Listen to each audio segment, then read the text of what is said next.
Hello again, friends. Welcome back to twitch.tv/TrooperBerry, and welcome back to the Long Dark, where the road to 500 days continues. In our last session, we actually pushed Astrid past the 300-day mark, officially getting to 60% of our goal. And in the pursuit of that, also trying to find ways to keep her on task and me focused. Because I think we're coming up on an actual not an in-game. Actually, yeah, in-game too, but just like an actual calendar year of me playing this character. I think it started, back in December with the. Actually, I don't even have to guess. Let me. Does it say when this file was? It does not. Okay, well that's fine.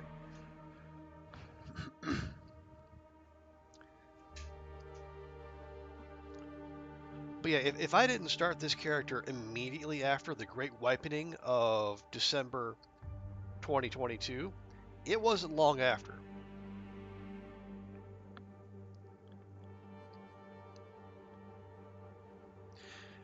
So here's the thing. Here's what I want to do.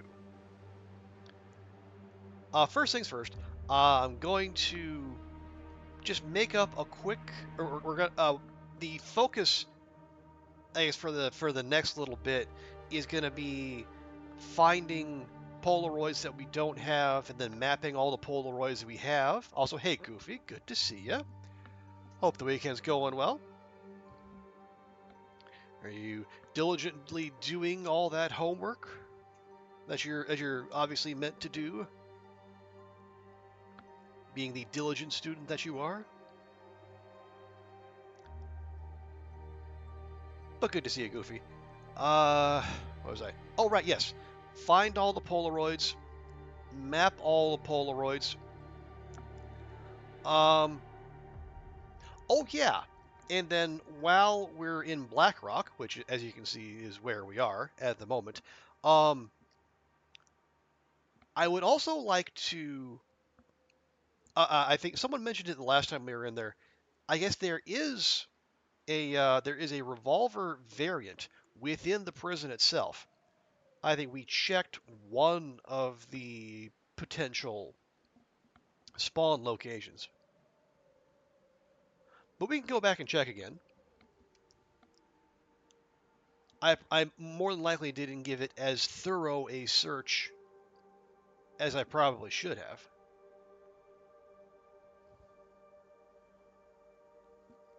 And then I guess if we're really feeling bold, maybe we'll go to the mine. Because as we found out the last time we were here, we had an Aurora, but we couldn't get into the workshop, which tells me we haven't sent Astrid to the mine to go get the code.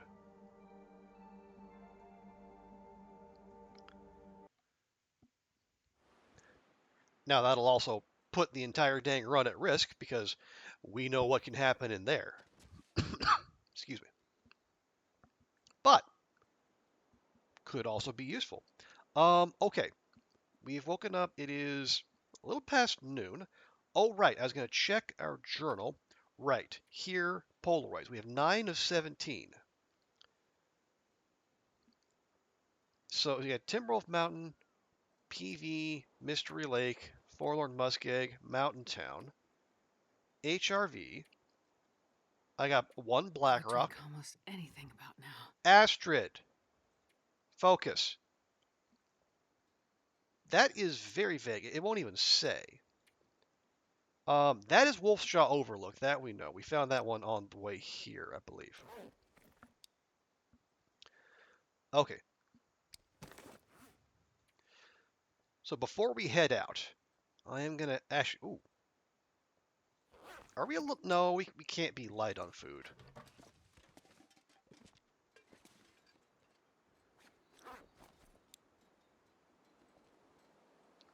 Okay, so we have one respawn.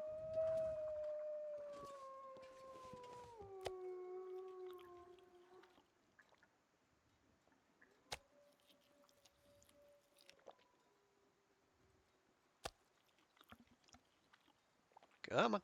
There we go.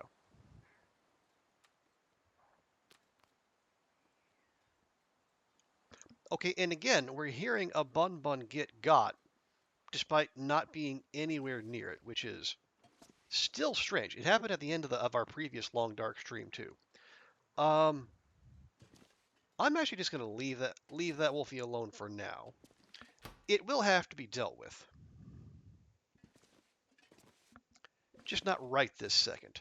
Oh, also, do we have? We do have charcoal. Okay, good.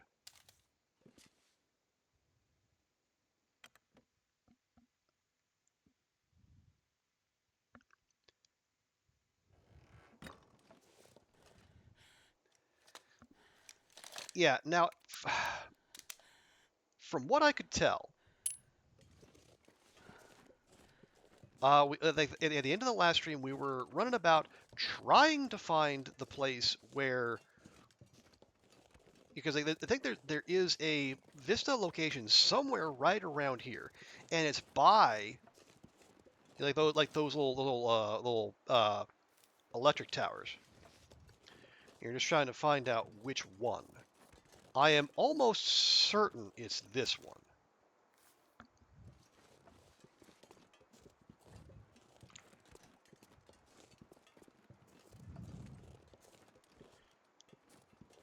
Now, we do want to be careful as we go, because as we found out last time, there are Timbies patrolling the area, and they can get up there.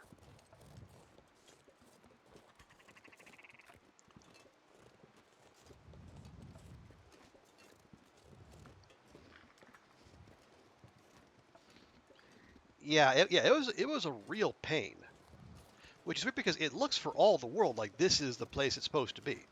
But I guess if you're not standing in exactly the right place, you don't get the little Vista pop-up.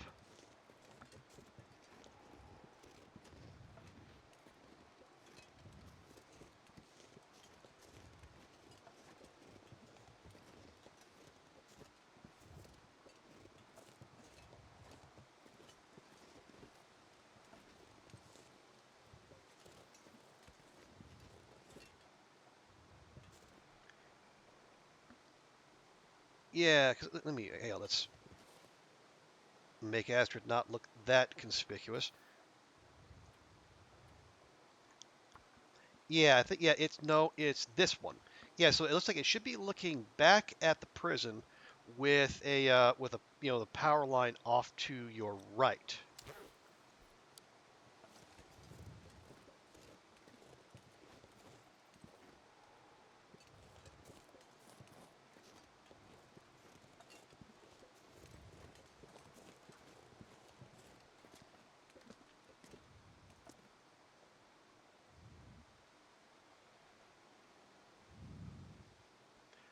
Yeah, prison that way. So like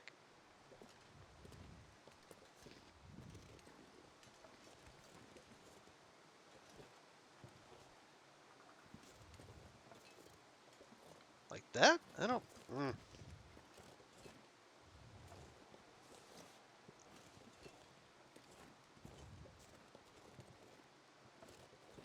Oh yeah, what does our?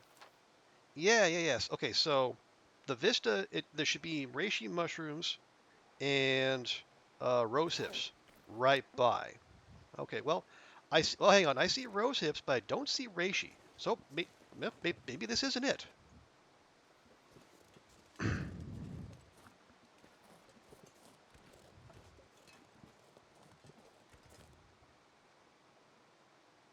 Right? Yeah, it says reishi right by it. So, yeah, maybe we need to be farther off of the road. Yeah. Yeah, maybe it's that one. Let's go check that one.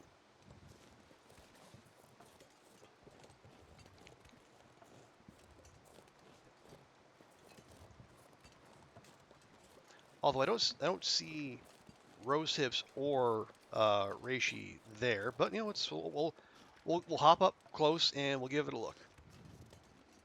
Okay, oh, there's some reishi there and there. Okay, okay. Might have spoke too soon. And we got rose hips.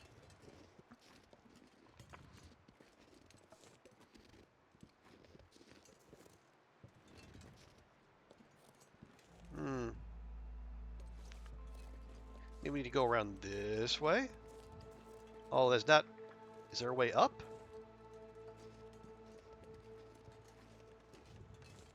Ah, there we go.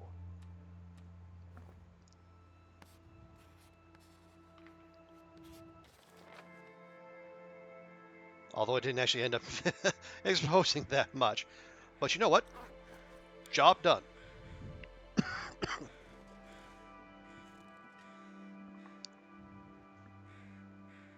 Nice.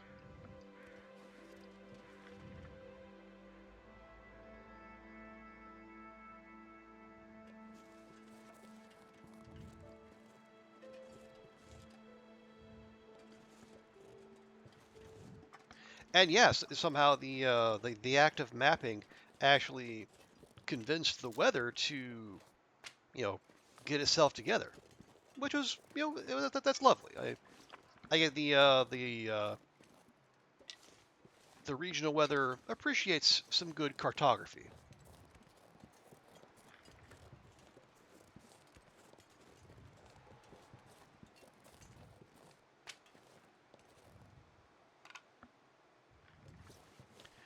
Okay, so that done. I think the next step is we'll double back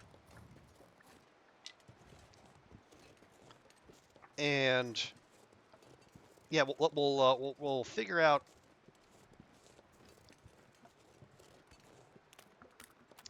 what Polaroid mapping we've done and what Polaroid mapping we need to do.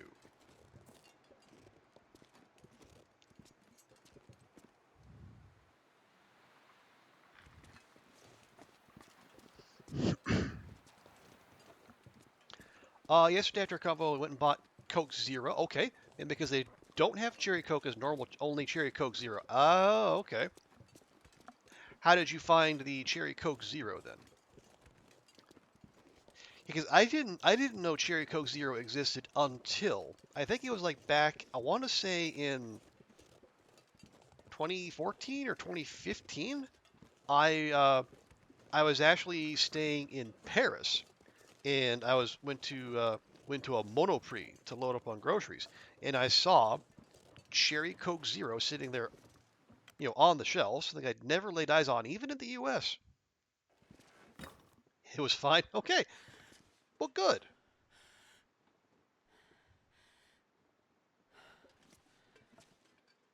Oh, hang on. I don't see. I don't see any ruined wolf pelts or guts. Oh, did the ruined ones we found earlier actually cure now? Interesting. So maybe they cleared up the bug. Nice. Very helpful. Just a second.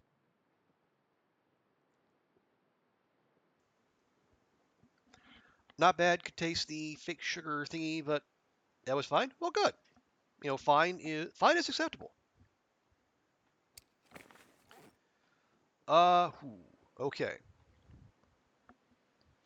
We are lacking on the waterfront. Although, have we stashed any? We might have stashed some. Excuse me. As it turns out, we did.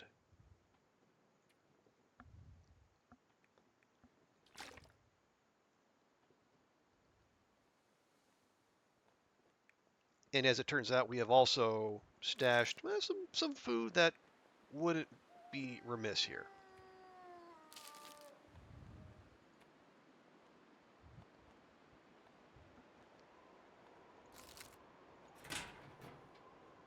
Okay. Oh, Europe seems like for flavor cokes they're only zero. You also bought celebration flavor. What is a celebration flavor? Never heard of that. You need to go buy water tonight, so you have water for tomorrow and everything. Wait, you need to buy water? Do you do you not have running water? Or is Barcelona one of those cities where you're not supposed to trust the tap water?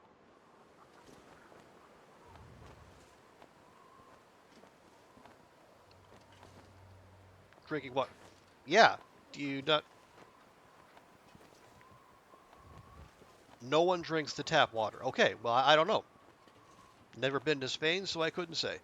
I would say like I've drank the tap water in a lot of places, and it's been just fine.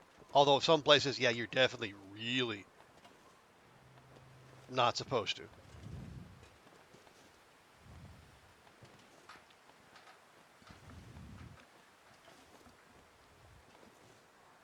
You've never heard it's bad for you? I say, well, I mean that might be one way you can save yourself some time and money. Dang it, getting my controls mixed up again. Boy, you.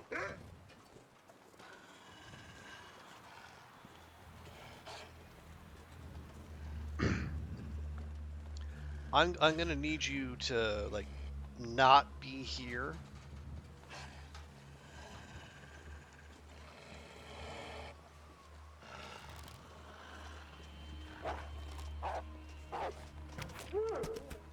Thank you much.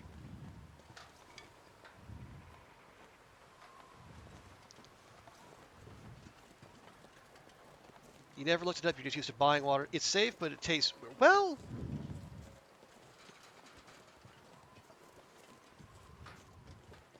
You know, you could throw some tea in there. You can make coffee with it. You could put Crystal Light in there. I don't know.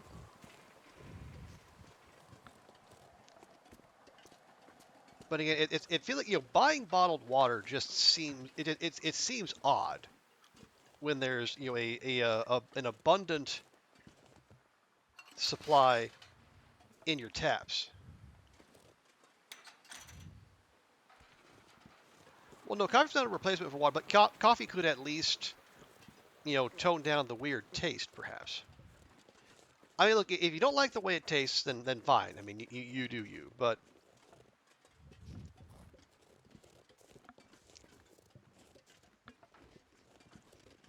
you buy it in glass bottles that you get back and get 35 cents off. Okay, but how much do you spend?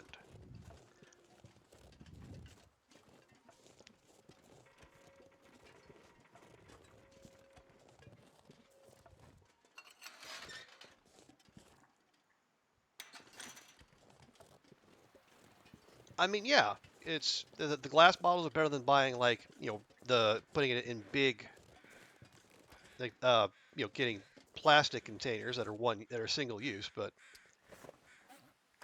might be even better for the environment to just not buy them in the first place, and then just take it out of the taps as you need.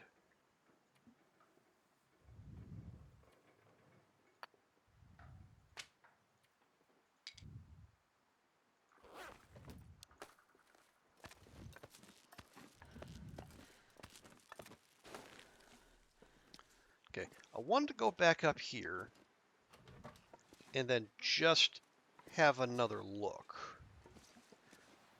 Okay, how did I not see that the first time? That is absolutely wild.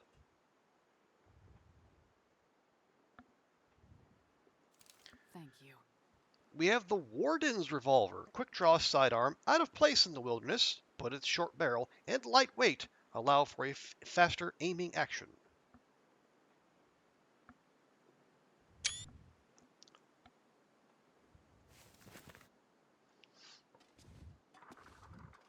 Okay, I know we were up here previously, and that thing was just sitting right there, so I don't know how on earth I might have missed that.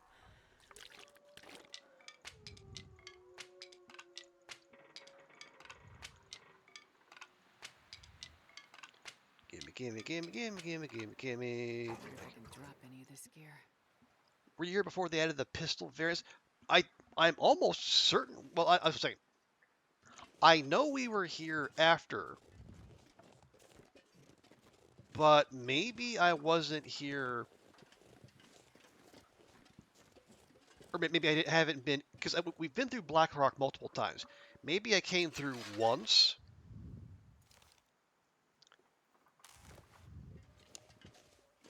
and either looked and missed it, or Didn't look there at all.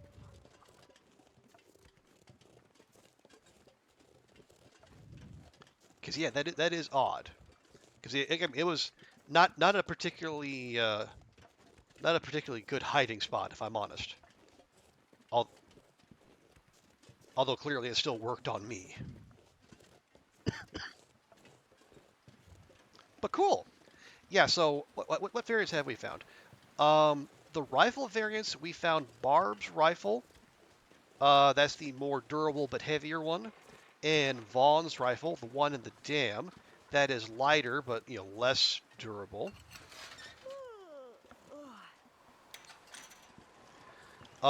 We found the Woodwright's bow. I think there's also a sportsman's bow. I think it's somewhere out in the not in the airfield, but it's in the Forsaken airfield zone.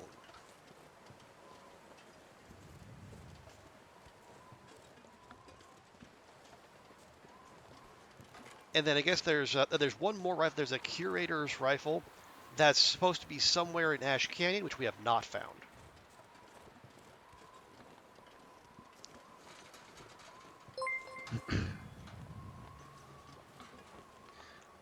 We have Ashes and Snow. Thank you so much for the follow. Appreciate that. Welcome in. I hope your weekend is going fantastically.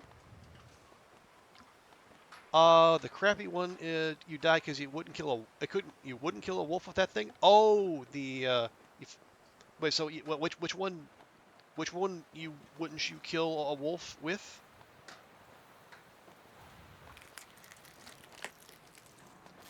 Yeah. The Woodwright's bow. That's the really good bow variant. Oh, it couldn't. Oh, it couldn't. The Vaughn's rifle. Oh, okay. That makes sense. Yeah. Vaughn's rifle is a little on the rickety side.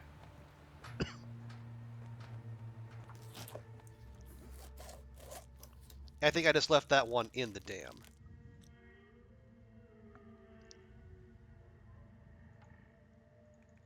And you know what? I'm just going to grab all this. There's no reason not to. There's no one else around.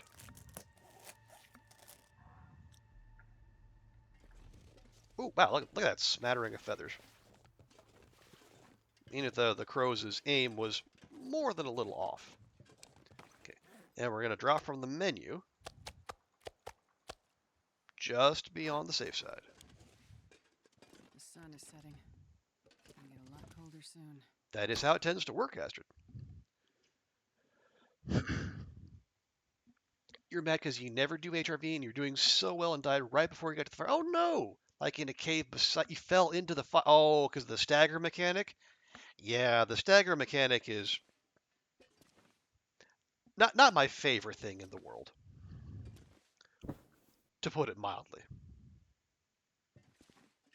But ooh, that is rough. Okay, move those in there. We'll drop those. Probably move that there too. We got plenty. We got plenty of gunpowder making mats if we need it.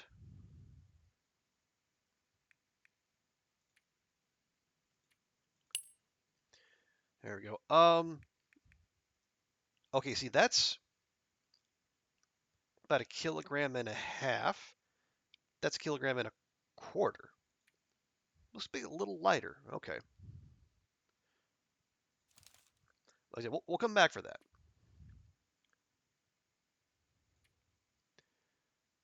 Okay, clothing is most. Actually, let me grab that. Because then we can repair up our aviator cap. Because we have one piece of leather, but I would like to have a. Actually, no. Let's repair first because we're losing the light, and then we can harvest.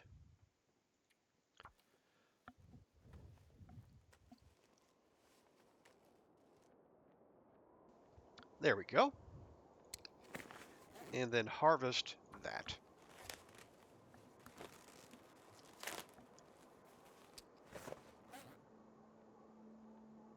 Okay, wind's picking up. So is the music, which is just a little ominous.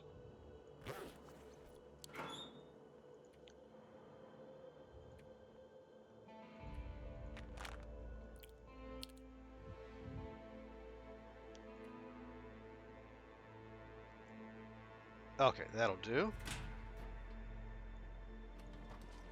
Aha! And that's why. Well, good thing we dropped that one when we did.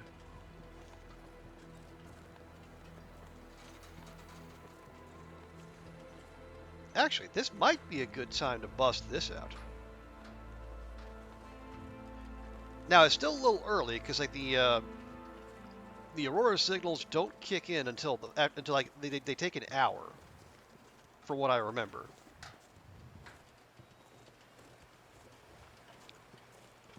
And that's the same period in which like the regular wolves and bears are despawning, and then the aurora variants come out to play.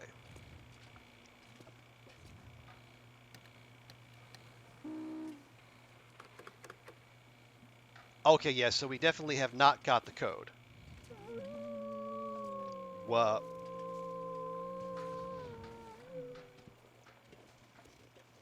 oh,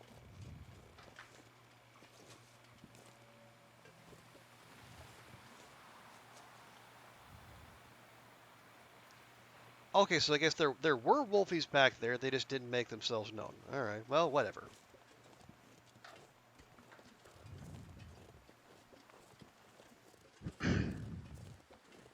You have a dilemma, Goofy.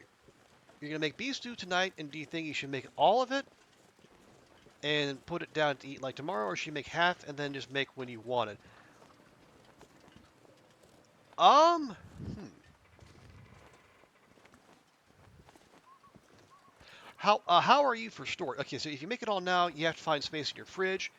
But if you don't make it all, you have to make it again, and as soon as the beef doesn't go off, and it takes a while because it has to simmer. Okay, how difficult would it be to find the storage space within your fridge? Because again, I am an advocate of cooking in bulk. So I mean, my first instinct would be to say, cook the whole heckin' thing now.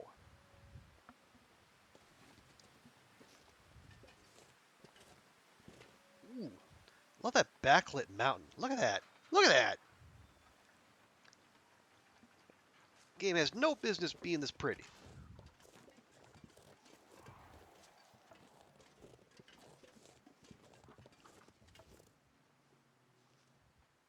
Almost looks like the mountain's on fire. Oh wait, that's a line from episode 4. Never mind.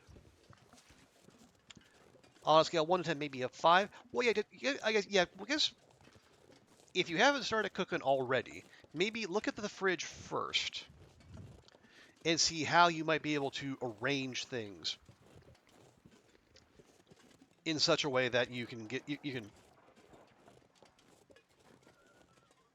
reorganize without inflicting too much pain on yourself.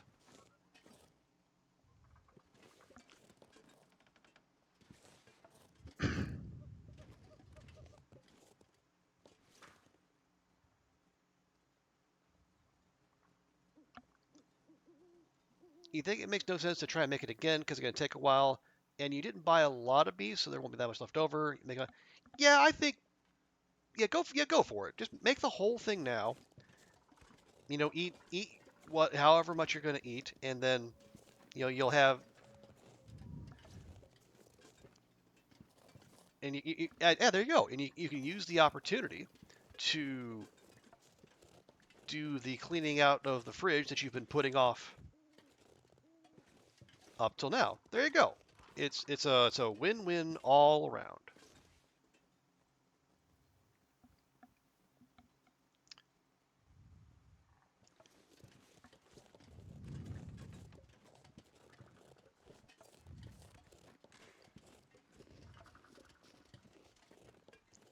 See, it is remarkably still.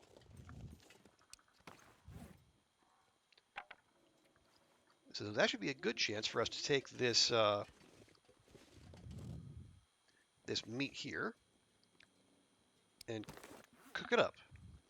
Man, this pack is getting kind of heavy.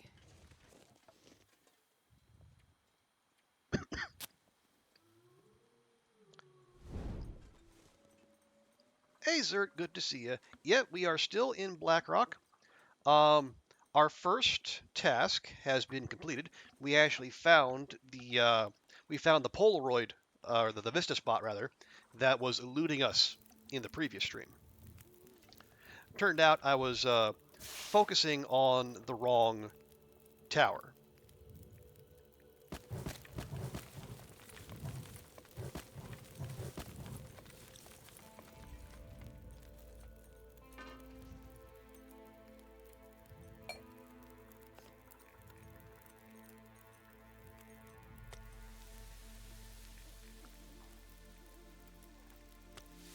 And then, yeah,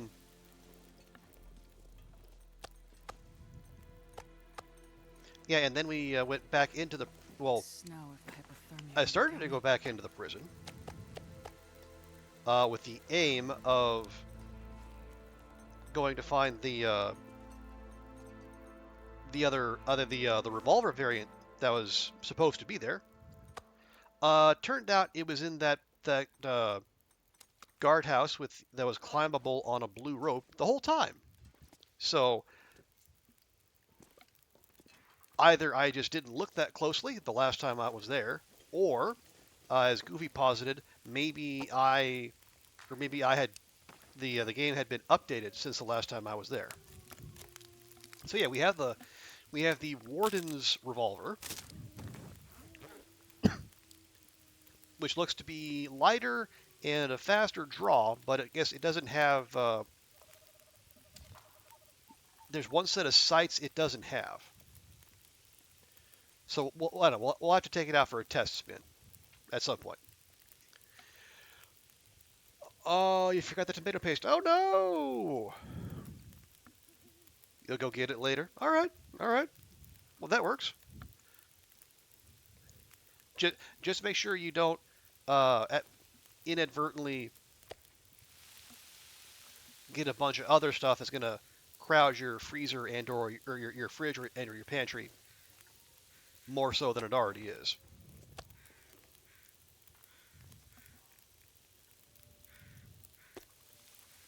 Go. Just drop that right there.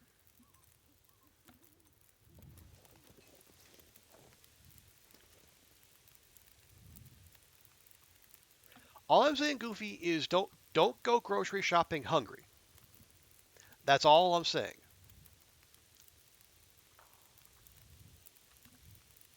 Trust me. In my youth, I made that mistake so many times. It is a very expensive mistake to make. Oh, you got to get this and you get that and 10 other things. Mm-hmm. Mm-hmm. That's what the grocery stores want you to do. That's why they say, "Oh, don't use your you had this nice large basket.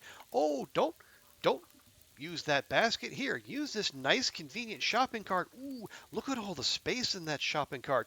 Why, you, maybe there are some other things you need."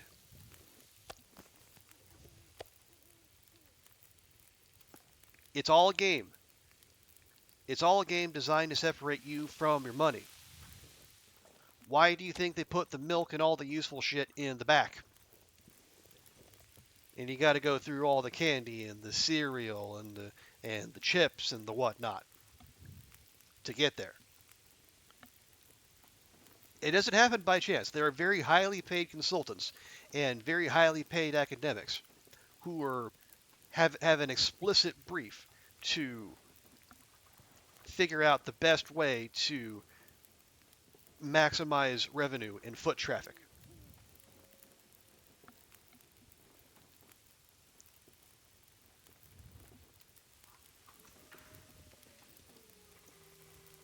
Had to stop yourself. Mm-hmm. Mm-hmm. Yeah, yeah. They're sneaky. They're sneaky, Goofy. You couldn't find the beef stock today. You had to walk around 2 times to try to find it. It was on the bottom shelf, hidden away across from the pasta. Is that where it usually is, or were they being mean all of a sudden? I don't know. I don't. Maybe Spanish grocery stores they're run by pranksters. I'm getting tired.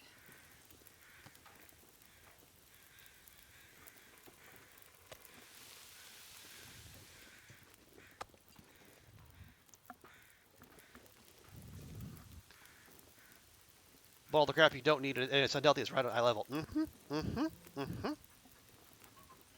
That's not by accident. That is all by design.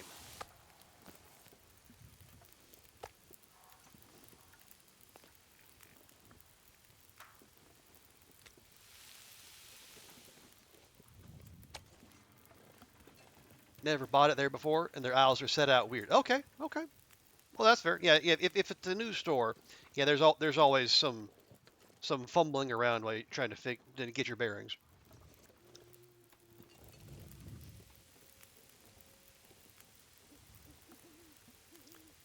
And a whole lot dedicated to canned fish. Yeah, you did mention that earlier. That is apparently a big thing among our Spanish friends.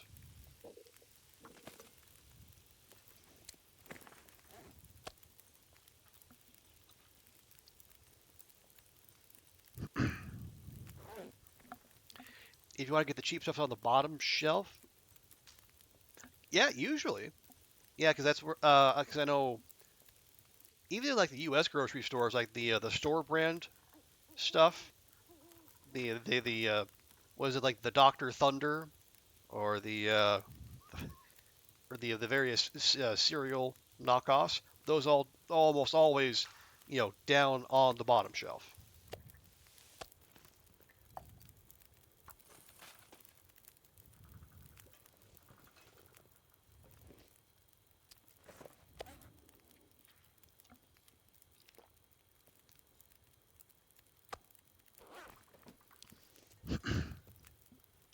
It was the only thing of beef stock. Wow, that is surprising. And it wasn't even like it was two stock, so beef and veggies, and it was store brand. Okay, well there you go.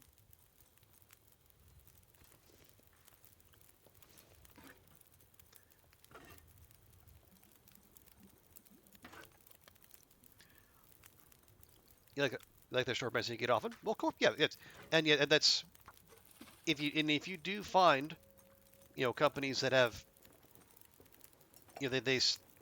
they make stuff that's good, and especially stuff that you can afford on a student budget, you might as well.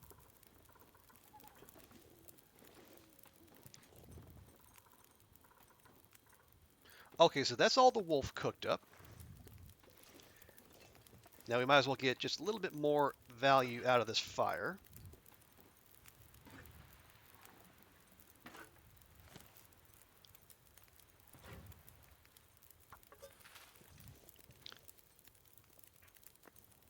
No, no, no, no. Just click the pot, please. Thank you.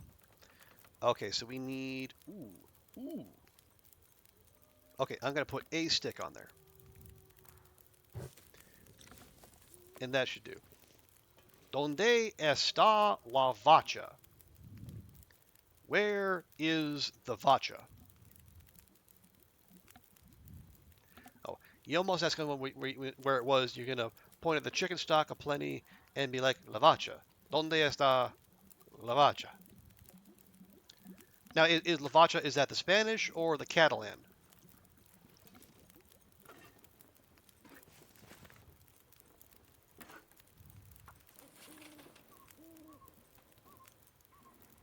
You don't know what it means. It means cow.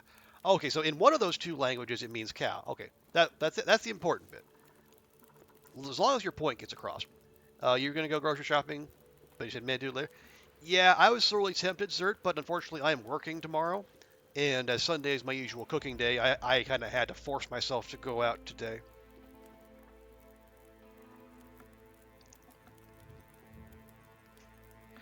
Which was good because I went to the one place I can find in town that actually sells mushroom broth.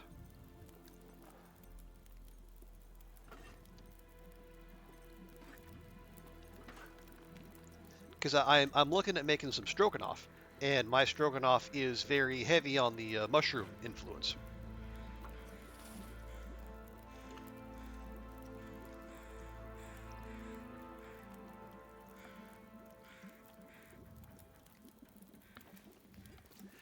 Yeah, so mushroom broth, and then what I like to pair it with. Um, there's like this the cultured meat stuff called corn, QUORN. It's all mycoprotein, which means it's like it's protein derived from mushrooms. So I think that it plays well both thematically and I think in terms of taste with the mushroom broth. So like the mushroom broth, cream of mushroom soup, corn, and then I'll throw in some veggies and I'll get some egg noodles and it'll be a big old thing.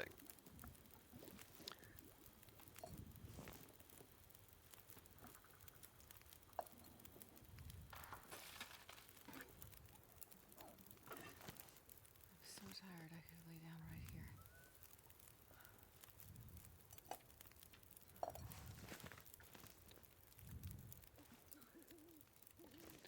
You get the lunch like that. I It's funny you should say that, Goofy. I For the longest time I was not into I'm not mushrooms, sure I can carry much more. but you know I think in the last I want to say like 10 like, in my as a kid I was staunchly virulently anti-mushroom, but starting in my 30s or so, I actually came around.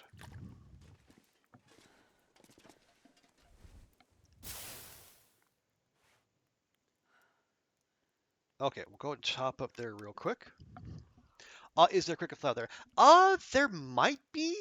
I can't say I've looked.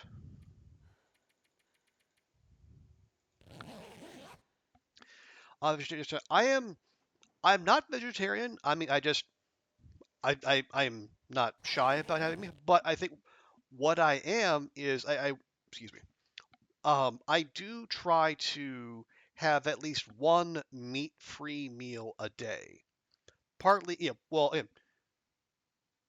it's better for the environment, better for my health, and better for my wallet because meat be expensive. You you love mushrooms? So, yeah, yeah, mushrooms are good stuff. But yeah, I think it's partly it's partly for selfish reasons, but if it's good for the environment as well, hey, abundanza.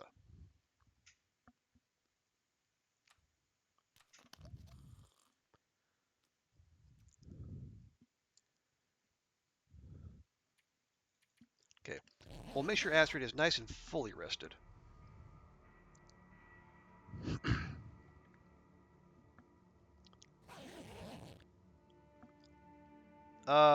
Close enough. See how are we weight wise? About a liter and a half. That's probably okay. Got some snackies. You bought a new type of mushroom today because they were on sale. You don't know what kind they are, though. Well, I hope they're the kind you can eat.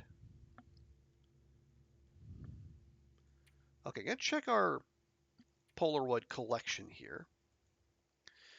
Yeah, we got confirmation on Timberwolf, PV, Mystery Lake, Forlorn Muskeg, Mountain Town, HRV, Black Rock. We've filled in. I am annoyed by this one refusing to fill in. This is Wolf's Jaw Overlook. We know that. Okay. I do not know what this is. Is it? Oh. Hang on. I think this is an airfield one. We can check because we should at least have a Polaroid spot.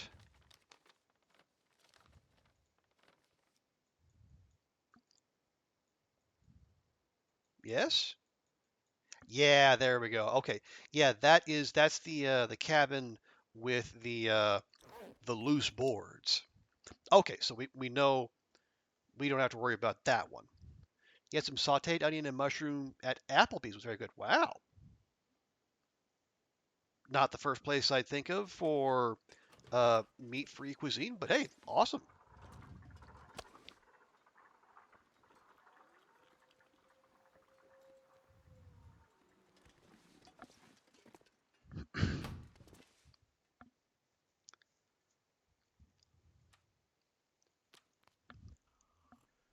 Oh, it's with Cajun chicken. Ah, okay. But still, it's good that they're not treating the veggies and the shroomies as an afterthought. They are cultivated arrows, as per the English translation. Okay. Well, as long as they're edible, go to town.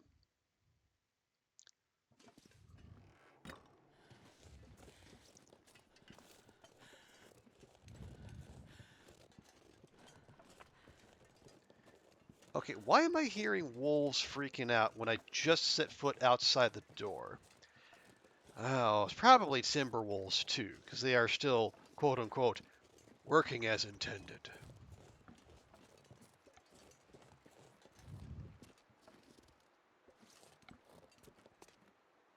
Hang on a minute. That's a that's a heckin' Polaroid right there.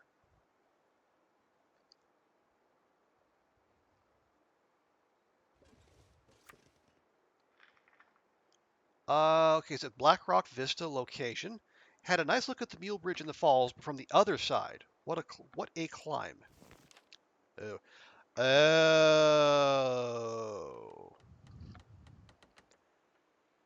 I think I know where that is.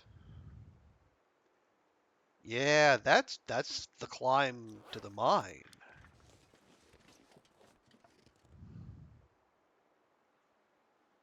Hmm.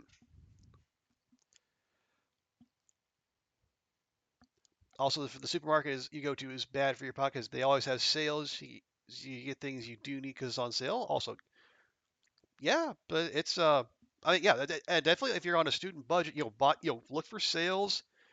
Look for things that are marked down. Buy in bulk, cook in bulk. Yeah, I know. Barcelona is probably not a cheap place to live.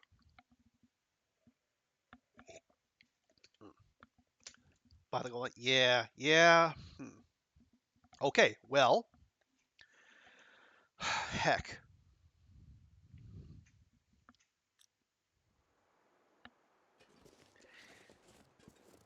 if we're gonna go all that way,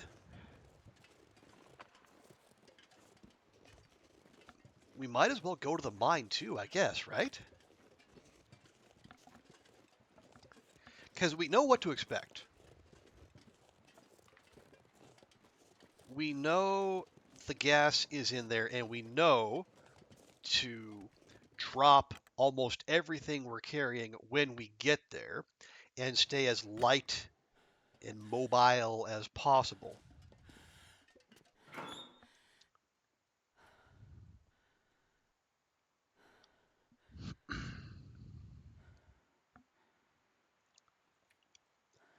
And we can do ourselves some favors by doing some preemptive inventory management.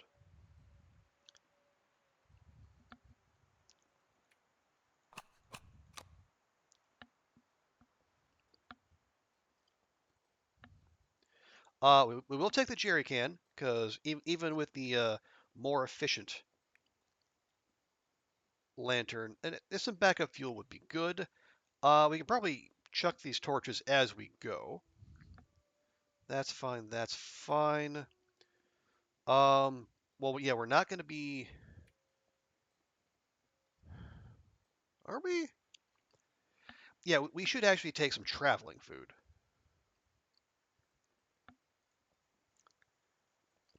and particularly, food that is light.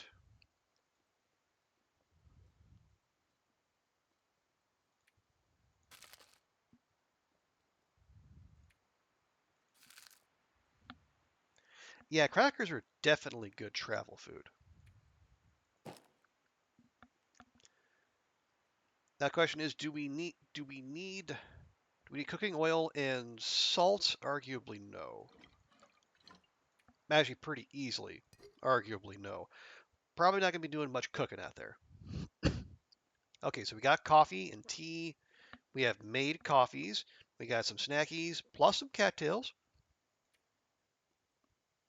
See, no stray clothing.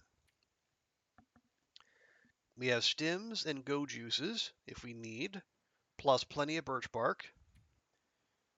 And we got that. Okay. And that puts us at 42 out of 45.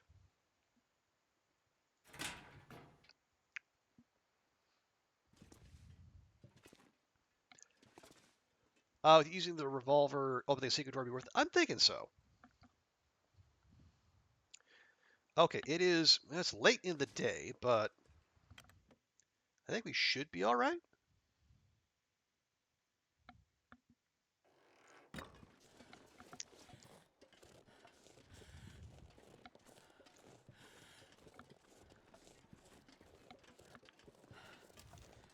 Because if memory serves, we shouldn't have to go to, what is it, Fool's Corner, and then climb down. That I think we can get down to the river faster, I believe.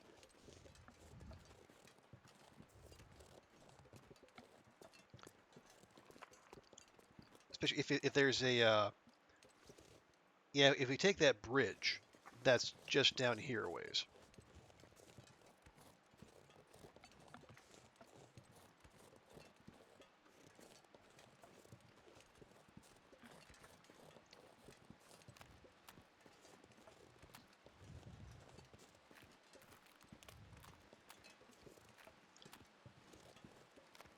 Yeah, I'm trying to remember in my mind's eye how to uh, get down to that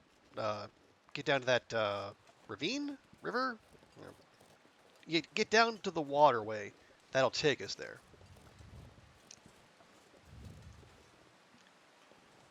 Yeah. Yeah, we need to go down. Okay, yeah, perfect. Yeah, so just come back up and then follow this. Although maybe not in the direction we're currently facing. What currency do you use? Hong Kong? We have Hong Kong dollars.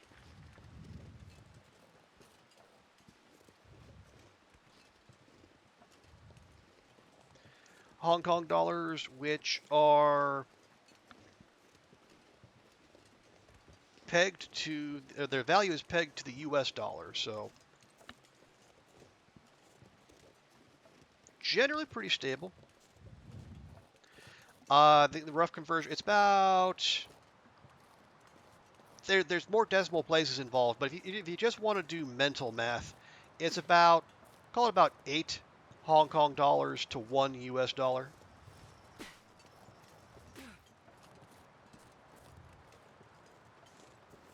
Now we got some dead Timbies around here, but there's yeah, we have 3 dead Timbies, 1 not dead Timby, and I'm gonna leave it that way because I want that one to live in fear. Oh nope, not doing that.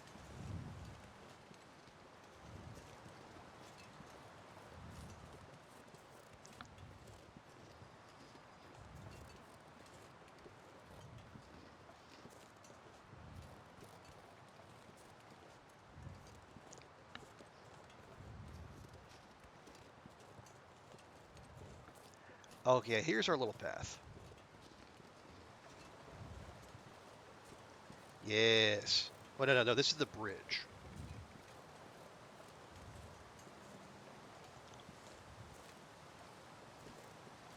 Well, no, that's the bridge, but I think we got the rose hip climbs here.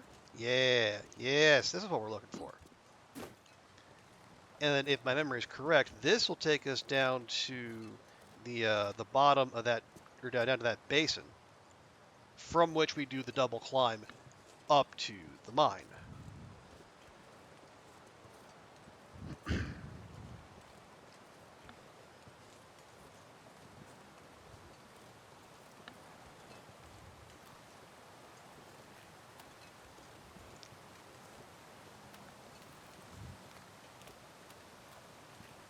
And Astrid is not that tired, so with a application of coffee and maybe a go drink, we can make it happen. But we'll see what the state of things is when we actually get there, because it's going to be a little bit. And they're probably going to be at least at Wolf or 2 between here and the climb, plus the 2 wolves that are actually there in that little clearing that's at the base of the climb. It also has a cave on the far side.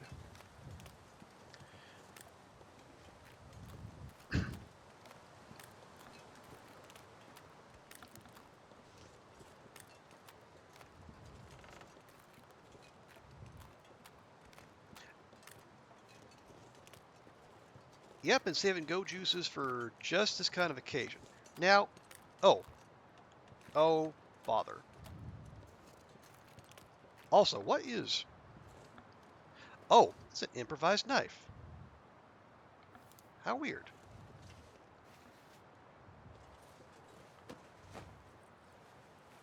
This will come in handy. Okay. Weird thing to have on you, but alrighty. Okay, so this might not, in fact, be the way.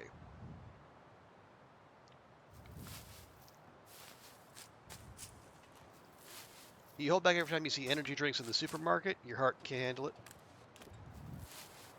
You just drink coffee instead for a late night. Yeah, that's probably for the best. I don't. Can we get through here? Maybe we can. It looks like we should be able to, but I don't know.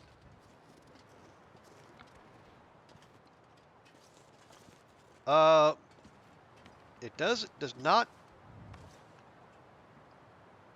Okay, it doesn't look like there's actually anything back there for us to get into, so maybe not.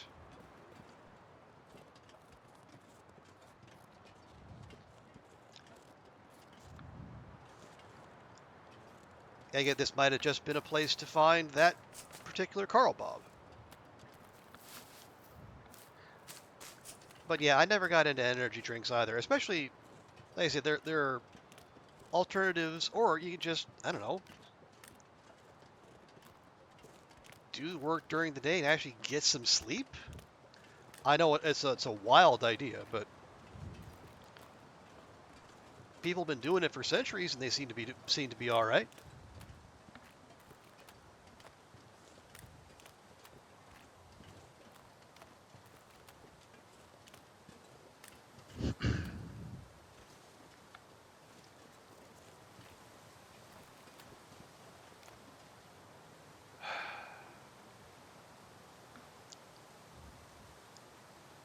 You know what I mean, Goofy.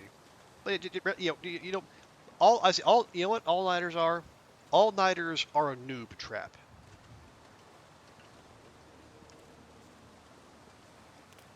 You know, they're a solution that looks like it should work, but it's just there to distract you from what you actually need to do, because it's completely unsustainable. And even if you do pull it off and get all your work done overnight, if you're rolling right into an exam, your brain is not going to work the way it should work. And there's not even any guarantee you're going to be able to remember all the stuff you did. So no, I am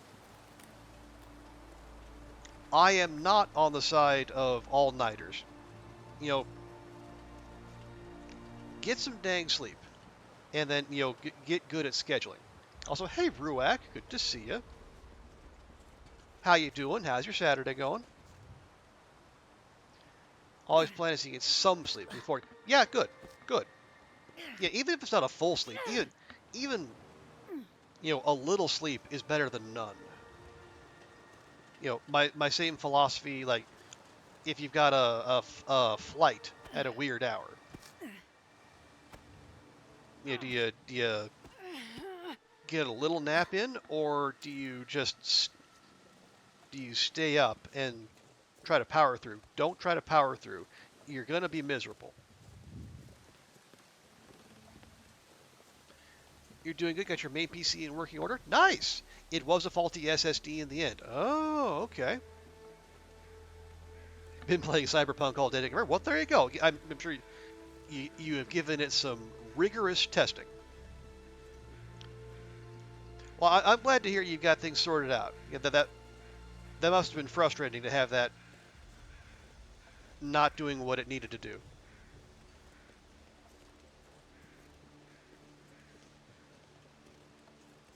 Okay. We're going on a bit of a wander. I know. I know there's a way to get down to the riverbed to take that climb to the mine. Also, hey, dear.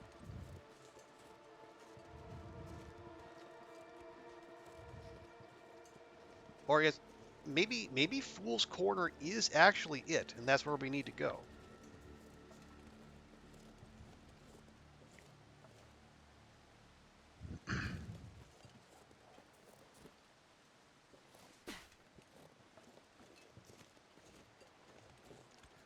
Oh, you either work late and sleep, or go to sleep early and wake up early.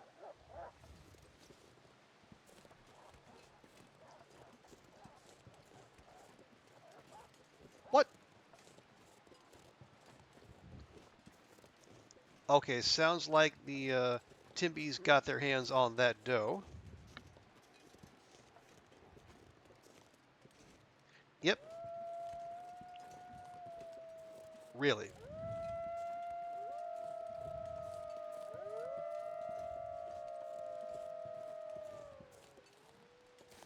All right.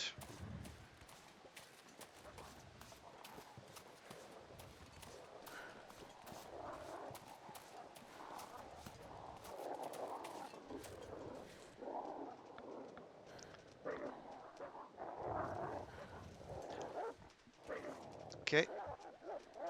Really? You're gonna poke.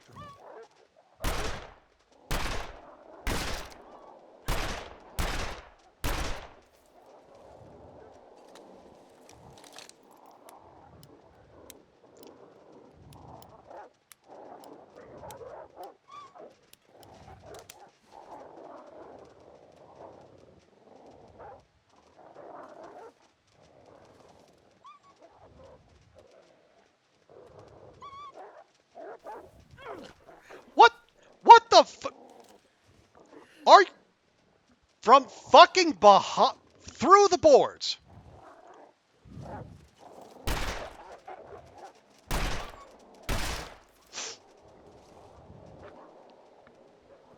Are you fucking serious?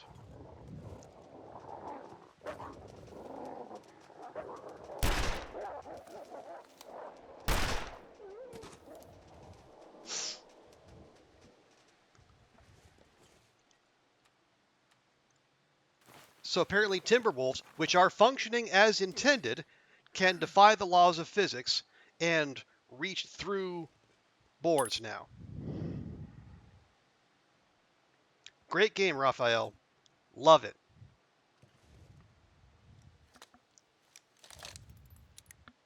Made without crunch.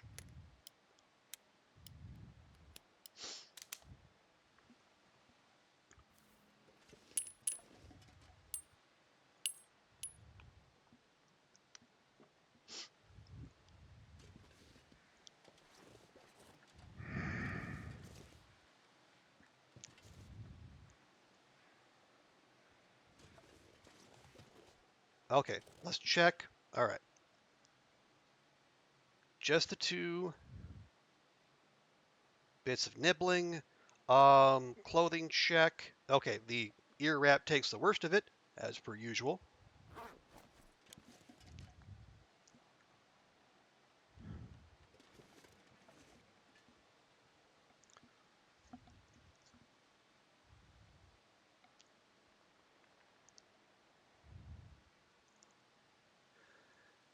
Okay, we're going to pause for a moment. Going to give Astrid a snack.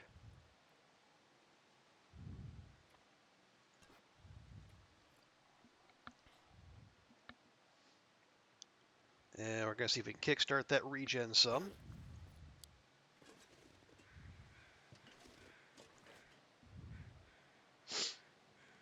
Yeah, it was a pretty sizable bar, but it also seemed to function like they often do, where like they aggro easily, but they de-aggro easily. But then again, they might also re-aggro easily. So we need to be careful.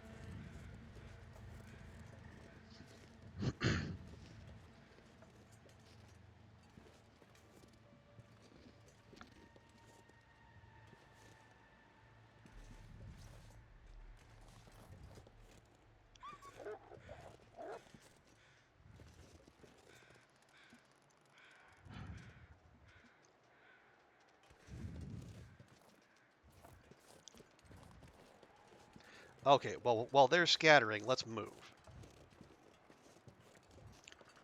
Should be like a Timmy coat, have it be warmer, or make some boots with it, or something. Yeah, just something to make Timberwolves something other than a giant nuisance.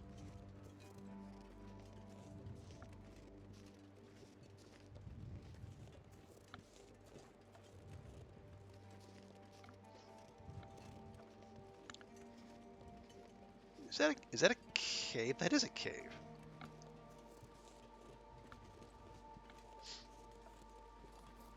Remember a cave being here, and it looks like it's just a plain old cave. Not even named.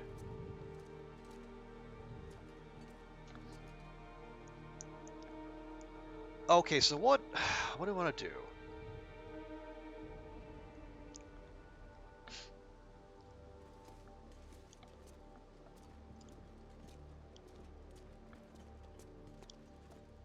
Well, I think one thing we should probably do is try to stay off the road if at all possible, because we know Timbies like to congregate here. I also note with trepidation the very clear sky that is happening right as evening drops.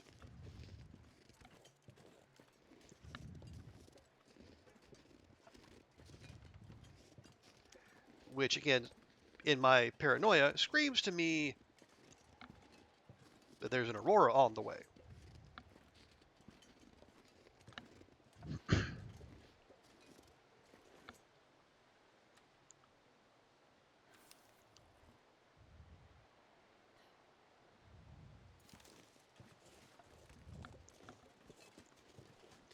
So that it would behoove us. I'm going to leave that birch sapling there for now, thank you. I think it would behoove us to keep moving and find if an aurora does happen to arise, find a good spot to hang out.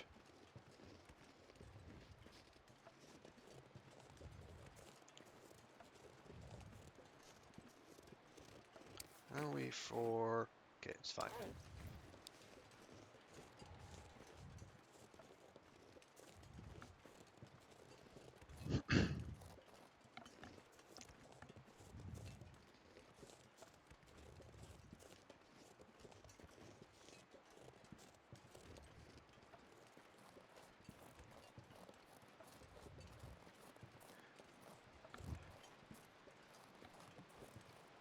Okay, I hear water. That's good. Also, hey Q, good to see you. How goes the weekend? We are trying to find our way to. Well, we're gonna go to the mine. It hadn't come across my thinking initially, but um, we're trying to find all the Polaroids. Again, one of the many things we're trying to do to keep Astrid on task. And as it turns out, one of the Polaroid vistas is right there at the climb to the mine. So I figured, what the heck? You going to Ren Fair today? Fun. Excuse me. Anything in particular you're hoping to see? What? Oh, okay. Why? Oh, okay. We can go over here. I was gonna say, why are you showing me? Oh. Oh. Um.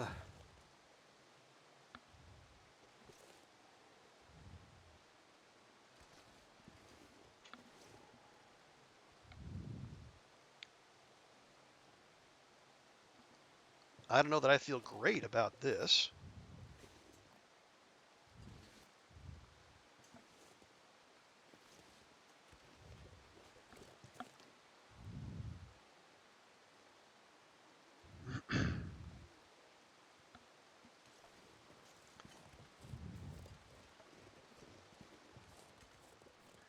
I know, running would seem to be the obvious call there, Goofy, but it feels like that feels like a trap.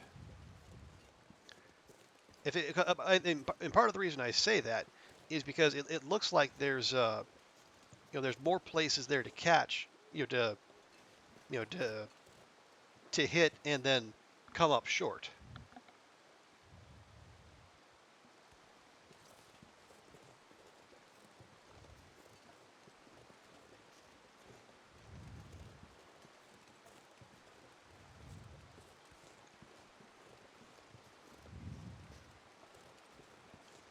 I mean, you're more than likely you're right, and that is the way to do that. But I just, trust is in short supply these days for me. Okay, okay, red sky but snowing seems like a odd combo, but okay.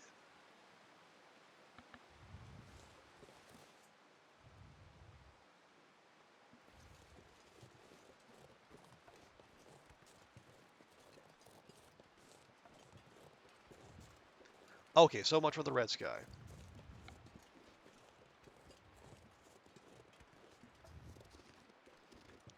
This is where Kimi was jumping and catching the rope. Well, good for Kimi. I don't know if anyone have noticed, am not Kimi, and I'm not in a position to be having Astrid hurling herself off of solid ground and trying to catch rope on her way down. Because super cool as that is, and it sure as heck is,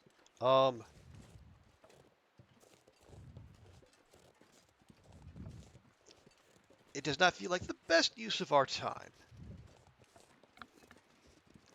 That, oh, that's a bear cave. That's a bear cave, which means that's nowhere we want to be.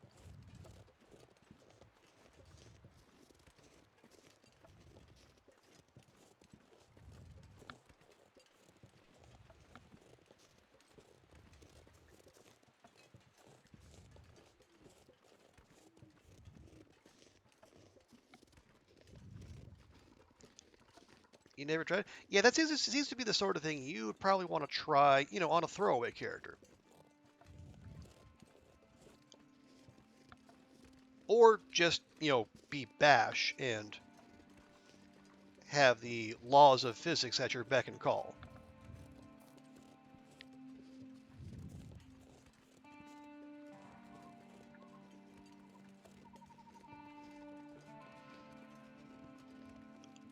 Okay, can we get up here? What? Game says yes. Game says no. Game says no. All right, fine.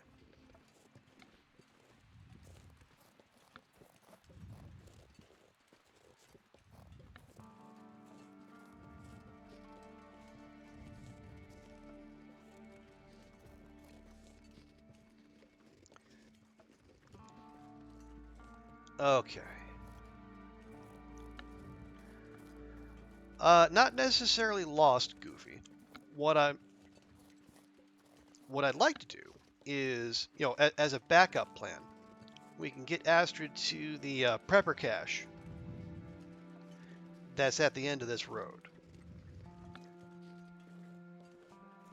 There's nothing in there. We established that, but it'll at least be a good place to stop for the evening.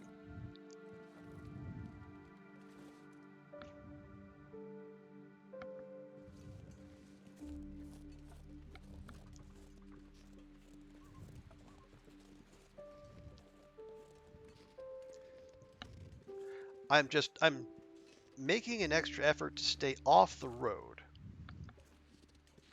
to avoid any needless Timby encounters. And let's face it, they're all needless. Why, game? Why can we not? Game, why do you put this in front of me and then not let me do the thing?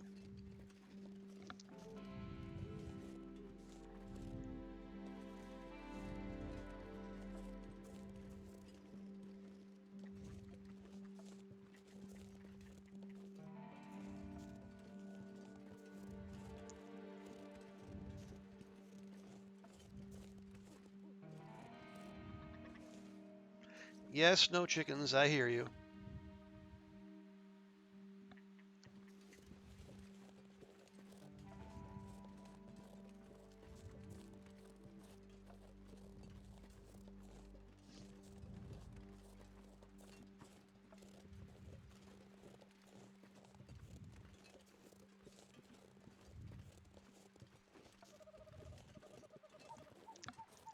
Okay, that is a rather steep drop off.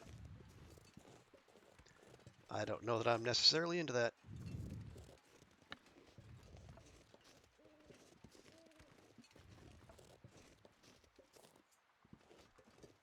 Can we get up here? Game still says no. Alright, fine.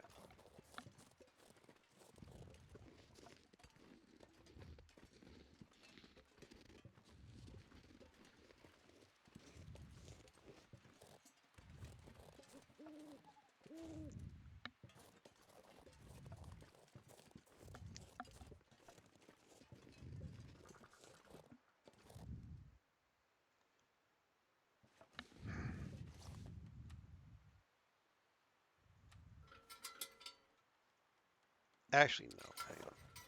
Better idea.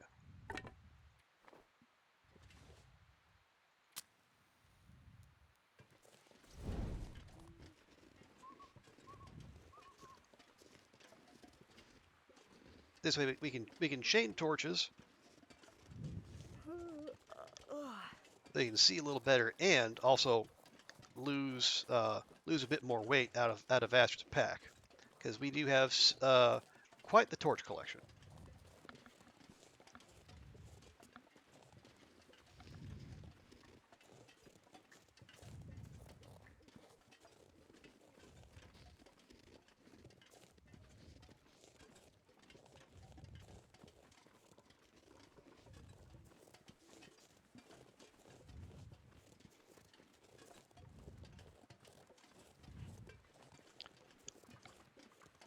So we're gonna go find the road, or if there's a a nice conveniently located cave somewhere in the vicinity, I'd settle for that.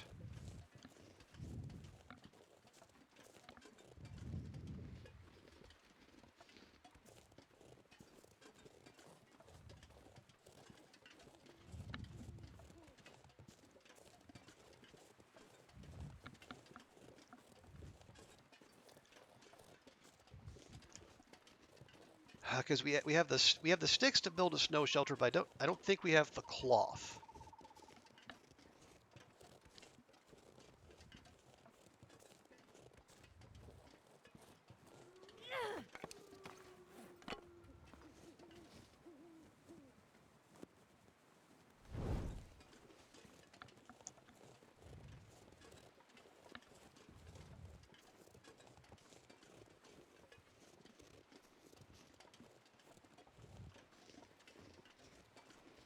Yeah, and I mean we could always just like tear up socks or have it for feckin'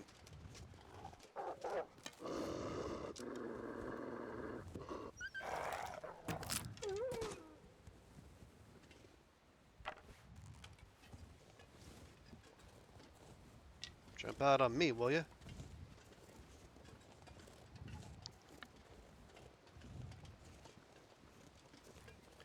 Hey, here we go.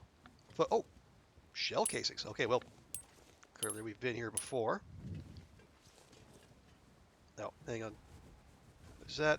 Oh no, that's footprints. Okay. No, give me just a second. Let me pause to hydrate here.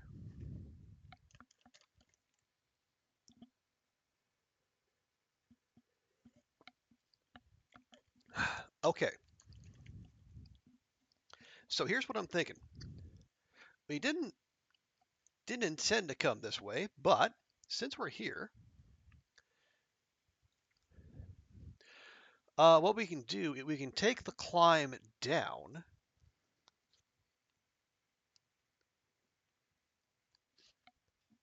And there's a cave down. Yeah, there should be a cave down not far from here.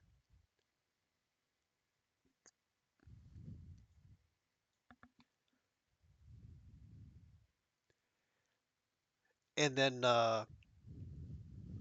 yeah, and yeah, climb down. We can sleep in the cave. We might have to dispense with a wolf or two, and then we can climb up to the mine in the morning.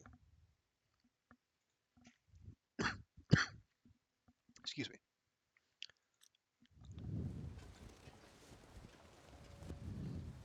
Okay. I'm not the biggest fan of coffee soon before bed, but you know what?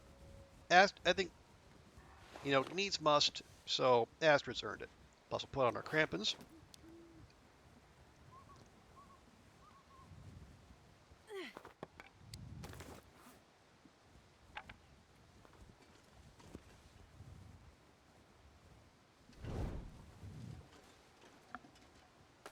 Okay, let's go.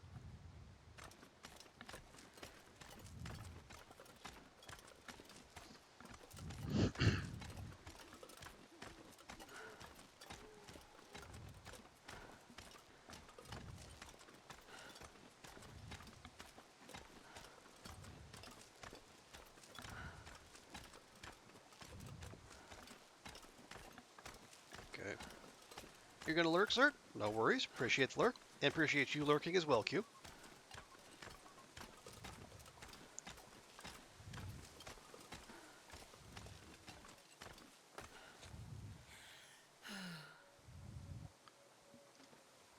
Okay, there we go.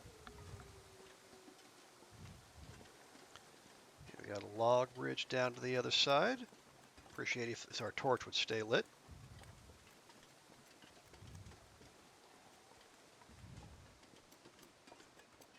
Excellent. Okay, yeah, waterfall over there, which means we want to go this way.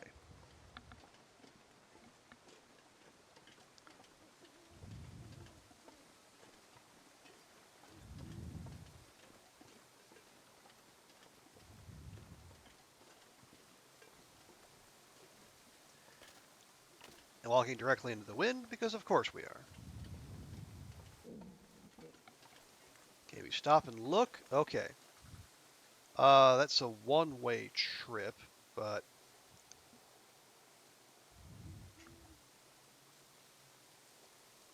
pretty sure this is the way we need to go, if we're going to find out soon enough.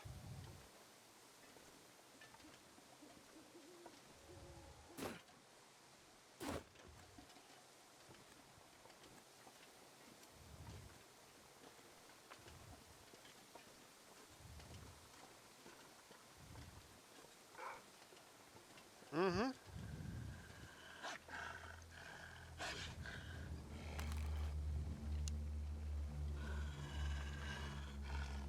Oh, you would blow out right now, wouldn't you?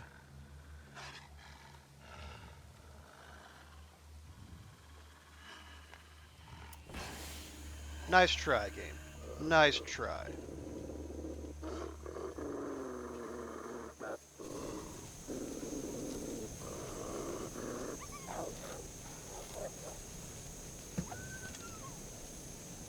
Okay. That was a very hopeful shot.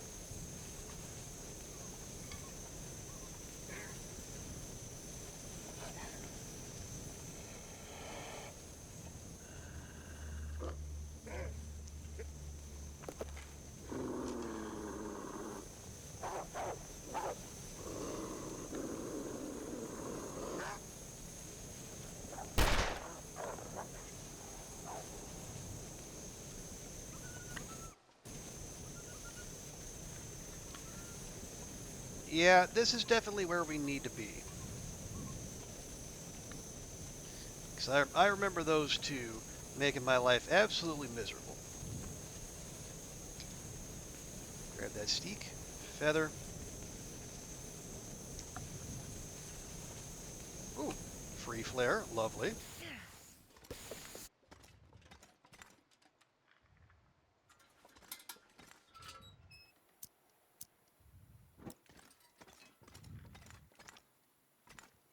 Accelerant, nice. Got some wood.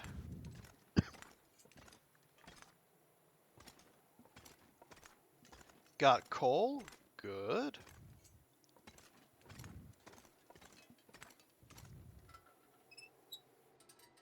we'll save that. Yeah, so the weather cleared up remarkably suddenly out there.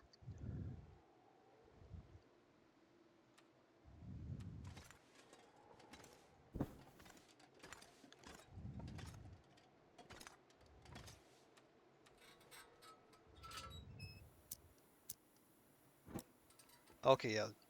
Entrance is there. We're gonna sleep back here.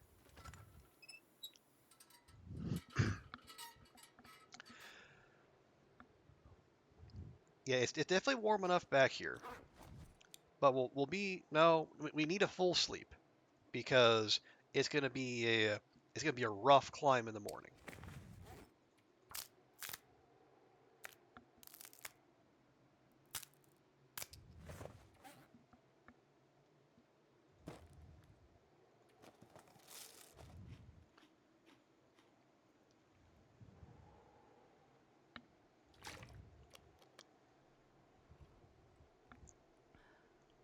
There we go. Okay.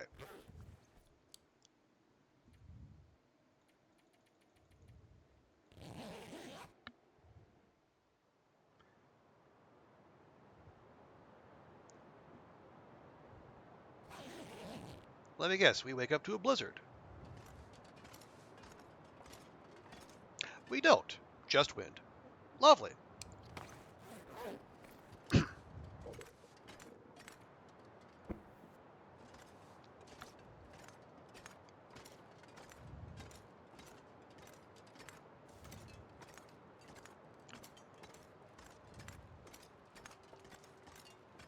Okay, well there they are. And then that's where we want to be. That's our climb right there.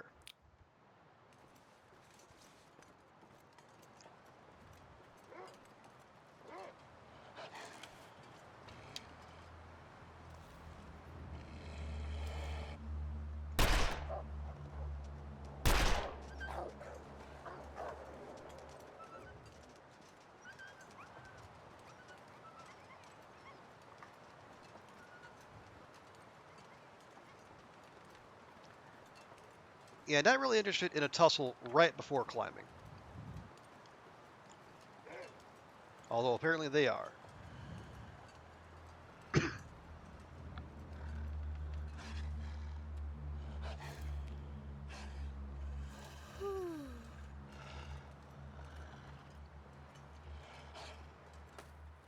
Alright, Wolfie, let's see you do this.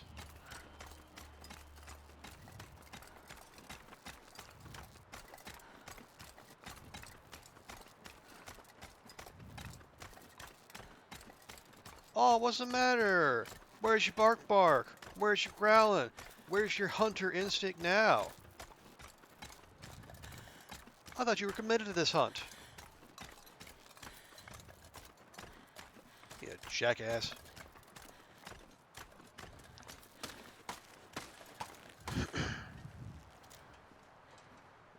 Alright, put that away.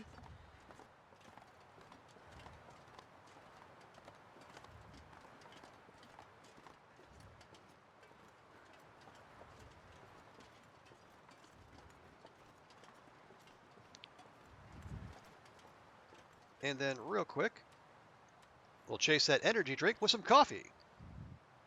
A healthy prospect for anyone.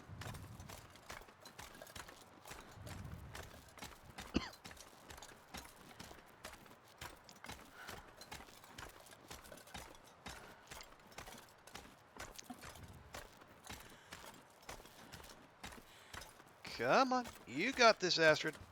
Yeah, yeah, there we go. We actually got all the way up here before the energy drink even ran out, which is pretty spectacular, gotta say.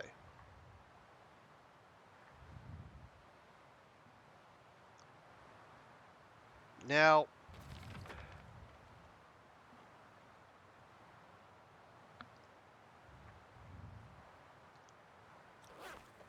it sounds like there's the vista point is somewhere around here, right? This is a climbing point. Memento hint. Darned if I know which one.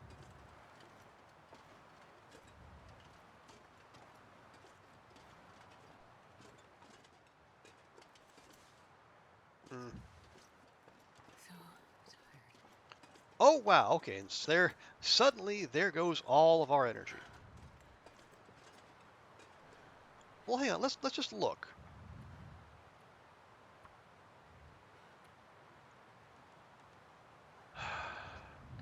Okay, I should be looking at like one of those.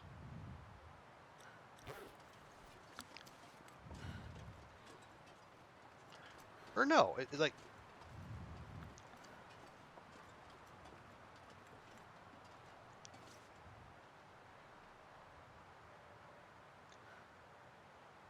Oh, feels like it should be.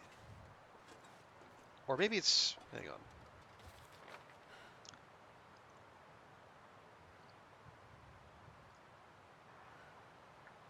Well, okay, no, if this. Okay, if that's the river,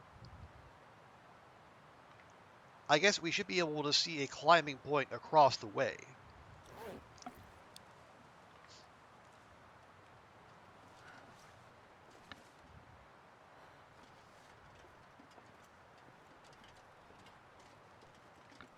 So maybe that's not the spot. That's all right. Well, we're here now, so we can poke around a bit and then see. Now, yeah, Astrid has absolutely wrecked herself, and it's barely past daybreak.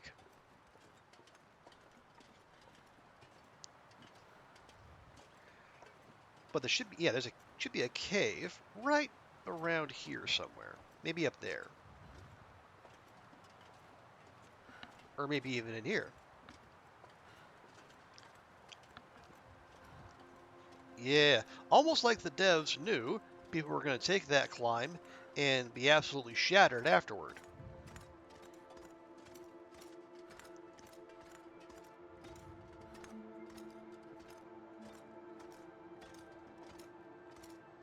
We got accelerant, Huh. ruined Nothing sardines. here. That's my favorite kind. Oh, nom nom nom nom nom nom nom.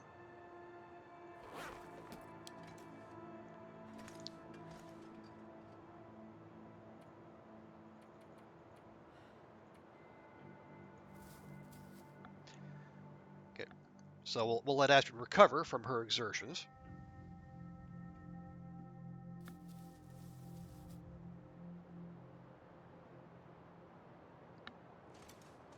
There. Now she's moving a little bit more normally.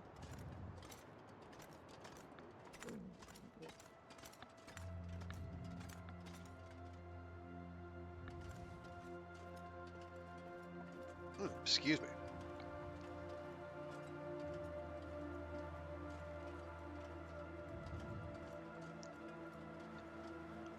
Oh, there's a little path up here.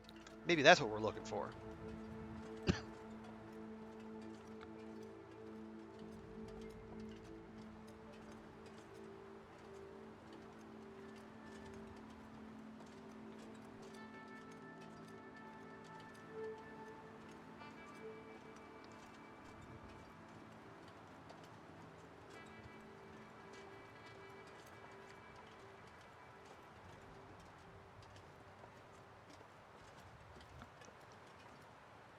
Hmm.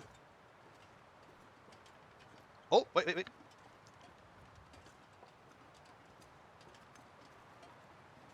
There we go. That okay. There's the climbing point in question.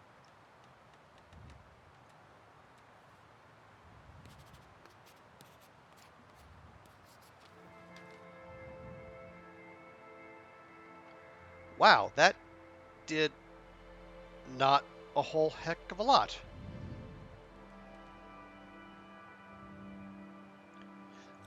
Yeah, I know Black Rock's a big zone, but still, well, it was a little underwhelming, if I'm honest.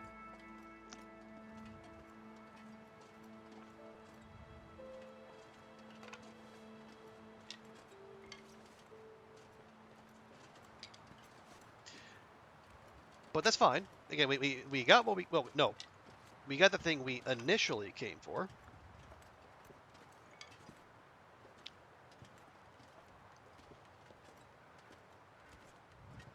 But now we're going to do the, well, as long as we're in the neighborhood thing.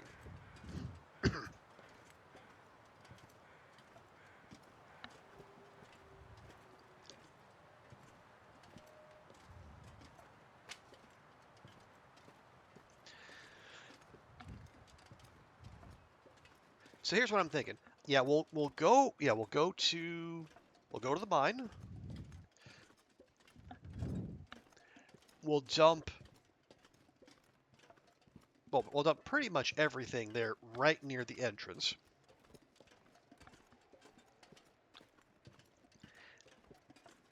But yeah, we're gonna have to make sure Astrid has a full sleep in her before we send her on her way, because as you say, we want to keep her as not just as light but as mobile as possible.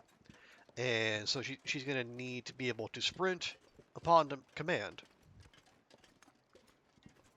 So we want full energy out of her. So we might just spend the evening making a fire and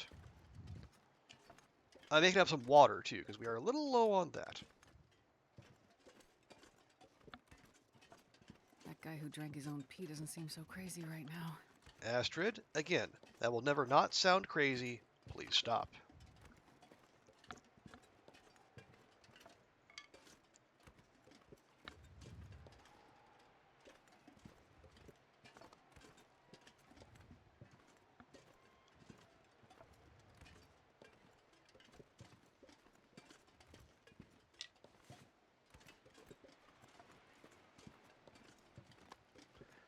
Yeah, we could actually, and probably should, come down here real quick. If we can. Thank you. And we go looking for... They're looking for wood or for any loot that might be hiding out here. Any supply bins, maybe? I'll take it.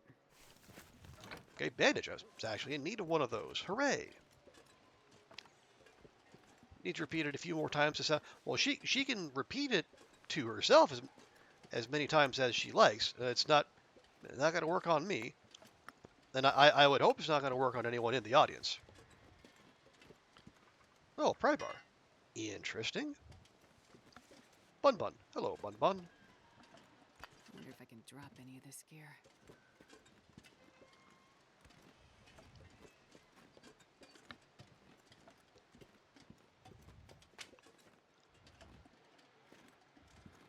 There we go.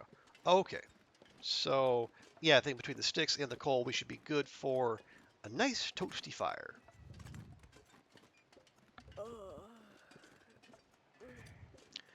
Now, where are we going to put it?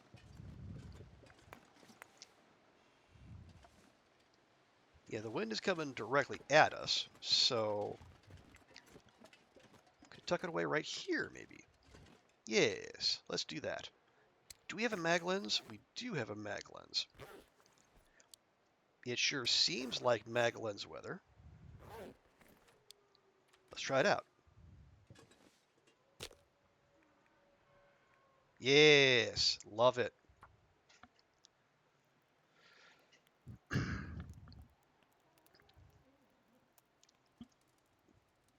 Yeah, I don't. But yeah, between her desire Come on, to God, I'd eat anything right about now. between the drinking of the pee, the eating of the trees, and the eating of the horses. I mean, Astrid seems to try to talk herself into some strange stuff, gotta say.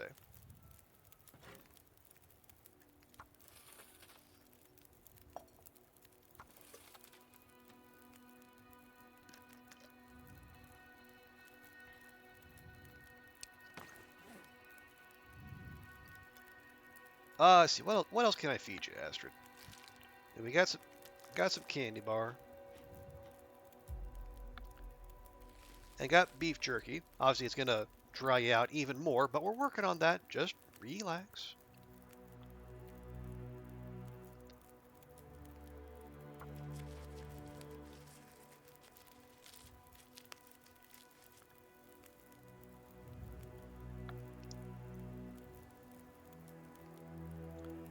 Okay, we got... Okay.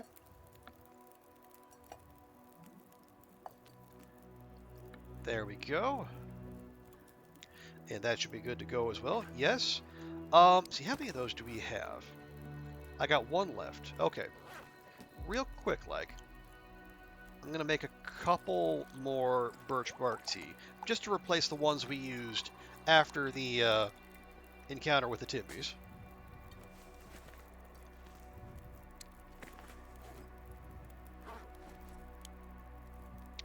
We got 49 minutes, so they should be able to each do another liter, let's say.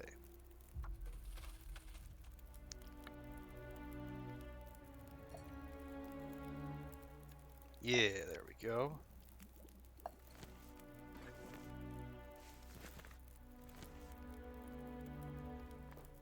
this pack is getting kind of heavy.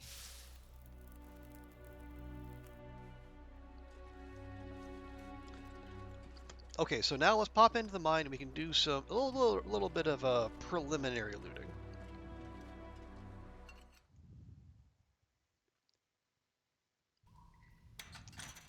There we go. It's the abandoned mine. Ooh. Mega torch. Mega torch. See what's in the old storeroom. We got some Stacy's grape soda. Awesome. Ooh, a stem. I didn't know that was a place that could happen. Noisemakers, but we already had the recipe for those thanks to Bleak Inlet.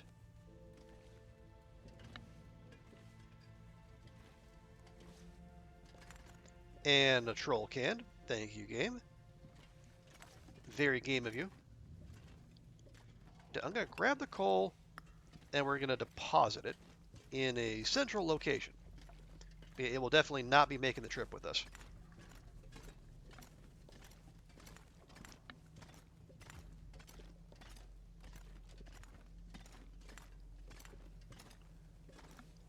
Lantern fuel good, water good, spray paint not good. Stop trying to make spray paint happen, game, please. Feather, arrow shaft, hatchet.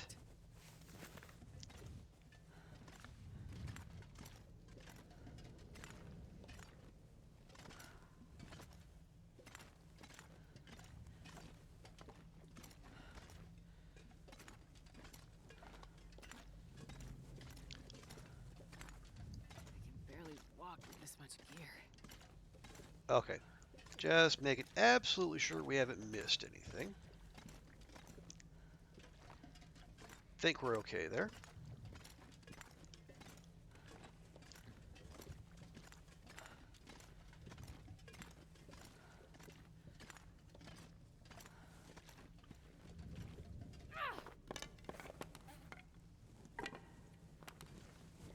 There we go.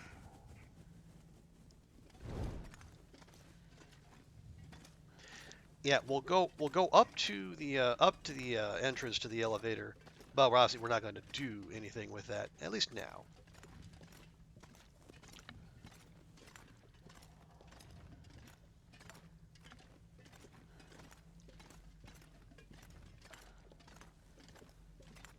Because that'd be silly, right?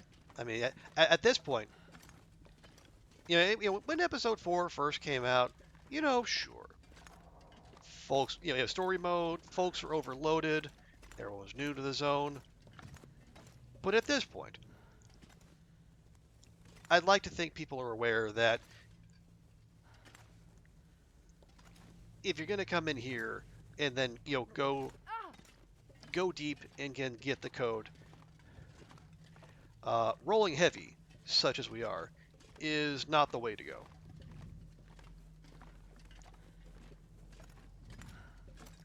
But who knows? Some people are going to learn the hard way.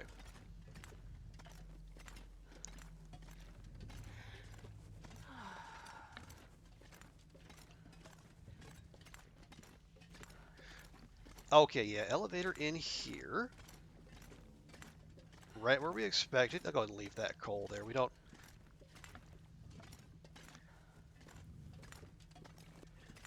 need that. Now, does this actually weigh? Hope nobody needs this anymore.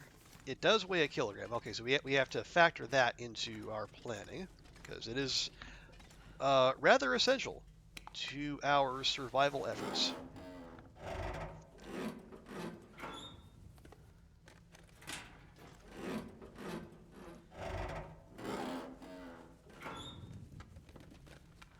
Well, this stuff will come in handy. Oh, crackers. Okay. Yeah, the ski jacket not so useful, but the crackers definitely useful.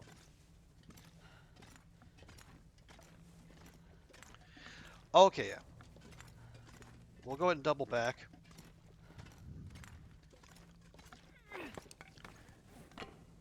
Head to the front of the mine, make a big old pile of crap, and then we'll be ready for Astrid's big venture into the mines of probably not Moria on the morrow.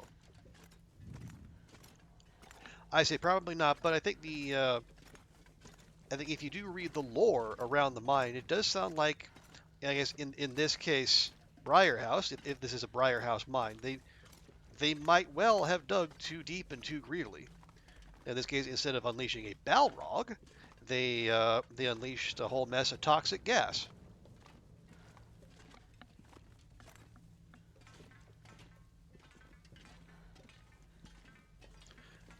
It's a shame that the Return to Moria game is. Oh, is it half baked? Oh, that's too bad.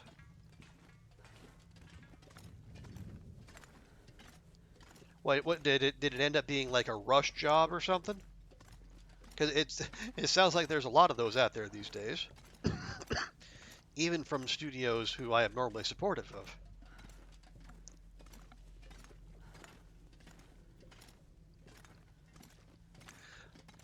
It's a good survival game, but the combat is very wonky. Oh, well, that stinks.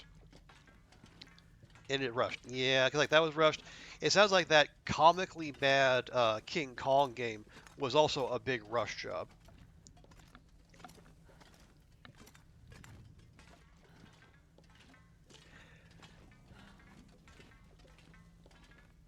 And then there's City Skylines 2, which doesn't seem like a rush job per se. But I mean they insisted on putting it out, despite being well aware of some, very significant, very noticeable uh, performance shortcomings. So much so that if you want to run the game on high, and your your rig is like a year old, it might not be able to meet the specifications. Which again, I'm no tech head. I am no expert in the gear area, but that seems not great. A year old before 4090. Yeah, yeah.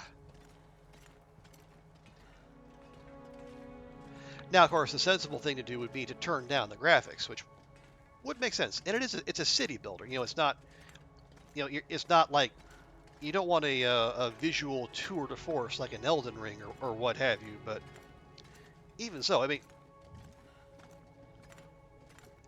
it feels weird that the performance should be such that you're telling people with computers and GPUs that are a year old that to temper their expectations.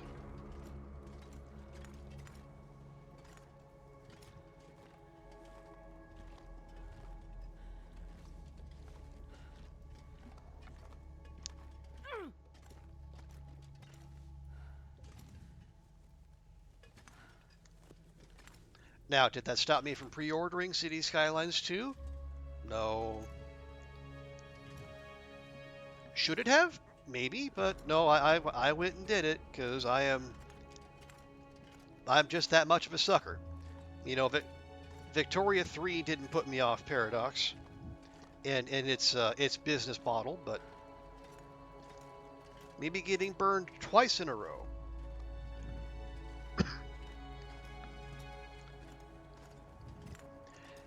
And who knows, maybe that sets me up for next year's release of Vampire the Masquerade Bloodlines 2 being the final blow between me and Paradox. A studio or a publisher whose titles make up a not insignificant part of my Steam collection. I'm gonna need to rest soon. Working on it, Astrid.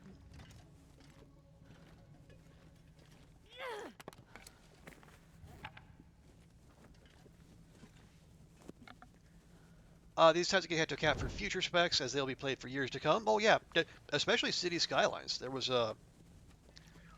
because like the first one had like 8 years or something. So it definitely had legs. Okay. Can I see my bedroll? There we go. Last year, Cyberpunk and its DLC. Yeah, and I very very rarely pre-order, but it's just like it felt like the thing to. I wanted to because I enjoyed City Skylines 1 so much, and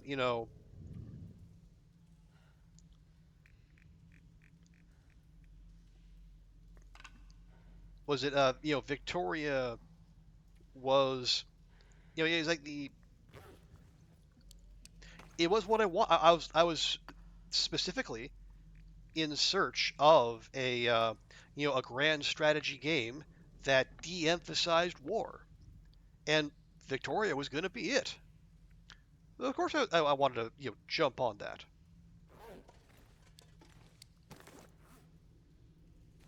Okay,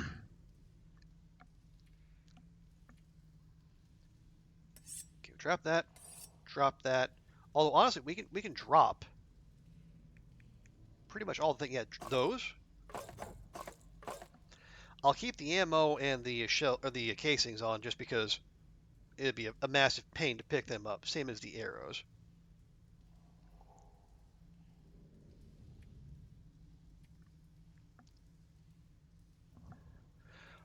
You play less of these guys, you even got another 32 gigabytes of RAM just to install more mods to it. Yeah, and there no end of mods too, obviously. Oh, we got double hatchets. Well, hang on. Okay, this. Let me just see. I'm not sure I can carry much more. Yeah, the ski jacket and the noise makers, they can stay. One of those can stay. That can stay. What is stuff we definitely know isn't coming with? Well, we need that to actually run the elevator, so got to hold fire on that. Yeah, let's go over here by our bedroll, and over here we can drop the things that we're gonna leave, but also they're gonna stay with us. So like the revolver, no need for that. Hatchet, no. Crunchies, yes. Those, no. That, yes. We'll keep those because again, massive pain. Drop that.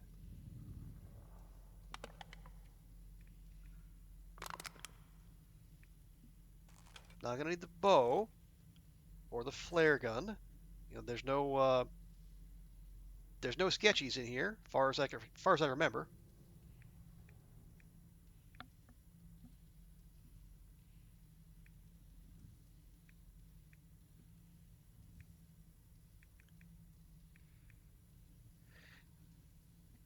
Yeah, that'll do. That'll do.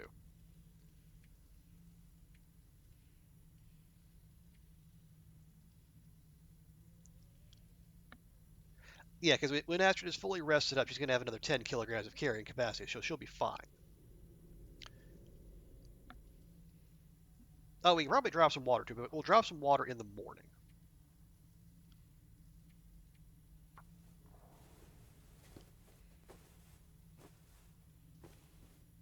Also, how am I repairing in the middle of the night in a mine? You had so many rocks, trees, trains, cars. It took forever. Oh yeah, same. Like I loaded a lot of buildings, and yeah, I probably entirely too many. But it just it was City Skylines. That's what you do.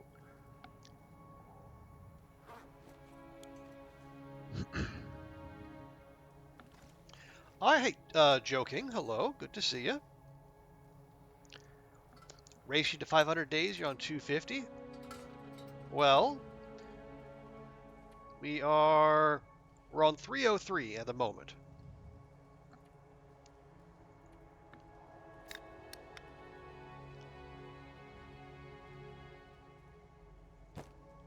I mean, you can race if you want to.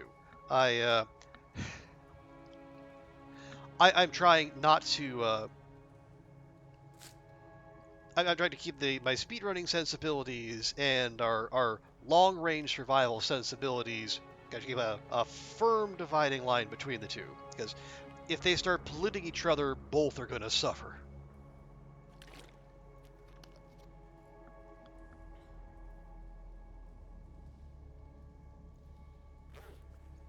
Okay, yeah, so time for Astrid to have a good sleep. Nice, big, full sleep. And come the morrow, we will brave the depths of the mines and try to slip past without too much issue. You super excited for about 2 months ago when first YouTubers posted pre-release videos.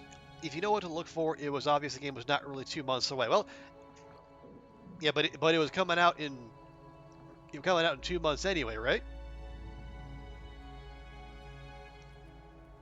So I don't know if Paradox was feeling shareholder pressure to make that happen, or if they genuinely thought it was better to release it as is than keep it in development any longer.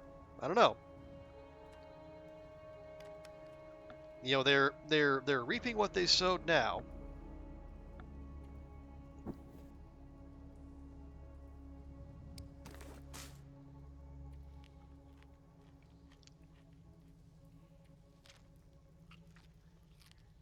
You wrote it. How far along did you think I was, Joe?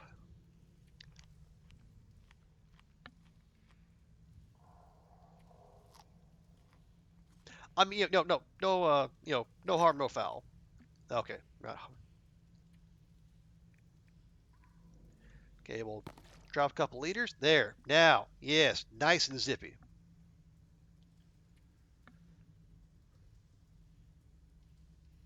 Okay, we got those meds just in case. That's all fine. We got some snackage. We got water, coffee in case Astrid gets a little on the tired side. We have torches as a backup, but we got plenty of lantern fuel. Honestly, we don't know. No, take the bedroll. We don't know what kind of shenanigans might come up. Take the bedroll.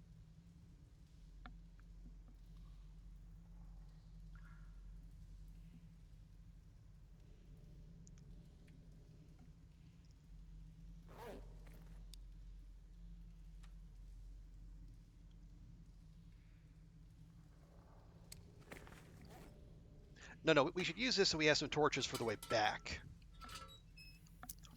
You watched a while back with this run. Oh yeah, I mean, that's entirely possible. This run has been going quite some time. Okay, there's our. Well, we have multiple piles of crap. That pile's staying here. That pile's coming with us. That pile is negotiable. Right. Onward.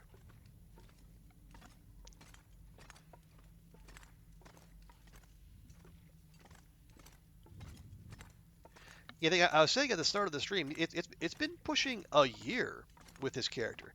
Obviously not exactly a year because like I'm playing on PC and the great wiping of PC saves happened back in December 2022 with the arrival of Tails and then the new save architecture, I guess we call it.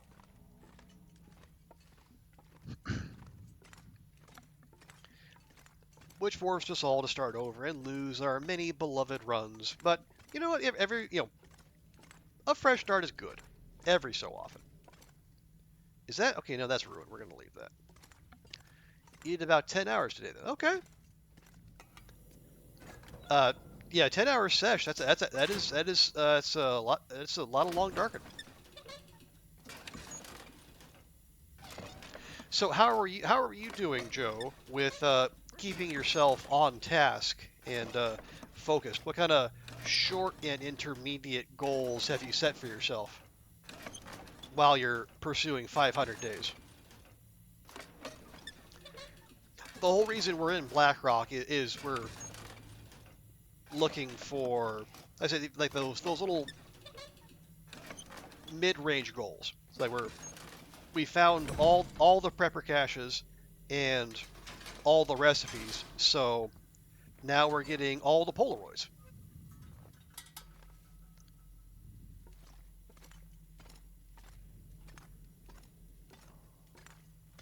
Storm Lantern, we're good there, but thank you, game. Check here real quick. Cole, no.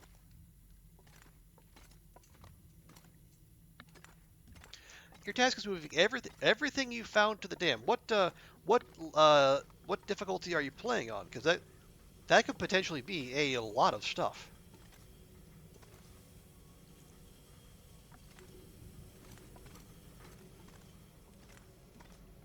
On Loper. Okay, yeah. So you I guess yeah. If you survived what 250 odd days, you probably have a very good collection of stuff that needs moving to the dam. Ooh, beef jerky, lovely.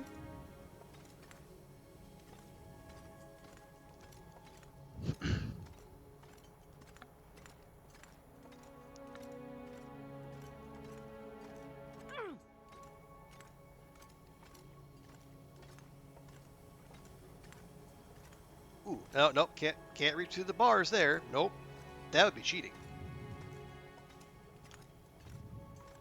What was that? Snow pants. Okay, well that's a little bit of certifiable trolling there. But you know what? This is also why we allowed ourselves so much wiggle room in our inventory. So if the game was gonna try to tempt us and weigh us down with some top tier loot, well, heck, might as well take it, right? Also, making a spare set of animal clothes. That's probably not a bad idea to do just in general.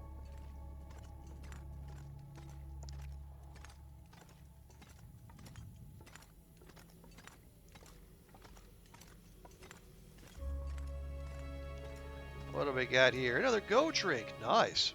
Okay. Gunpowder? Sure. I just found if you craft the clothes most of the way that they wear 0 kilograms. Mm-hmm. I think that should apply for the other stuff you craft too, because I know like if you craft a bow most of the way through, it won't weigh anything until you actually finish it.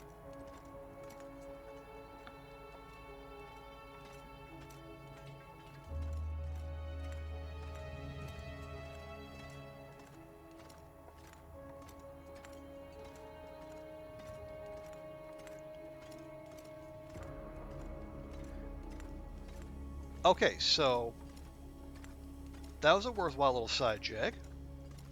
We got a go drink, and we got some snow pants. Did I go past that? There should be, or no, I think that was the door down was back this way. There, thought about. Yeah, I found that when we were doing there a challenge earlier this year, and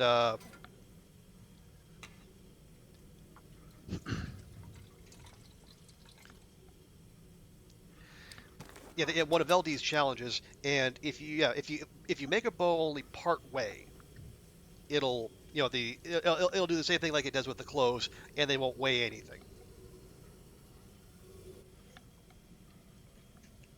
Which craft a new bow in every region and leave your old bow behind. Okay, well that works too. But yeah, I guess yeah, if you're, it's a little cheesy, but it's at this point, if Hinterland really wanted to patch that out of the game, they would. So you might, if the mechanic's going to be in there, we might as well use it, right? Ah!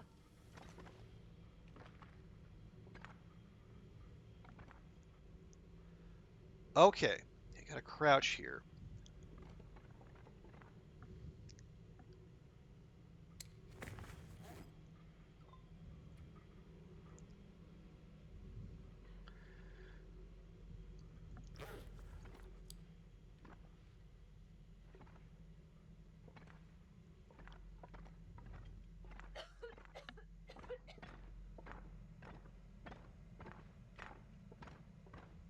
Wait, wait, wait.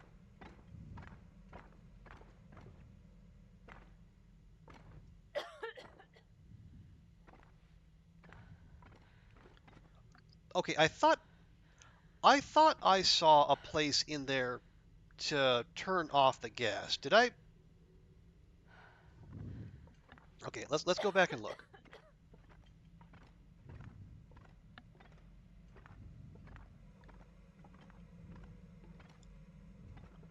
Okay, no, we need a valve handle. Okay. Okay. We're gonna move back. We're gonna stay calm. We're also gonna stop burning lantern fuel. You can craft about 95% and leave it unfinished. Yeah, if you want to travel around with it. And if you don't, then yeah, or yeah, you can have it ready when the old ones breaks. Okay, yeah, I'm trying to I have to remember the layout of this. I have to remember if there's an air pocket or if like if we have to just do this all in one go. And I hate that I don't remember.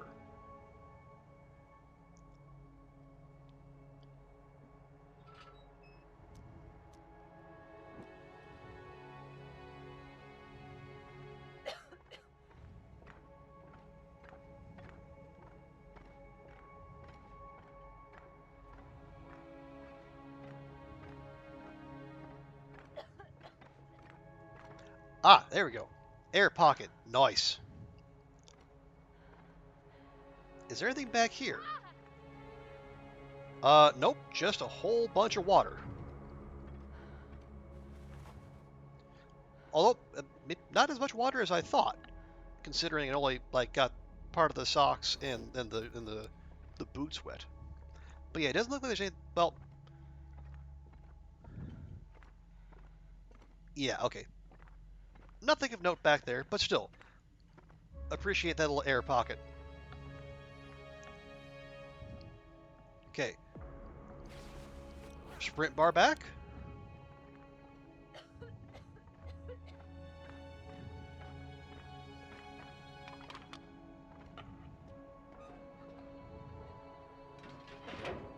Up. Up, Astrid. Up, please. Thank you. I mean, I could. I had to grab the loot as I went by, though, right? It would be off-brand of me not to.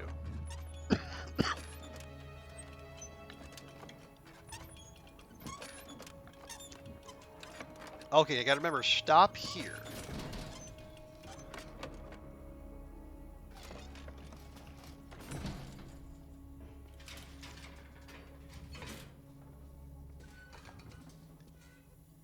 There we go. Oh, hushadoodle.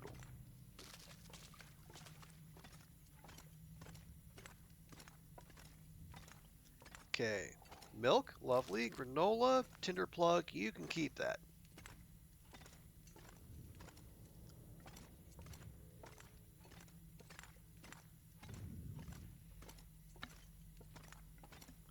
And is this what we're after? It sure is.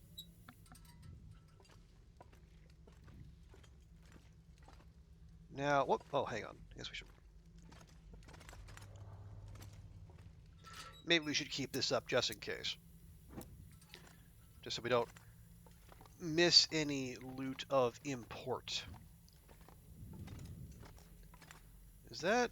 Oh, okay, that's how we get up and over. Lovely.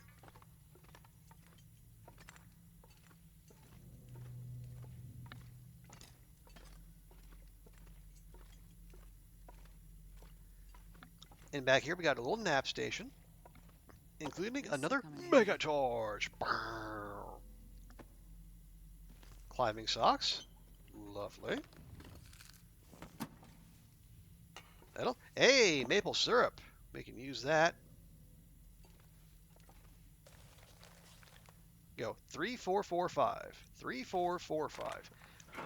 Not that we actually need to remember that, but now we know. Oh, right. Needed to bring the pry bar, except no, we didn't.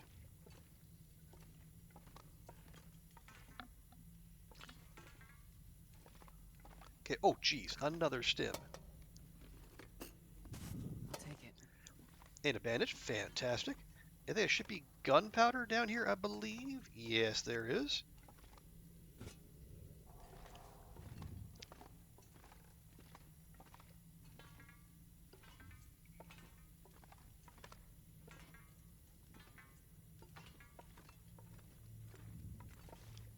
Right. And then in story mode, you're supposed to go up here to find the little extra code.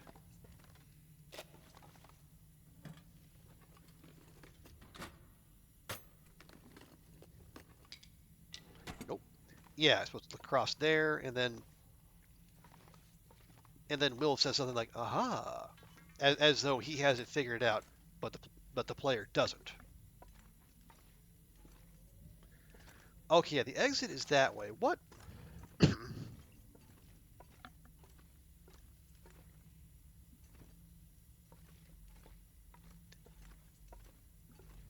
But then what was up and over here? Oh wait, no, that's where we. No, that's okay. That is in fact the exit. That's the way we came from, and then we just go back to the top floor. So what's up here? Nothing. Just another way down there. Okay. Well, that was fun. Oh, right, because in story mode, that bit there is blocked off. Or you need bolt cutters to get in. It's all coming back to me now.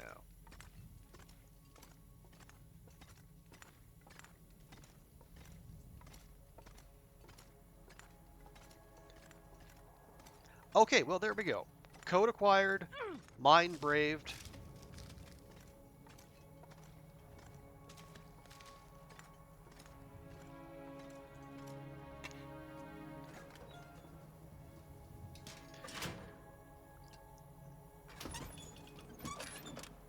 I think we've pretty much done everything we came to do, and then some.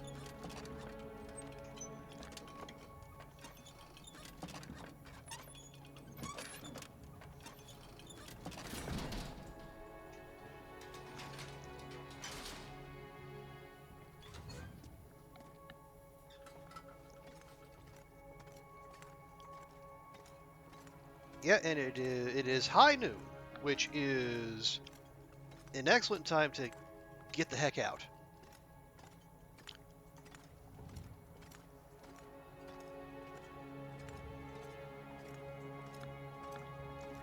And Astrid hasn't even used up, that much for her energy for the day, which is great.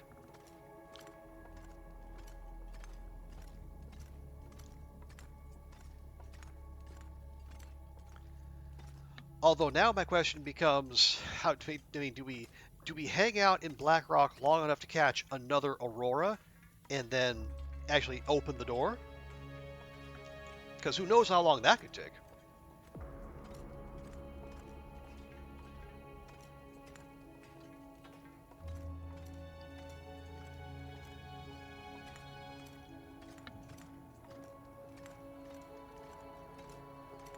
But again, the counterpoint to that is, you got something better to do, and in all honesty, the answer is, probably not.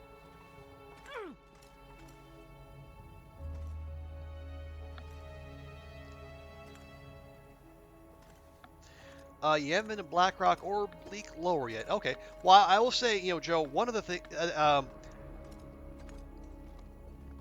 this is Achievement Astrid. I've been using her to, keep checking off the various and sundry Steam achievements for the Long Dark, and one of which was Faithful Cartographer. So Astrid has been, out and about in the world in, Wonder if I can drop any of this gear. pretty much every zone.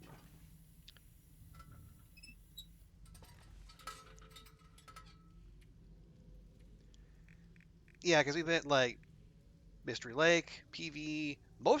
We spent our most time in Timberwolf as Astrid's collection of stuff and things in Mountaineers will attest. We kind of had a pretty decent spread, except for Black Rock and the airfield where we haven't spent that much time. And that might change, later on.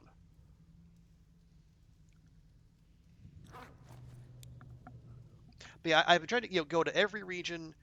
I said if you find all the prepper caches, find all the recipes, do faithful cartographer. Also try to get like 100% of the world explored, which it wasn't that difficult. Where are we? Oh, we are over. Well, we can do something about that. We can let Astrid eat up here.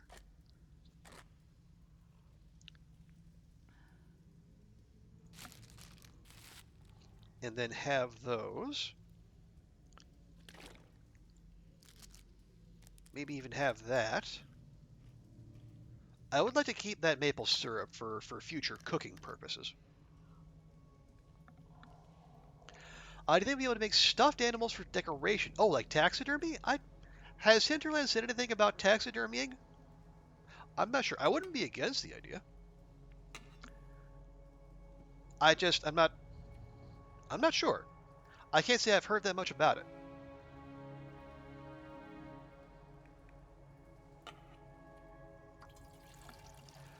Even to the summits 3 times?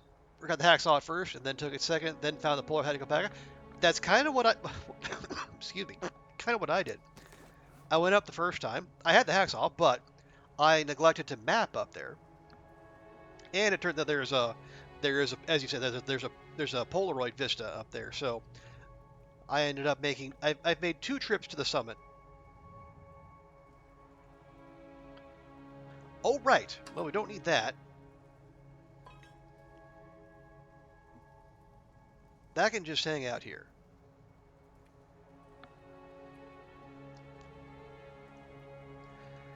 I would like to travel with some sticks. At least a little bit of firewood.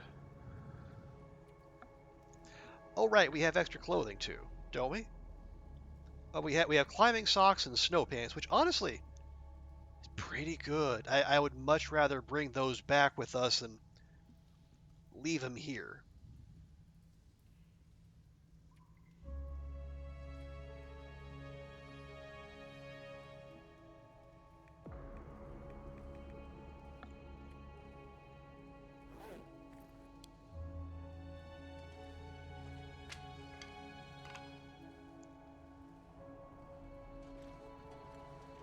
All right, well let's pop our head outside and see what the weather is like out there. We got what, 5 sticks and a piece of coal. Not well, but then again, once we finish the climb, we can recommit ourselves to the collection of firewood.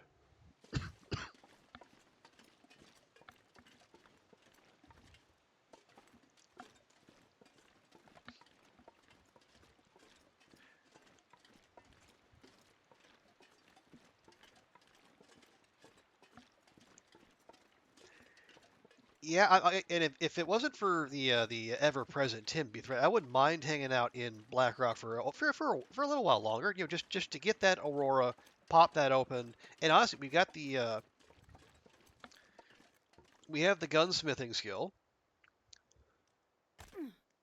We've got the shell casings. We would just we would need what we don't have is lead. We would need to find, and we use the 1 car battery back there to fix the transmitter. So we would need to find a vehicle with another. Did I bring the hacksaw? I did not. Okay, so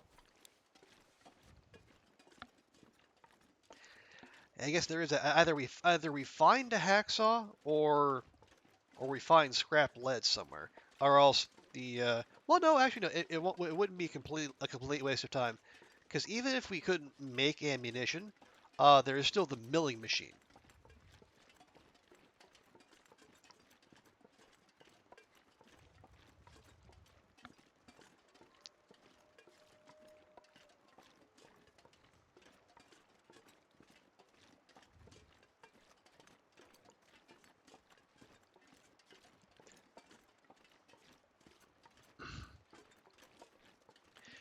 you have so many batteries, but that's surprising to hear, Joe. 'Cause, like, um, a lot of people, because if you've been trying to repair the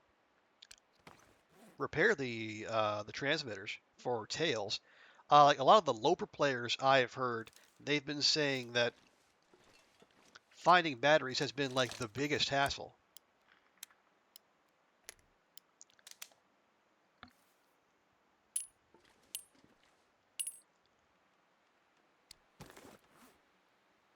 Wait, how did we get heavier if we just moved rounds from? Never mind. Never mind. Game being weird. Oh hey, yeah. Oh, we have more than 3.5 liters of water. Yeah, maybe that's part of the reason Astrid's rolling as heavy as she is. There you go. Have yourself a coffee, my dear.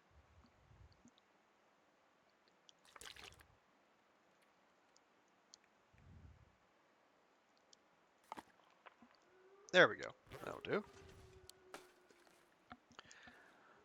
The one battery in Mountain Town was all the way up at the bridge. Okay, that I can believe. Yeah, Mountain Town, I think, is the one where there's no chance of a battery being actually at the transmitter. It's like in Muskegg in Muskegg and PV, I think. Well, Muskegg, PV, BlackRock, and DP. I think they're all supposed to have batteries right there.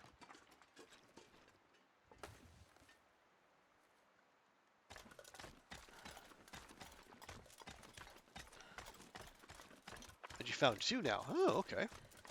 Rookie found some in Milton too, but there are people who say there are none.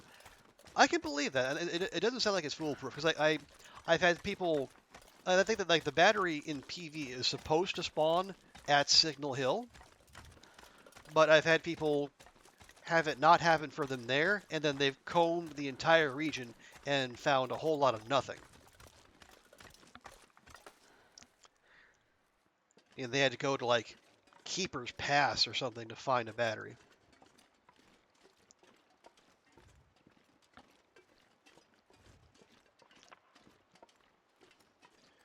Okay, they're nice and all the way over there, which is exactly where I would like them to be.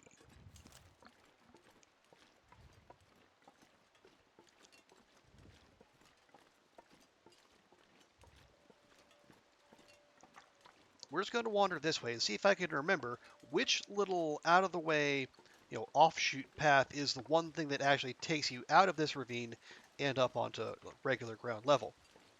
Because I had a hell of a time finding it when I played story mode. Ooh, wow, oh, that's a surprise batch of cattails, which I will take. Your 500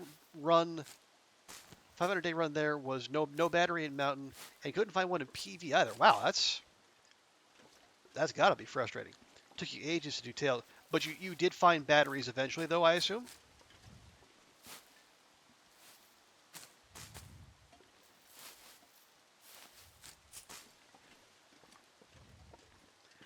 Yeah, we'll go ahead and grab those because it's highly unlikely we're coming back here.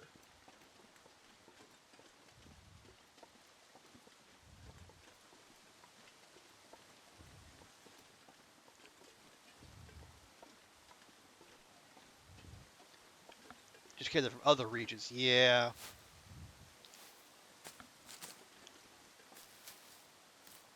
I don't. It seems to me like Forlorn Muskeg should be guaranteed because otherwise you're gonna. Because I think there's only like one actual vehicle in Mystery Lake. So if you don't find one in Broken Railroad, you're gonna have to haul that all the way from at minimum Milton.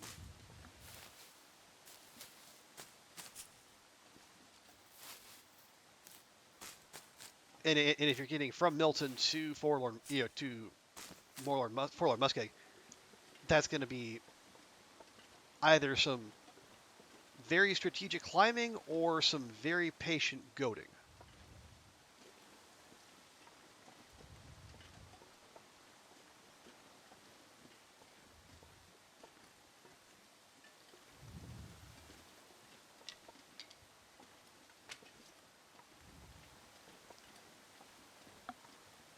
You think you brought a battery from BlackRock to PV?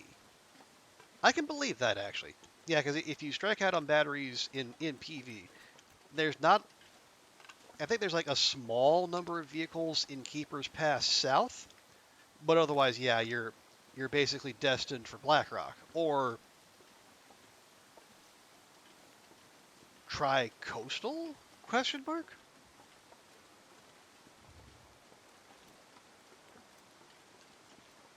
But obviously not ideal by any means. This pack is getting kind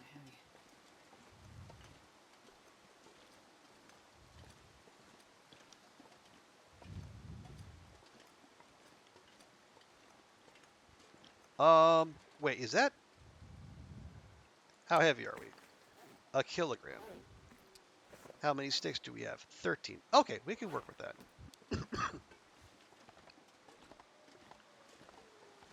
Now, well, hang on.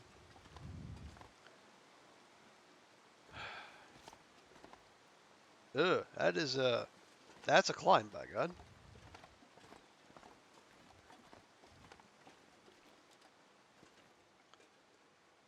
You don't think there are batteries in the cars ever in Keeper's Pass South?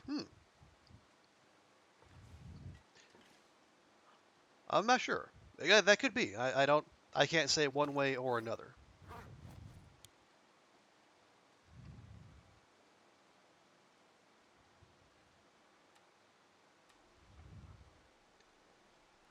Well, we were carrying a coffee for just such an occasion. We have our crampons on, right? We do. Okay. Oh, right. Dang it.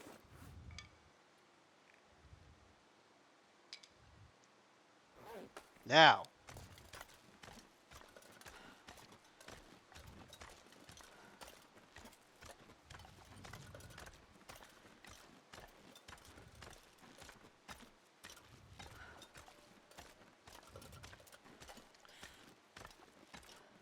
Come on, Astrid. You got this.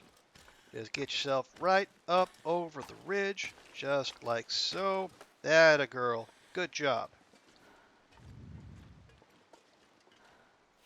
And now we immediately start grabbing firewood again.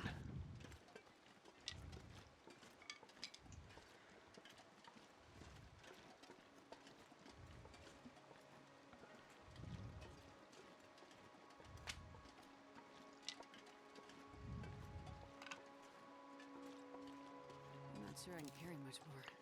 Oh, you can. You can and you shall.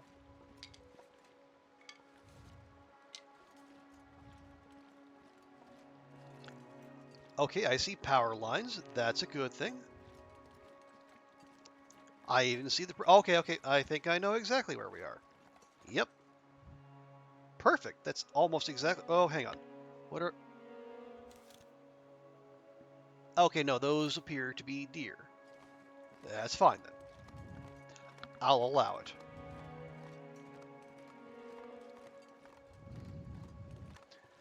All right, yeah, this is the one-way exit coming back in.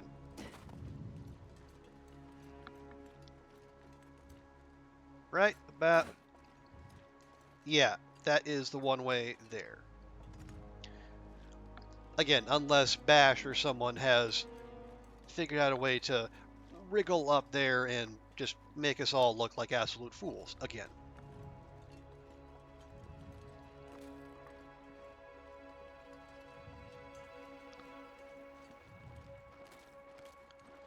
Hey, dear.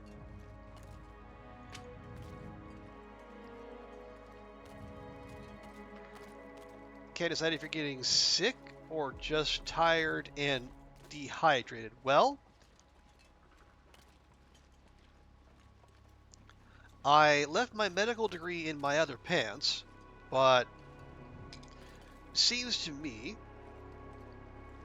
you could easily take care of one of those three and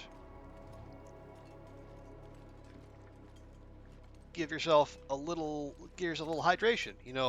Get yourself a nice tall glass of water, even if it happens to, I don't know, come from the tap.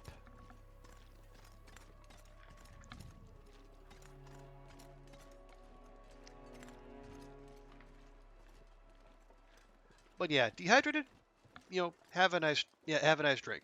Tired? Have a nice nap. Sick? Well, yeah, I can't do much for you there.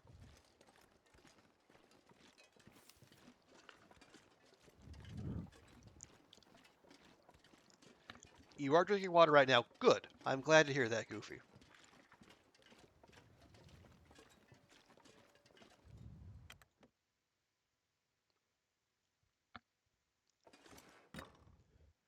Okay, now let us drop off our ill-gotten gains, like our new climbing socks and snoopants.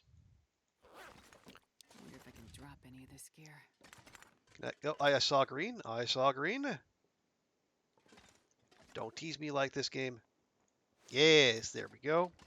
And we'll put the climbing socks. Right about. Yeah! Look at that. Snow pants, a mackinaw, climbing socks, and a balaclava. In a blizzard.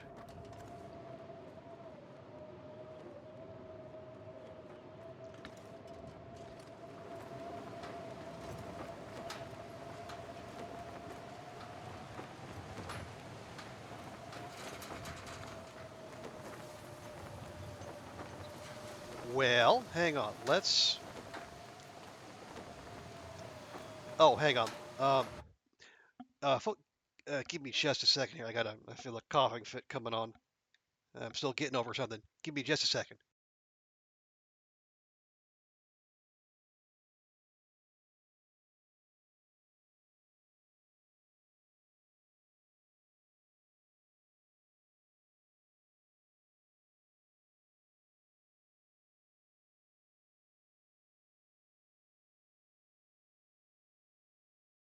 Ah, there we go. Sorry about that. Like I said, still kind of getting over something.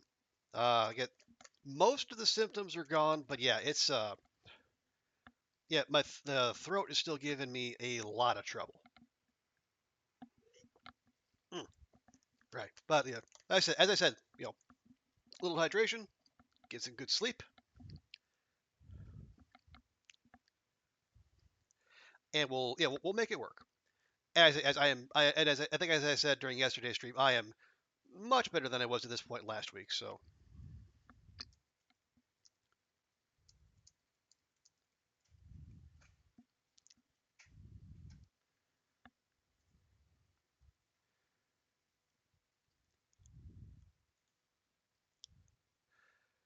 there we go. Okay. Right. Oh yeah.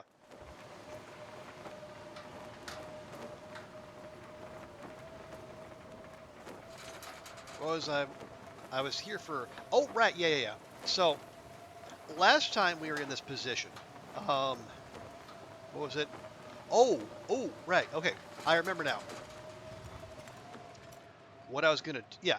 Okay. Last time we were here, and it blizzarded. I found that if you start a fire in this stove and actually hang out here, it will keep you warm, despite this being indoors and you being outdoors. So, me being me, I thought this would be a fantastic way to cheese those last couple of percent and get the Blizzard Walker feat, which I am at like 98%.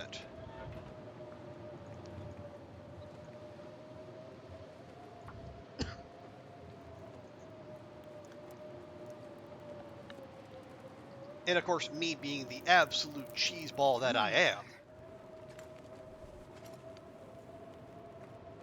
and if we're in a situation where travel is really super duper a bad idea, and traveling during a black rock blizzard is most definitely that. Because, a reminder, there are Timbies out there. But yeah, look at this. I'm standing out here, exposed to the wind in a blizzard, and it feels like 22 degrees. Now, is this going to be bad for our clothing? Sure, but we can work with that. So let's just take this time and do a little needed maintenance on our tools, for instance.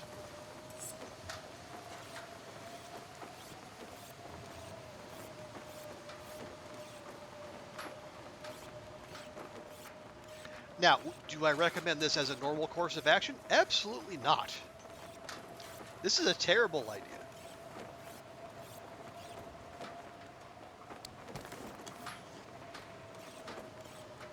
But every so often, you find yourself in a situation where the allure of cheese is just too strong, and you have to answer it. And for me, this is one of those moments. Okay, check on our time there. I could be you. Actually, here's what we're gonna do. We're actually gonna use this time. We're gonna be sensible long dark players. Nah.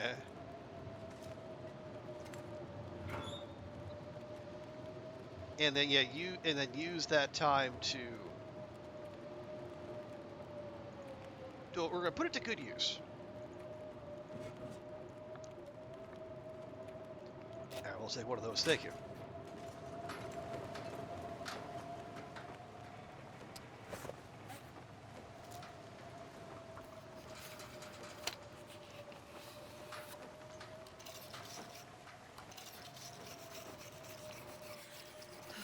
And yeah, as I was saying earlier, I don't. It's not the way we were. Not the way you were intended to play the game. You probably were not meant to be able to feel the warmth of a single burner stove.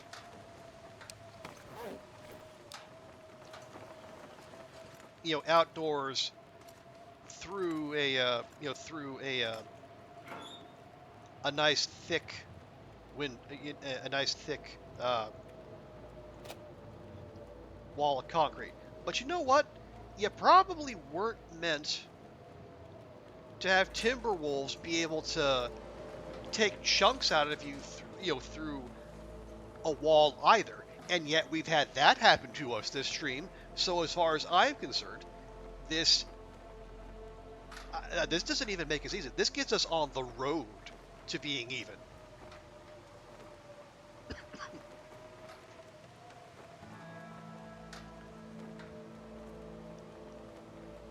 I mean, if the game is going to be weird one way, I say we take advantage of all the weirdness, especially the ones that happen to break in the player's favor. Hinterland has had every opportunity to patch out this sort of nonsense, but do they do it? Mm-mm.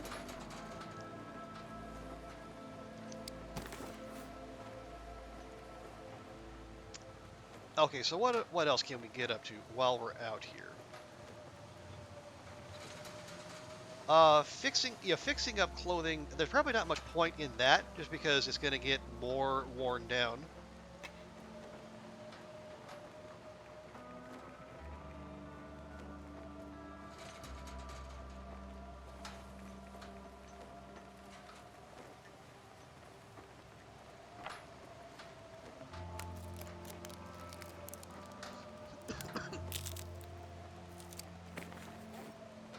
Can we make anything? We can make a mega torch. We're not doing that. Prepare the reishi? Nah, I don't think so. I'd rather save those for herbs of potential use in pies or stews.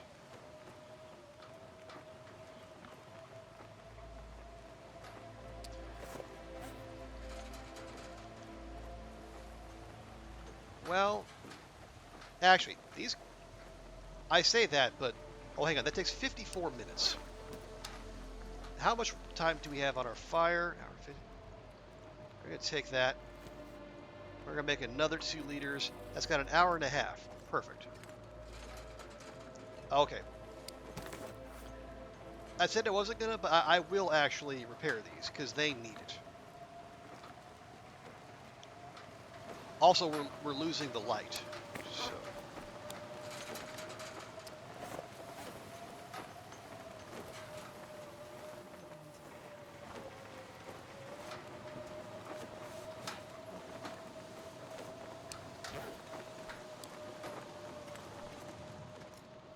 51 minutes. 7. Okay, very good. And we got 43 minutes. Can we throw a few more sticks on there? There we go.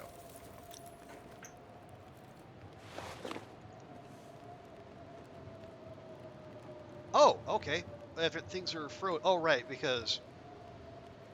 Well, fine. Hang on. And grab a coal. Just going to pop that on there.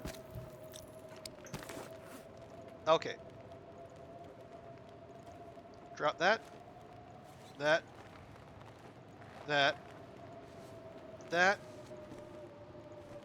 That. That.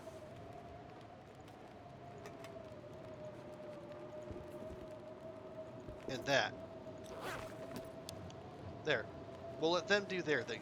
Now, if we stand out here, even though despite dropping all that, it actually feels like 34 degrees.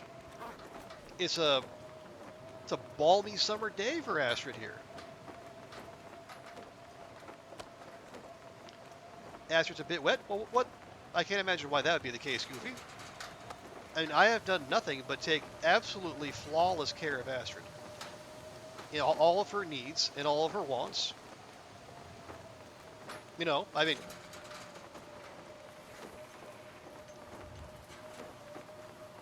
I don't know if she's been playing in puddles while I've had my back turned. I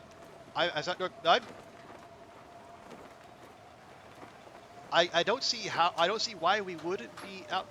We placed a campfire right there.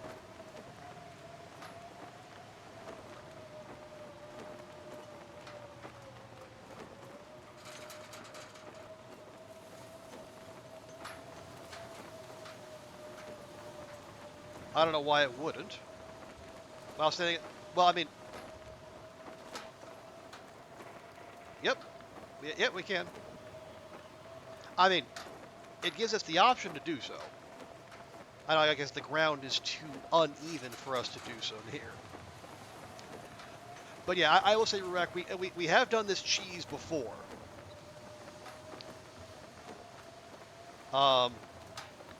Again, also while, as you say, while grinding Blizzard Walker. I am shameless.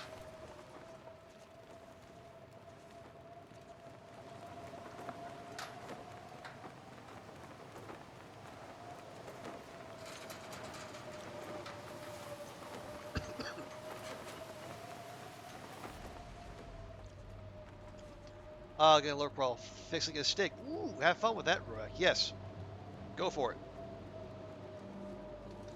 Appreciate the lurk. And yeah, we're just gonna stick with this for just a little while longer. No, not that. There we go.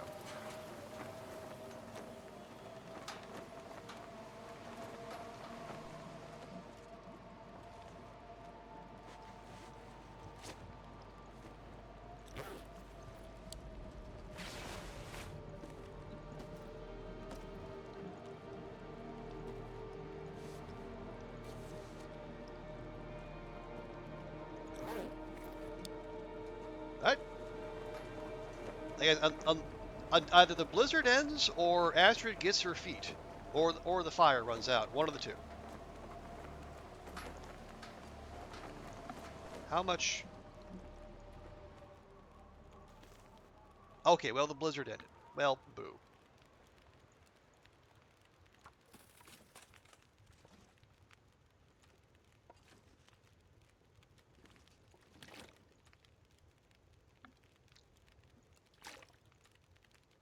Well,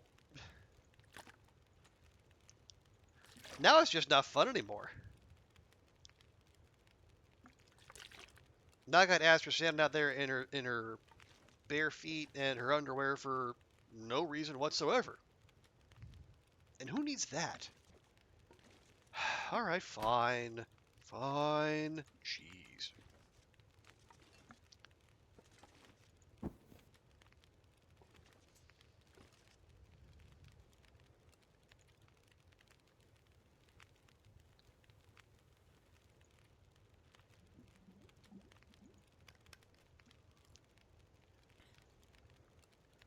There we go. How much fire? 50 minutes. Okay, I'm going to grab that. Close my eyes. Move that back up there. Because that is the skillet that belongs here. The pot is ours. Okay. Now looks like most everything has dried out, which we like. But we'll reevaluate that in the morning.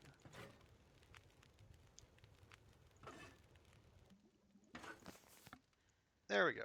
Okay.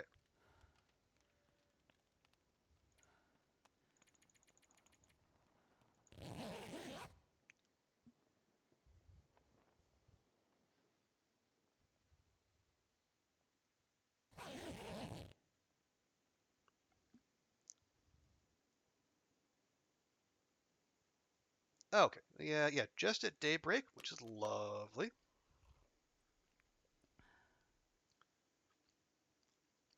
Also going to be quite cold. But yeah, okay, let's pick up our clothes. Man, this pack is getting kind of heavy. Well, hang on. Let me at least grab the stuff before you start complaining. Good grief.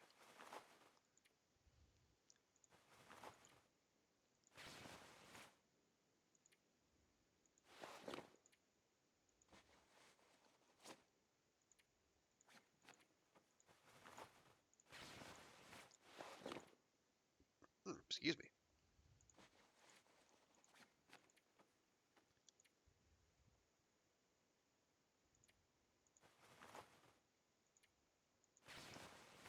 There we go. There, not so overburdened now, are you?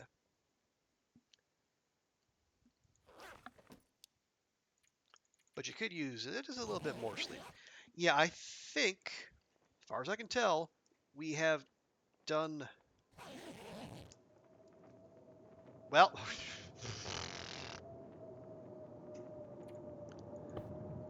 I was going to say, well, time to leave Blackrock. And Blackrock is like, oh, don't go. We were just getting to be friends. To which Astrid will respond, you have a weird definition of friend.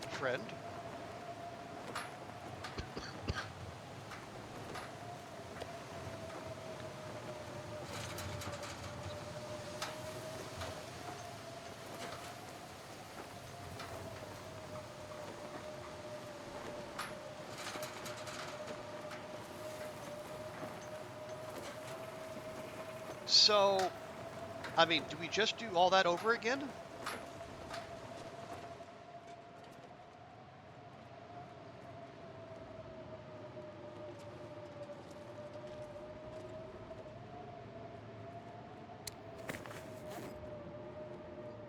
You know what? Let's go even bigger.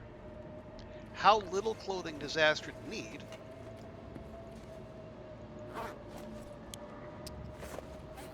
to be able to be comfortable out there in a blizzard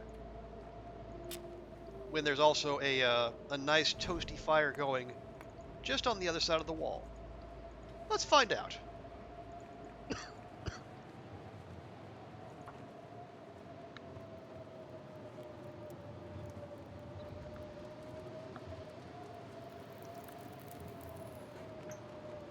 Come on, little fire. Come on.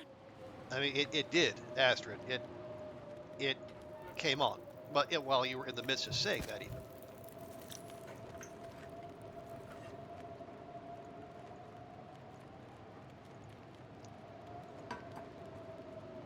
Oh, also, come over here. Don't need that, thank you.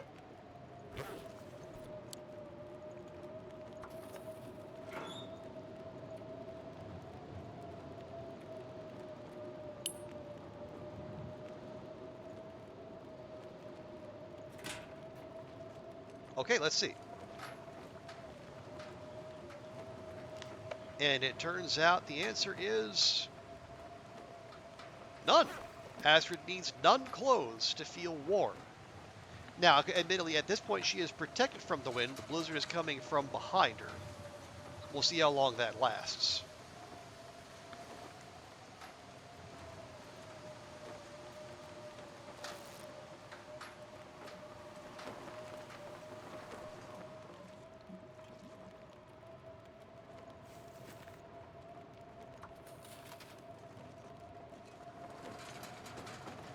Okay, now she is not. Now Astrid has the wind blowing across her, and she somehow feels even warmer. Now it feels like 13 degrees rather than 10.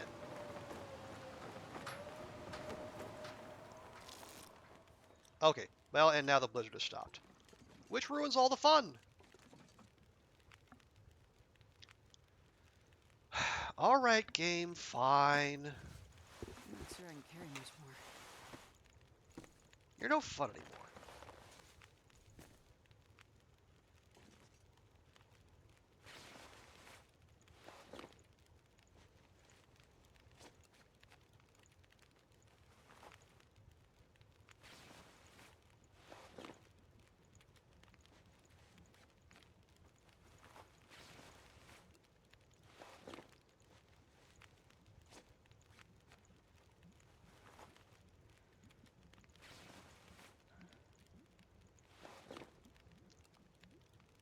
What? What? No, put Astrid, please. Put on your snow pants. Naked time will come soon enough, just not now.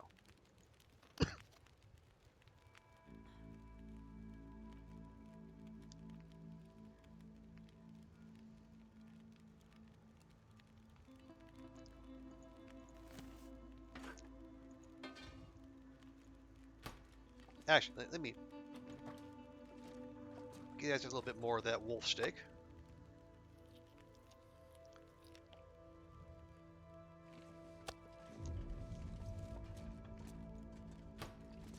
Okay. I mean, she is quite heavy, but I'm going to go out on a limb and say the amount of water she's rocking probably has something to do with that.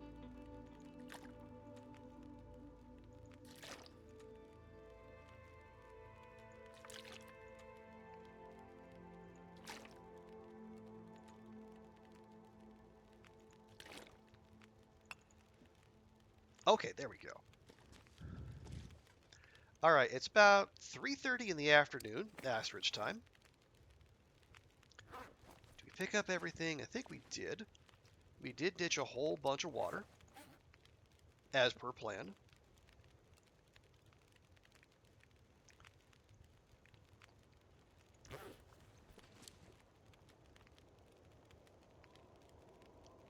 No. Okay, just a that's just regular wind. Sounded like the game wanted to start a blizzard again. Okay, that's all fine. Oh yeah, let's check in here. Make sure we're not going to leave behind anything crucial. I'll take my rose hips back.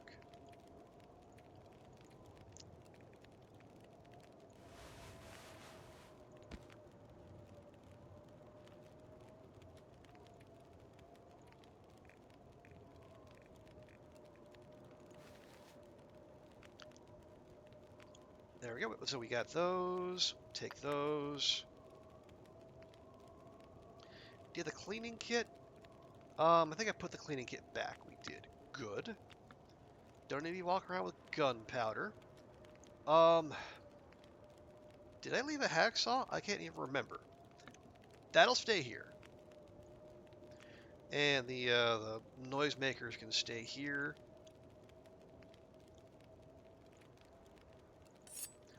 We'll take a hacksaw.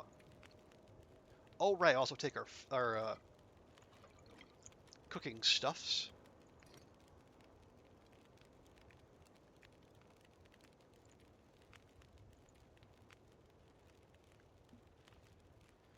Yeah, we'll leave some backup stems and some birch bark. I'll leave one more.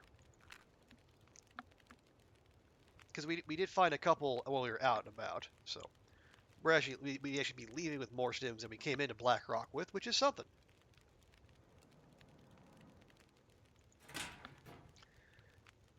But yeah, I do think we have done all we came to do in Black Rock and then some. So then the question is, where do we want to go next? Sorry, give me just a second.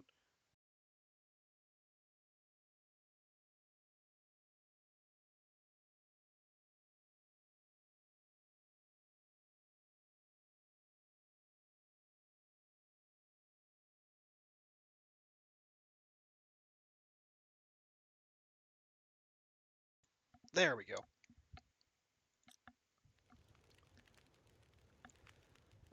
Yeah. Where was I? What were we doing? Oh, right. Yeah. We were getting out of here. So how do we want to do that? The straight shot would be to head back. I mean, to go through the way we came in, which was through Keeper's Pass. Alternatively, we could go straight to Timberwolf Mountain. We'd have to go out of our way slightly, but I actually think all things considered, the trip might be shorter.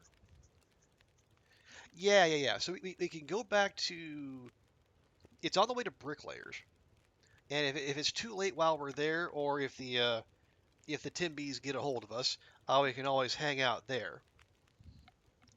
But yeah, I would. Oh, hang on. God, the Aurora. No. It's fine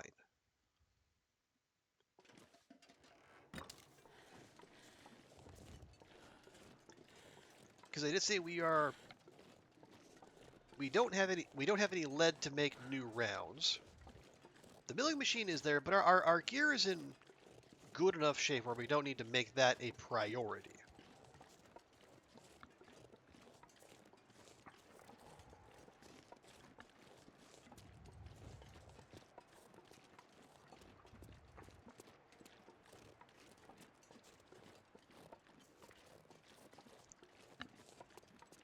Okay.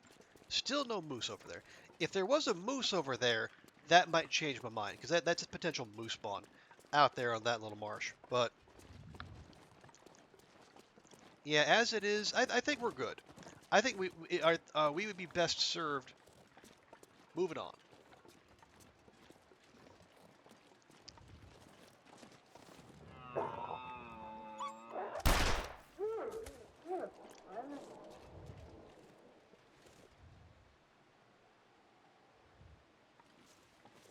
How about you call your buddies now, huh? Where your friends at?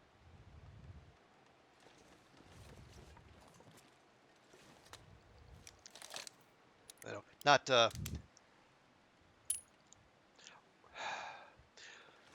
Okay, I say that, but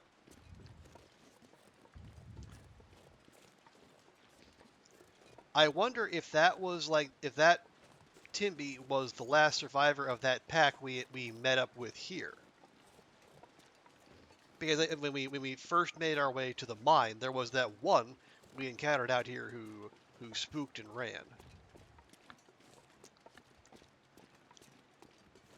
So if that was it, and then we found him, trying to nom on a deer, that means the pack should be respawning, or the pack respawn timer will have started. So maybe it's a good time to get out of Dodge.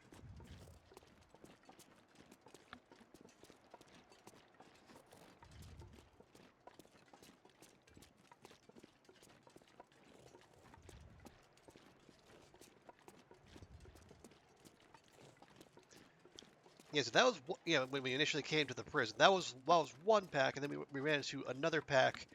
Oh right, no, we ran into it. I think while we were passing the farm, coming here from the substation.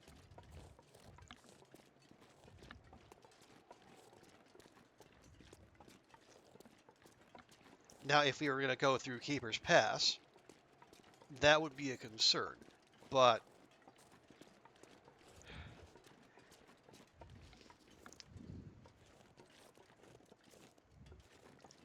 I don't know. I think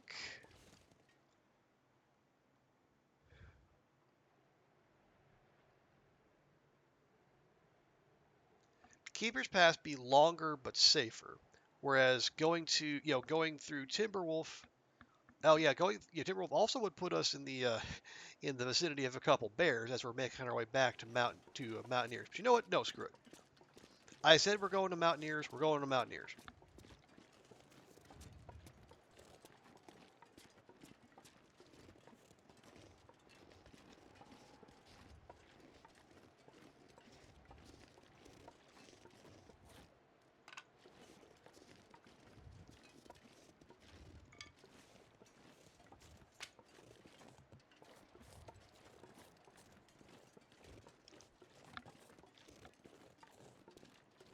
Now, the Timbies do like to hang out around here.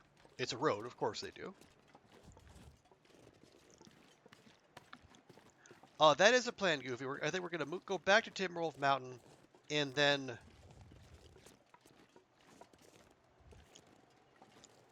And they probably go to Ash Canyon next, because I think there's I think there's Polaroids we have yet to find there. I think.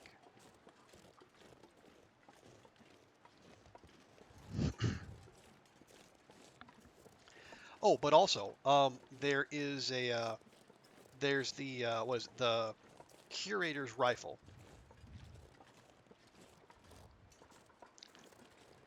Is there a direct route to, oh no, there is no, there is a direct exit from Black Rock to Timberwolf Mountain.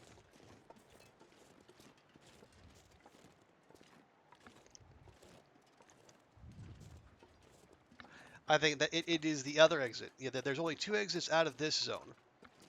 One, one is Keeper's Pass, and then the other one is the way we're going. Now I see.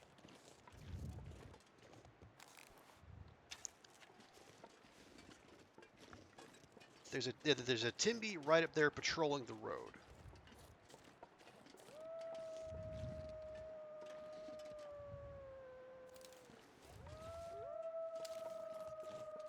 Okay, I think I see three of them.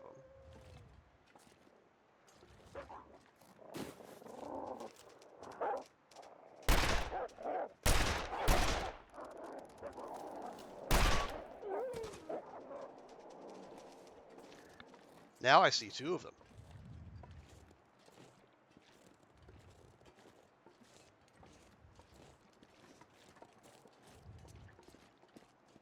I see two Timbies and one ex-Timby.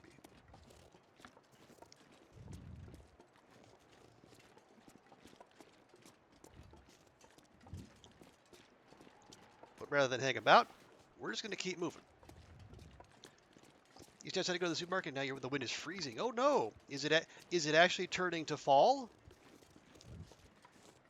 Because it's sure as heck taking a sweet time to do that here.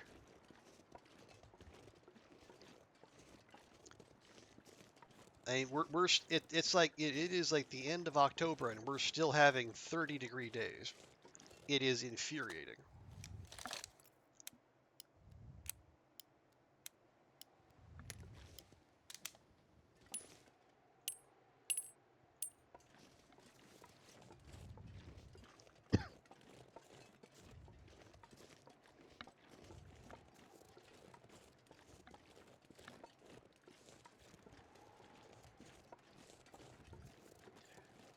It's been fall, still a bit warm in the afternoons, but cold. Yeah, see, and it's been nothing but hot here. Obviously, we are a fair ways south, compared to Spain, but still cold by our standards. Sure, that makes absolute sense. Yeah, it's all relative. And if you're used to 30 plus and humid every day, even like the high teens, low 20s would feel frigid.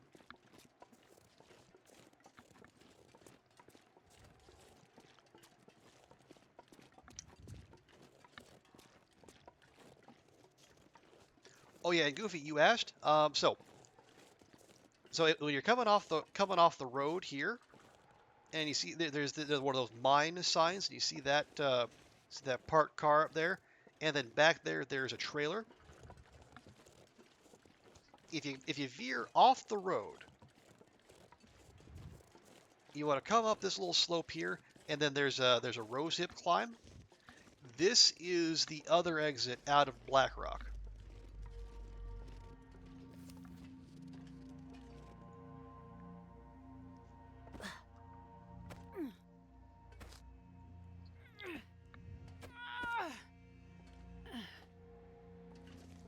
Yeah, so you got yourself a little double climb, and then the transition cave will take you straight to Timberwolf Mountain.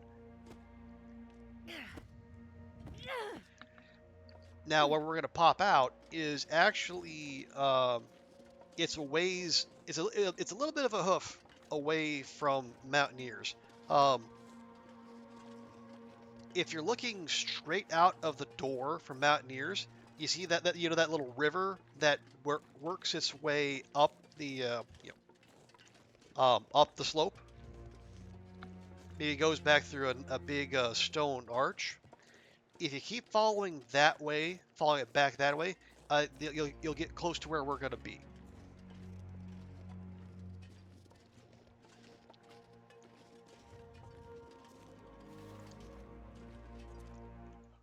But the other wild thing about this cave, at least in the times I've been through it, is there's invisible water.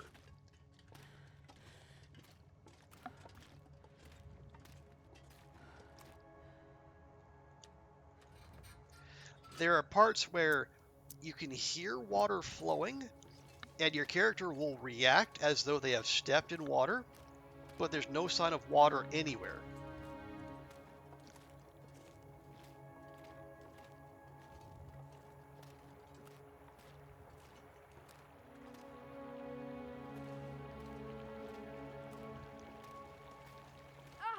Yeah, see right there.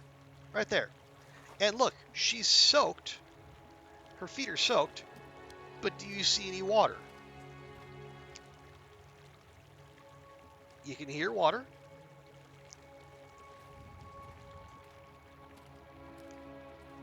Also, why did she just get sprayed, Risk?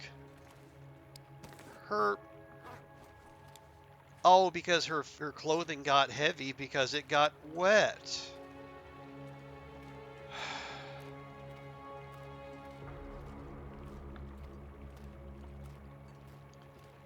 Just absolutely dumb.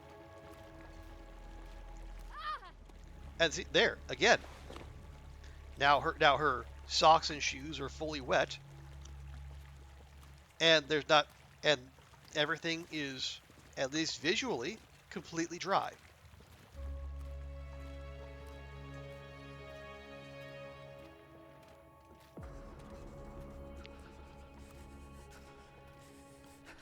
And despite being indoors, Astrid has lost most of her temperature gauge. Why? Who the hell knows? It's ghost water.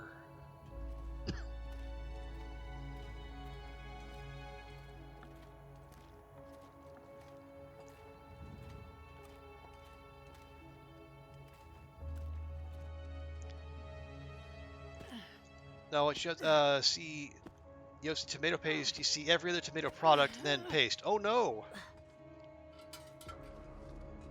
Is there another grocery store conveniently located, or do you need to put off the making of the stew for another day?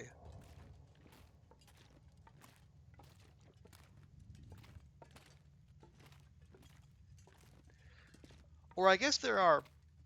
I guess if you look it up online, I imagine there are tomato paste substitutes you could do, but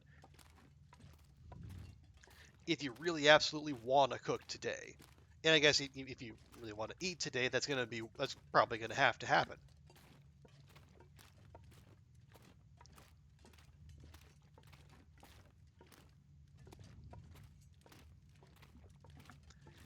"50 types of tomato sauce, but no paste." Uh-huh. Well, that's unfortunate. Did I just... Okay, no, this is where we need to be, because there's the exit. There's one 600 meters away, but you're not going. Wow, you really are leaning into this whole Spanish thing, aren't you? I kid, of course. Yeah, 600 meters, not the longest trip.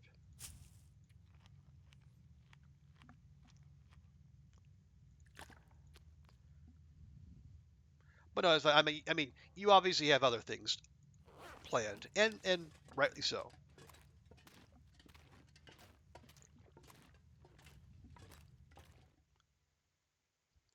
Okay, let's see.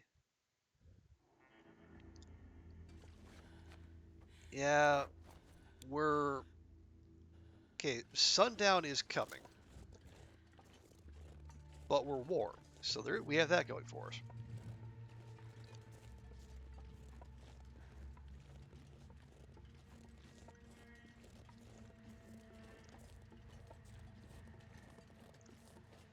Okay, now last time we came through here, we were almost yeah, there's the wolves. I was gonna say we were almost instantly accosted by wolves and a bear.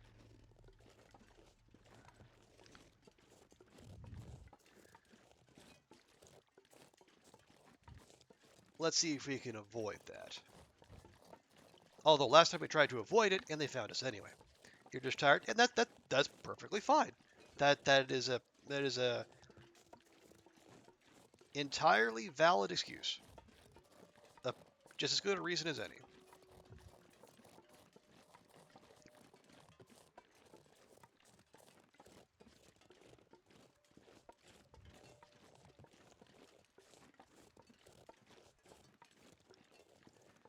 Now, if memory serves, yeah, we're gonna have to go. I mean, there's climbing. We could climb down if there's a rope. I don't actually know there must be. That's how we got up here. But I'd rather save Astrid's time and energy and then just see if we can make our way down the goat way. Do we have bandages? We have bandages. Good.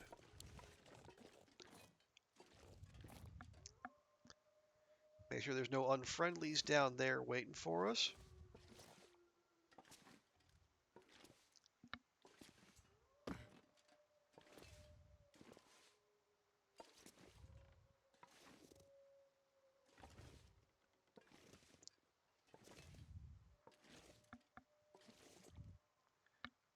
Okay, looks good. Aim for the white stuff. There we go.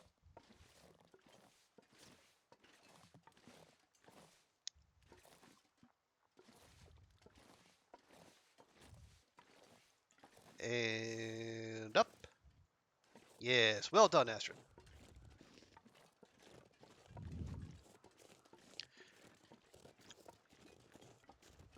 Yeah, so Goofy, if you know where Andre's Peak is, and like, oh, there's a bear right there. We're just gonna have to do everything we can to stay the heck away. Yeah, if you know where Andre's Peak is, or this, this part up here that's above Crystal Lake, where there's also some more airline containers.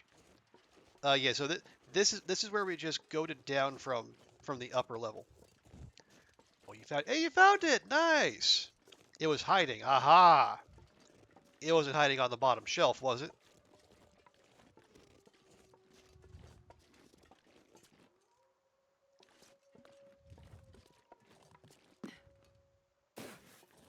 Feels like night is coming.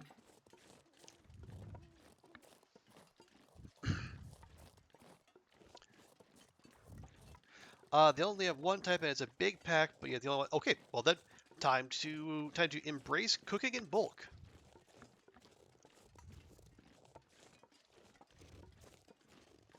and then just use that tomato paste as you go.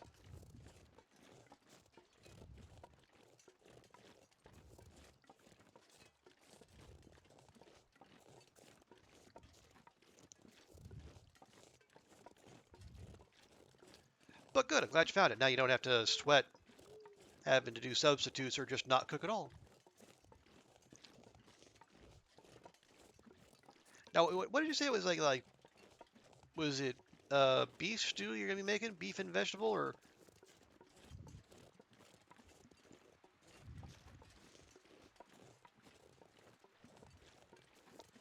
gotta remember all the way back to earlier in the stream. And I'm a streamer. You can't expect me to do that kind of thing.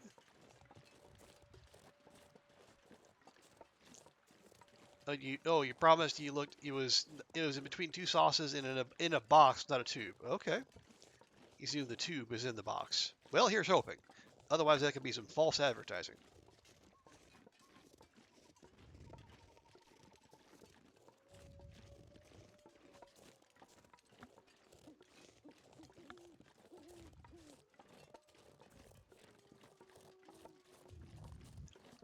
Okay, I believe we have outpaced the bear, so we can go down on the water with a little more confidence.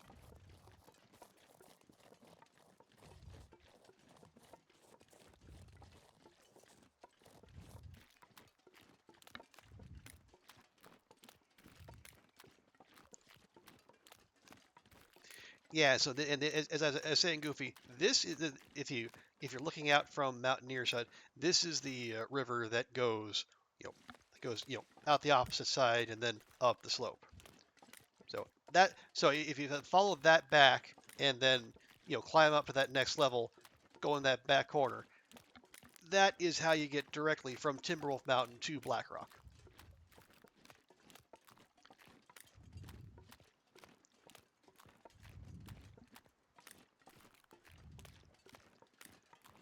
Just a little bit more direct than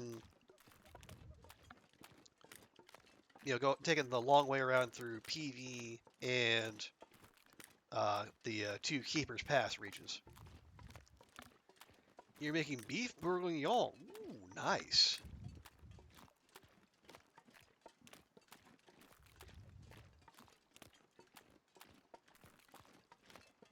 Yeah, I think you said you're gonna use all the beef in one go and then just see if you can find space in your fridge. Correct? I'm fairly certain that's what you said. Which, as I say, it is that would be my approach as well. Get the most out of a single batch of cooking, even if you do have to go through the minor hassle of rearranging the contents of your fridge. You can have some today, and you can have some tomorrow, and you also save yourself the time and energy of cooking on Sunday, which will be good because, as you mentioned, um, lots of places in Spain are closed on Sundays.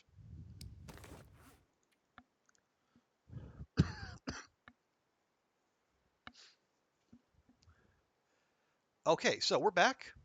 This is in our glorious pile of crap we got going here. Yeah, it's a pile of crap, but it's my pile of crap.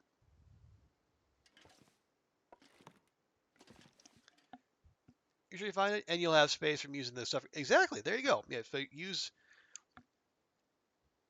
make use of every bit. Just think of it as a fun, tasty game of Tetris.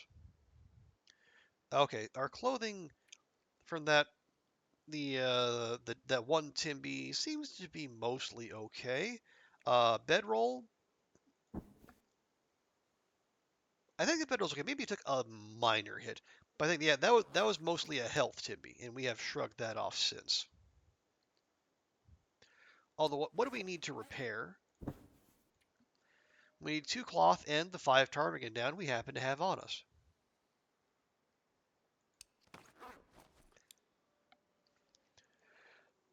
Even though you had to buy a crap ton of carrots, so they're bulky, you can choose how many you wanted, but you got like 10 for €1.75. That's not. No, 10 carrots for that. That's actually pretty solid.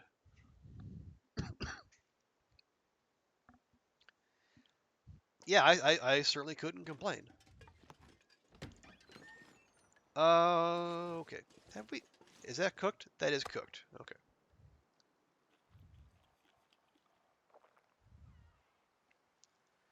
Excellent.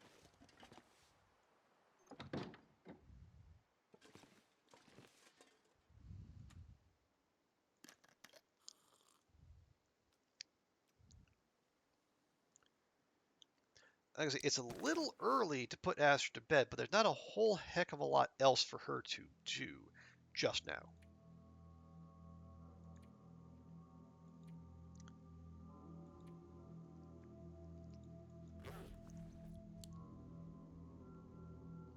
So you know what? Sleep it is. Just how big in a shark blanket like he was in the mouth, and you want a shark blanket like he was. Oh, so it's like the bee was in the mouth of the shark. Ew. It was like a onesie of some kind, or is it like an actual blanket?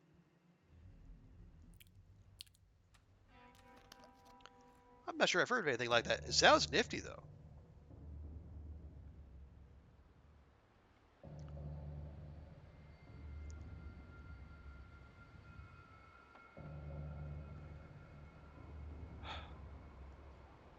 That's not a blizzard, is it? Nope, that's just a plain old weather. Oh well. Okay, so what's our next step? Oh yeah, we should something I said we were gonna do, but never actually did. We'll check our Polaroid collection.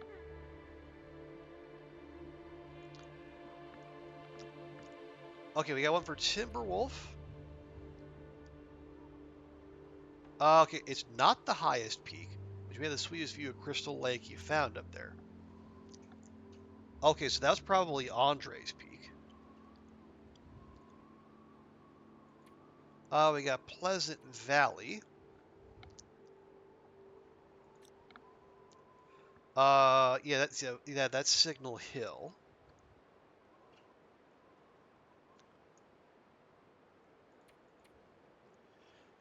Mr. Lake, that looks like the Overlook Hotel. You know, the entire region, tough climb, all those. Yeah, that's the Overlook.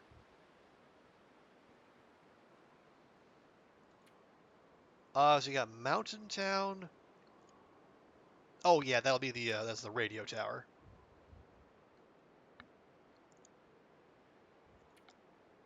HRV. You saw Rainbow. Okay, Rainbow. That's Many Falls Vista.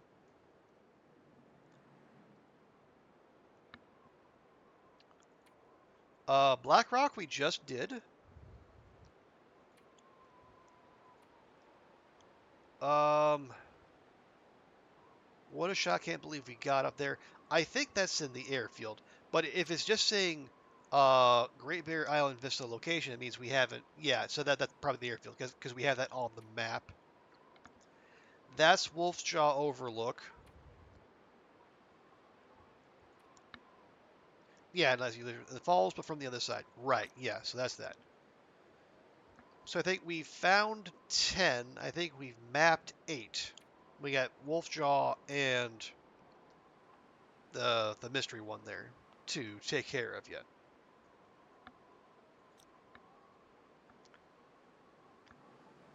Yeah, we got more. We have a overload of notes. We fixed all the transmitters.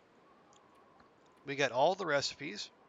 Apparently, we missed a memento note somewhere. I'm not sure where. And we got 215 surveyed locations. Rock cache. Wait, rock caches? What if Oh, wait, we're allowed up to 5 rock cat. Oh, okay, okay. I was gonna say, did I miss something? I clearly missed something. No.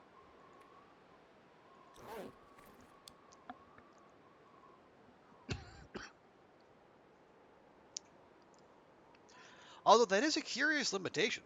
I mean, to put a cap on the number of rock caches you can have in a zone. I mean, if that's like a something for the processor, or I don't know.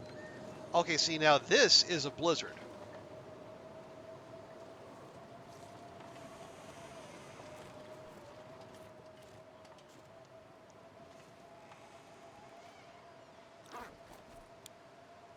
You thought they delivered your public transport cards because the reception texted me saying they have something for you, but no, it's your bath mat. And now because tomorrow is Sunday, you'll probably have to buy something else Monday morning. Oh no. Oh, did you did you have to apply for a public transport card or something?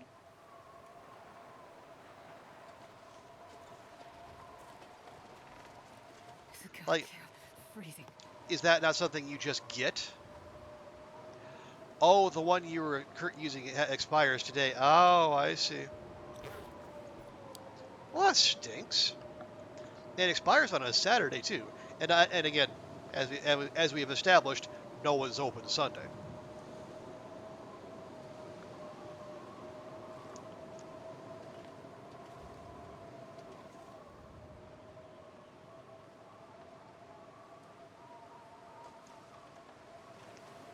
Wait, I'm so cold. I'm warming up a bit.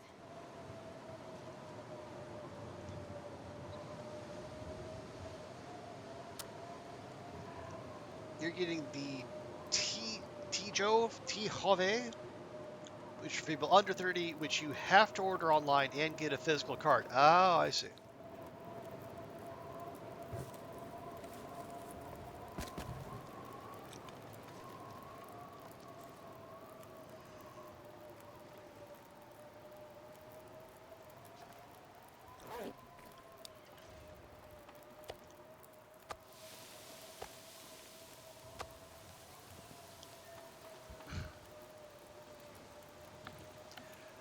And you've been using that one. Oh, it lasts for 1 month, and anyone can buy it at a metro or a tram station. Oh, so do they not have like a renewable one, or like one of those cards you can top up?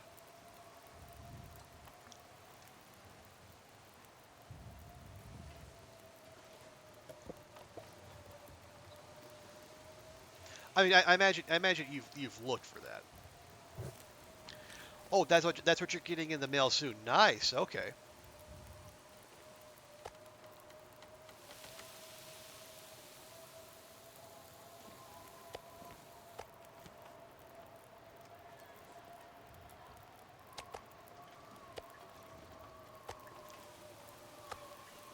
Yeah, because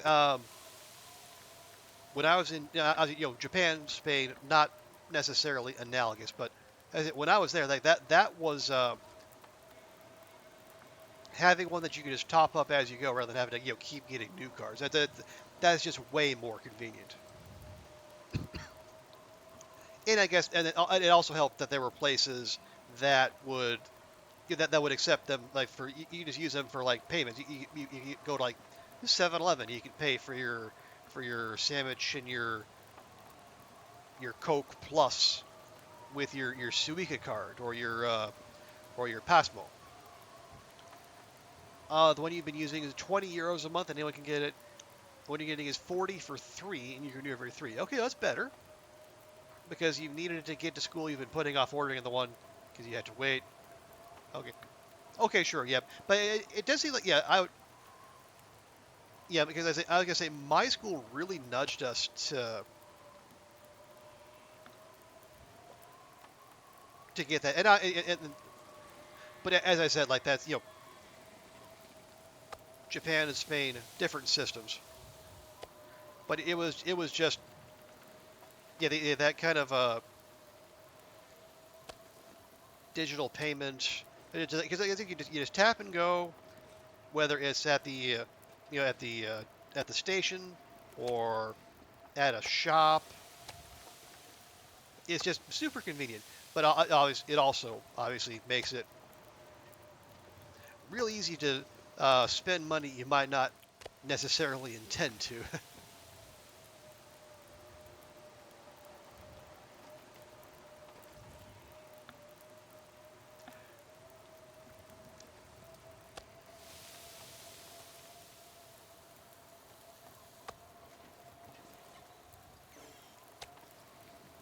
The tomato is the size of a large tube of toothpaste. I can believe that. I think I bought tubes of tomato paste like that as well. Although I think they were an Italian brand rather than Spanish. I think. I don't know for sure.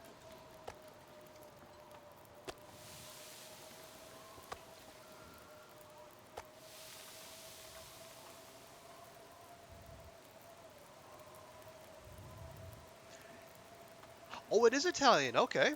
Well, maybe it's the same thing.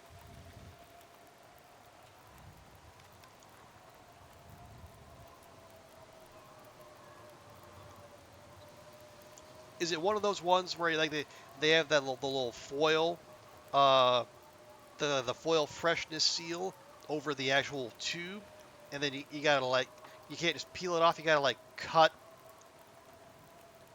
and that you gotta cut over where the opening is, and then start to peel away the I guess the freshness seal. You mean in English and Italian rather than Spanish. Okay. Okay, yeah, honestly, the Goofy, that's starting to sound familiar.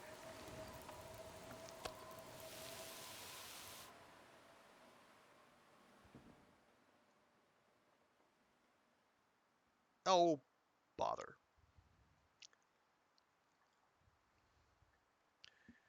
Oh, you flip the lid around and poke it in. You have to cut it away. Okay, so that does not sound familiar. But again, maybe I was doing it the wrong way.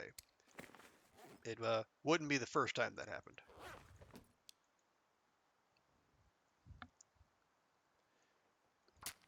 The tube is red, white, and green. Okay, I don't. Hmm. I guess my memory of the color Come on, scheme little fella. isn't what it should be.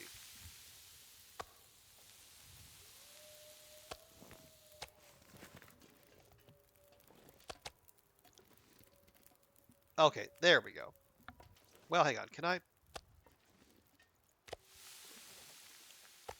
Okay, we only got 2 more pieces. Let's here. Let me grab 1 piece of firewood.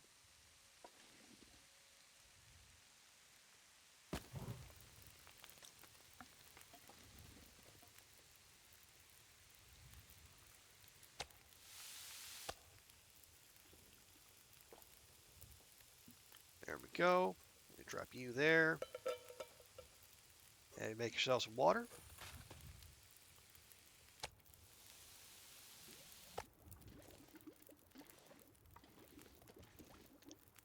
Oh, come on, game. Let me put it somewhere. Good grief.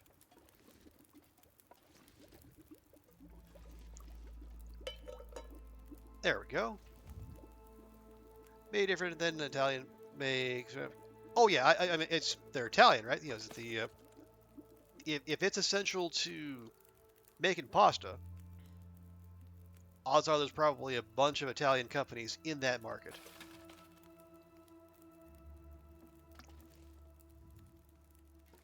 You know, not to be totally stereotypical, but you know, stereotypes arise for a reason.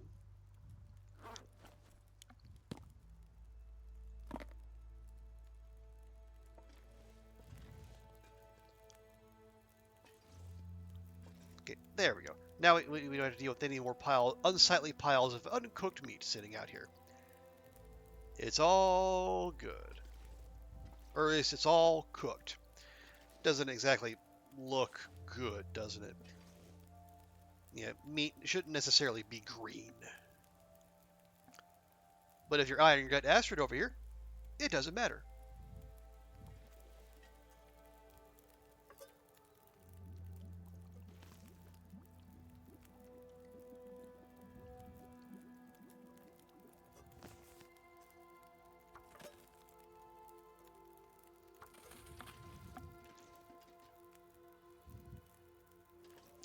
Yeah, it's not ideal. But again, when you're in the post-apocalyptic Canadian wilderness, sometimes you just gotta eat a little green meat.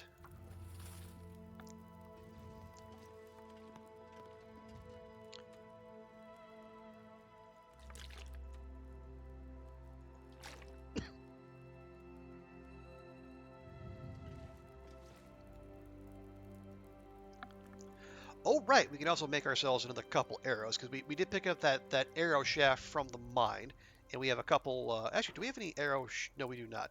Got a bunch of feathers though.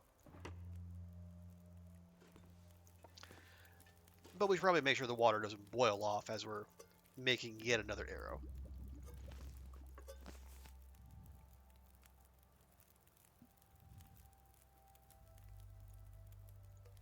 All right, maybe one more round.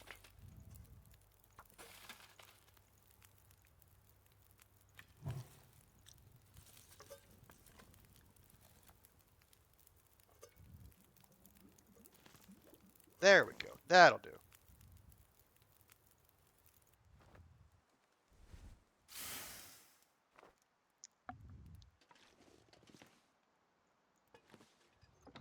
Okay, grab that. We should be able to make one simple arrow, which is all we need.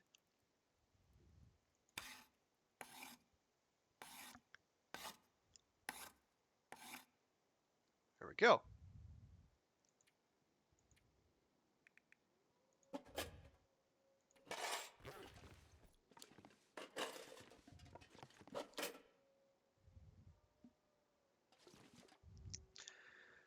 Okay. Where is? Oh wow, where does the day go? It's already past noon. Well, I'll tell you where the day go, or I don't know where the day goes. I'll tell you where the day went. Astrid trying to keep grinding her way to Blizzard Walker, and the game being rude and interrupting her by making the blizzard end.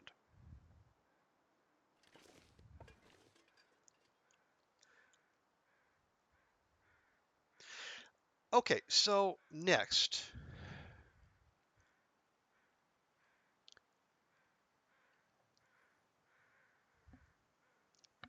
Well, next, yeah, again, as I say, maybe we go to Ash Canyon because we know we need to go to Wolfshaw Overlook to map that to do the Vista location.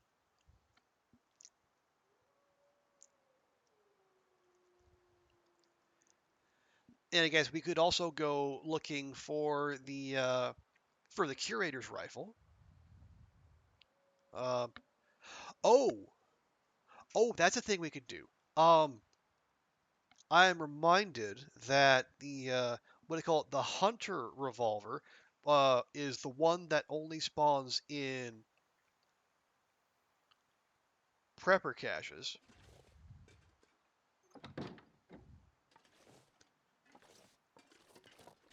which means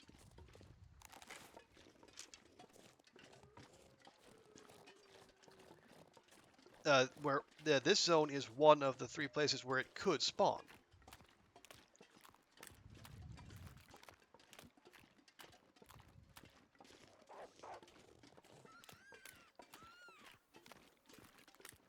Because this was one of the three prepper caches that actually had loot in it.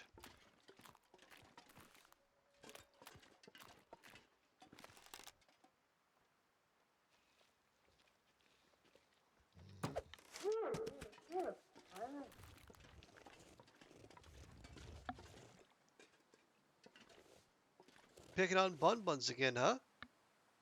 How'd that work out for you?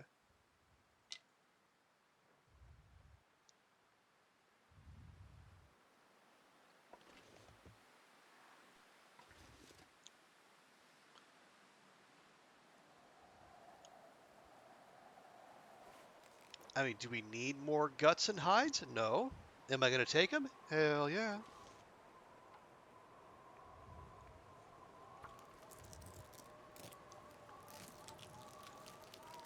Why only make one wolfskin coat when you can make three?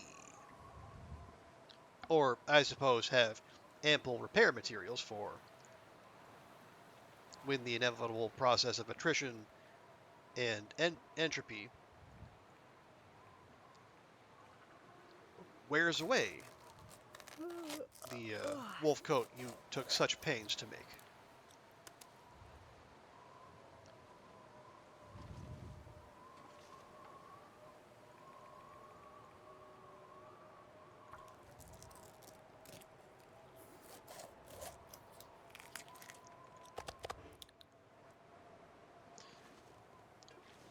Okay, there's a bar over there, and we just had some steak on us.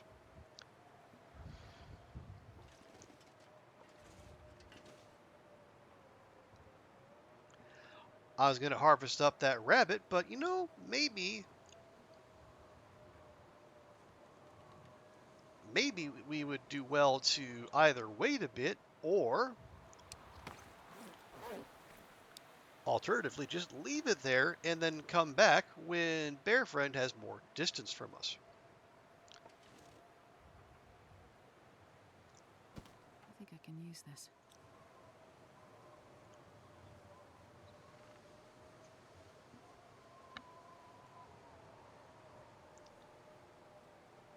I I can't tell, where is Bear Friend going? I think Bear Friend is trying to walk through the big log right there. And it seems to be doing it. Which I mean, bully for Bear Friend. You know, knock your socks off.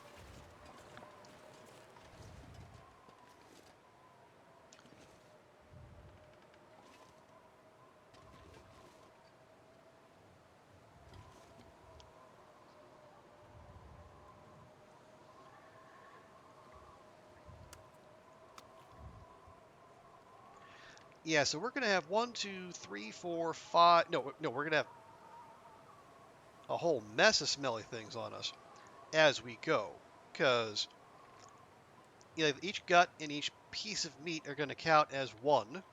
Because it's just the presence of a stinky thing. It doesn't matter how big or how small. So like a hundred 100.1 kilogram pieces of meat are gonna smell. Oh, is he coming back? Gosh dang it, he's coming back. Why is he coming back?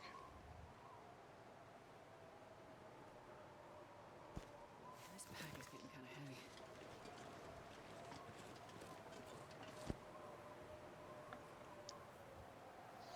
Okay, so it was definitely the rabbit he was noticing.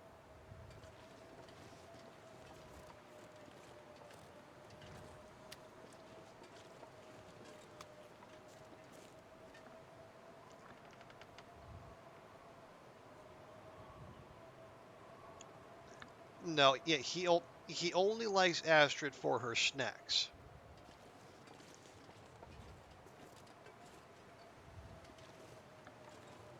This is not an equal relationship.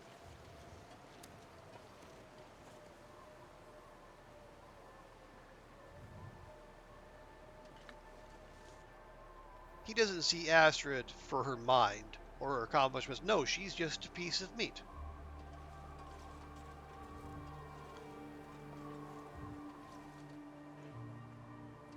And I, for one, will not stand for this kind of disrespect of our Dr.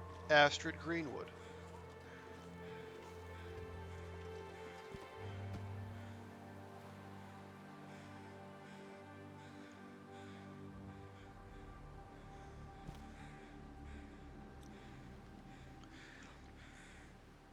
Okay, Bear Friend um, now appears to be far enough away to where not gonna. Well, let's see. Let's pick up some of the stank, and then see if Bear Friend changes his Not sure I can mind. carry much more. Yep.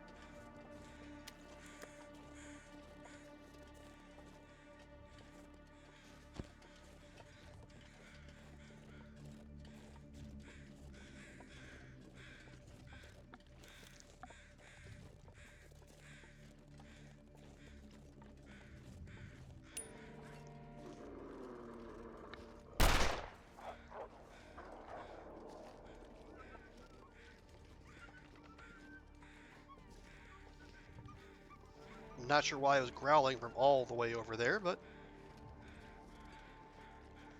okay.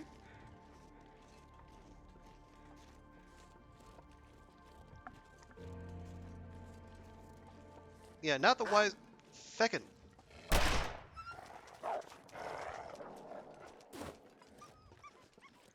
I'm tired of faddling, fooling around. It's time to just make like DoorDash and then get the food to its delivery point.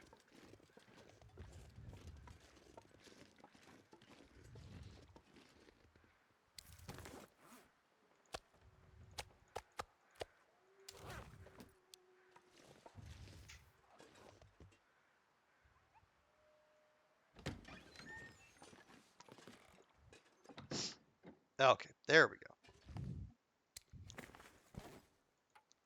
Was that all worth it for zero.8 kilograms of rabbit meat and a hide and a gut, which we already have plenty of? Like you really need to ask. With the way we do business, is there ever such a thing as too much loot?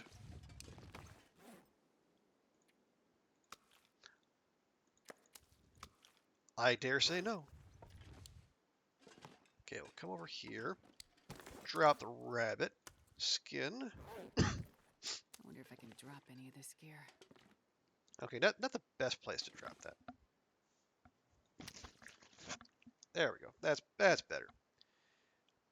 Okay, and then the wolf pelt, which Well, I can't even tell how many we have, but now we have one more. Somewhere. There, yeah, there, the one that's still curing. That's the new one. Oh boy.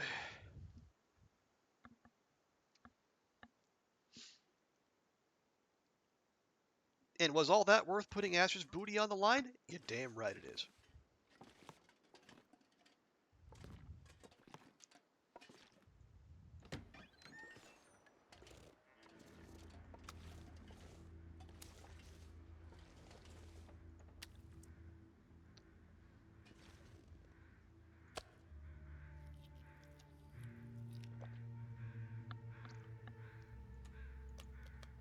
There we go.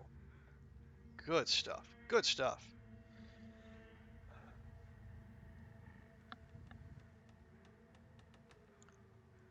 And maybe strategically not giving Astrid full sleep and trying to have her run out and play in that blizzard might have worked out after all. So maybe to try to reset her circadian rhythms. It's getting dark out here. Time to look for shelter. You're literally standing indoors, Astrid. I don't know what you want me to do.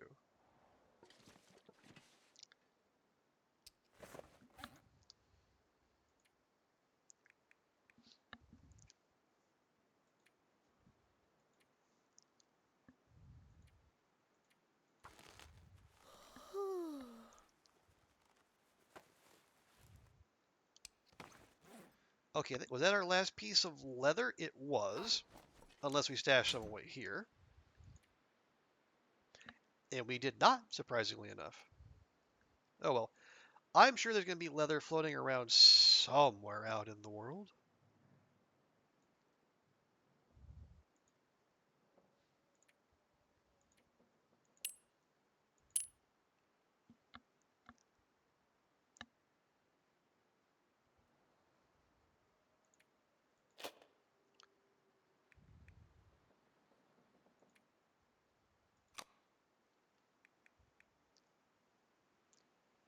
Okay, that'll do. Yeah, we got down for repairs. We got crow feathers. Got an arrowhead if at some point we need to use one. We could honestly stash that here, where there's a nice conveniently located workbench. Yeah, food wise we're fine. Clothing's in decent shape.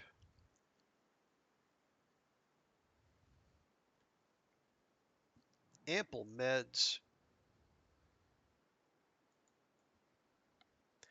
And those all appear to be tiny teas from back when we were trying to get to cooking fives as soon as possible.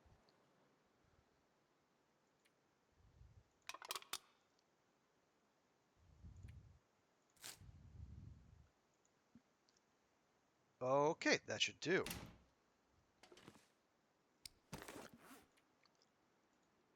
We'll go ahead and make that. Add that to our pile of prepared birch bark, just in case. You know, we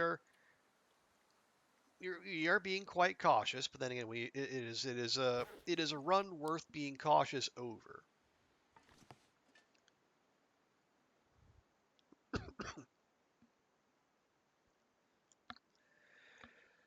Oh yeah. I think I was saying before I saw that wolf go jump that bun bun and then trigger our that whole Benny Hill sequence. Um,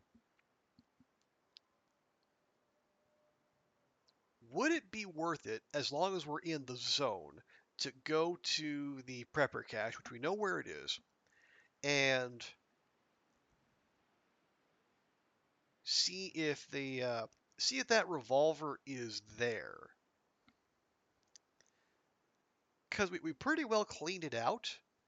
But yeah, this was like the kitchen cache, the food cache. I wouldn't have thought to look for a revolver in there. Okay, yeah, we'll do that. We'll do that real quick. It shouldn't take that long. It doesn't even take a climb. We got to go down by the wing and then you got to go across the log bridge like you're going to take the climb to Deer Clearing. But we don't have to. We're gonna veer off to the side.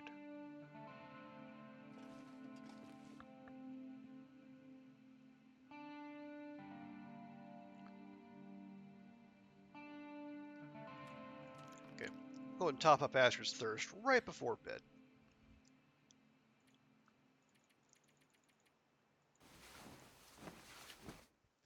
And she will once again wake up before dawn. That's just the kind of go-getter she is. Although it's unfortunate for us, because waking up before dawn also means waking up before visibility.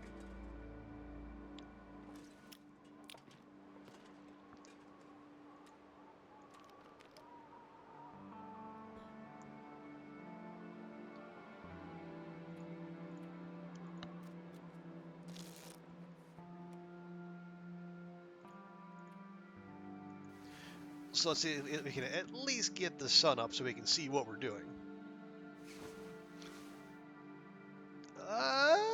Close enough. Close enough, I say.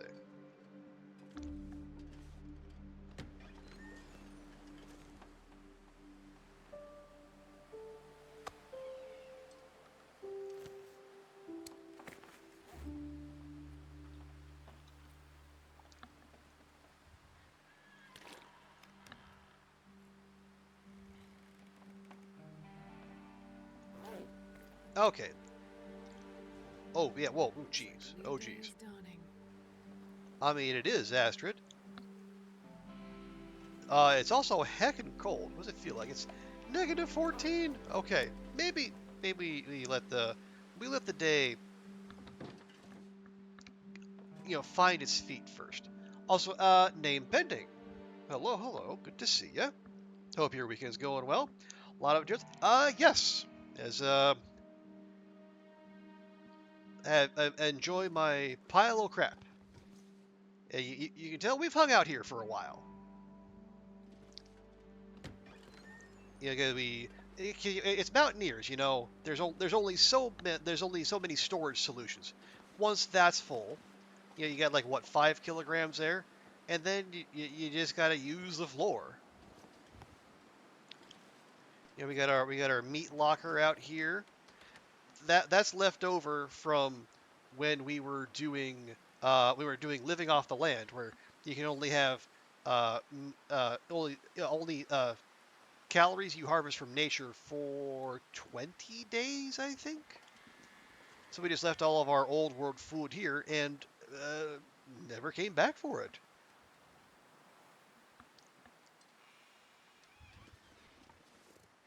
Yes. Pile of crap, pile of crap. Come and look at my pile of crap. What's in there? Are you a cop? You have to tell me if you're a cop. Hey now, tell me if you're a cop.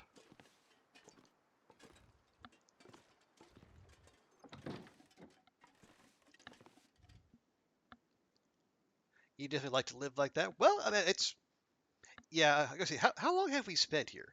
How much time has it taken for us to get? We spent 47 days in Timberwolf Mountain.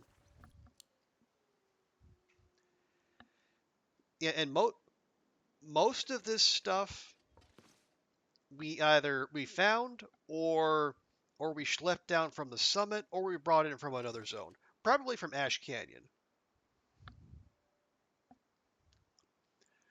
Sometimes you barely survive, you get good gear, but being stalked by a moose and chased and immediately teared by 3 wolves is definitely. Oh yeah, I know that experience. Although, did you get stomped in Broken Railroad as well? Because I try to remember. Yeah, the moose. Well, no, no, actually, I take that back. There's a couple moose spawns. Excuse me. Load that back up again real quick. If you weren't cooking, you would clip that? Well, thank you, Goofy. That's very kind of you.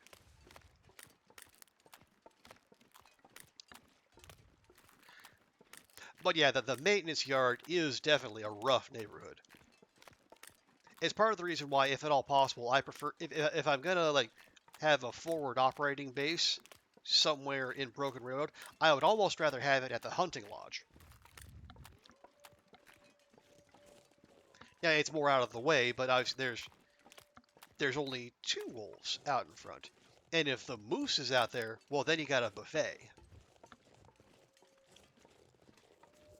You're heading to Broken Railroad to reach the Muskeg and then Mystery Lake, but you found the old hunting. Oh, the hunting lodge, yeah, the one, the gun, and the things like that. Okay, yeah. Oh, yeah. The hunting lodge is one of my favorite spots. You know, if if I just had to hang out somewhere, like if I didn't have to worry about resources, if I had a Star Trek replicator, then you could just chill for a while. Yeah, I would absolutely choose the hunting lodge. Excuse me.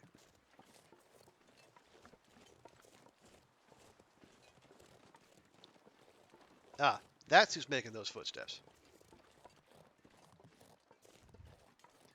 There are 2 wolves on the lake, so you had to circumvent your way to the Broken Railroad.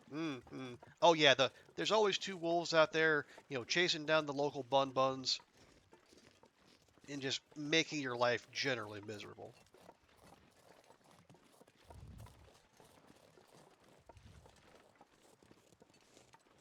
It, it's your pilgrim base. Hey, nice.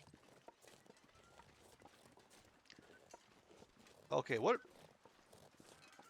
Oh, I was gonna say, what are they running from? But then I saw the moose. I also hear bear crows off to my left, so gonna want to avoid that.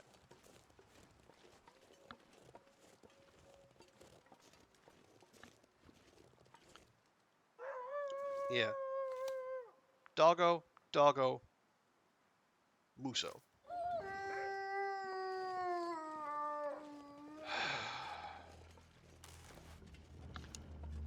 Always with this nonsense. Come on, come on. I got things to do.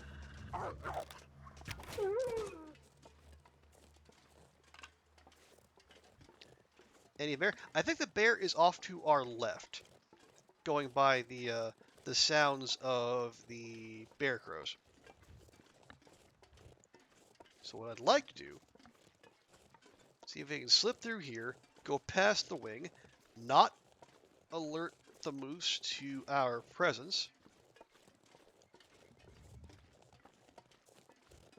and then make our way up to the prepper cache, just for a quick going over to make sure I didn't leave behind a revolver variant.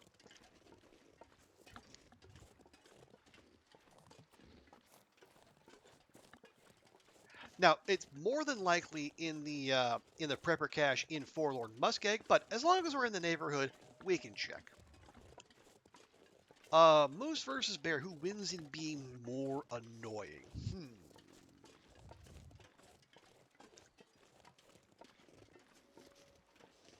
I would have to give the edge to the moose because if for no other reason, then bears will bleed out, moose will not. They'll both ruin your day. Um,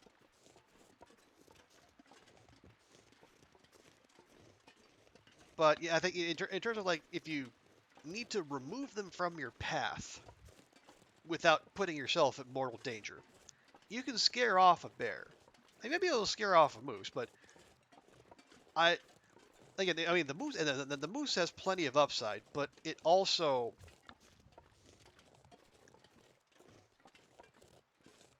no, it's also just if you're actually trying to deal with it, it's just infuriating.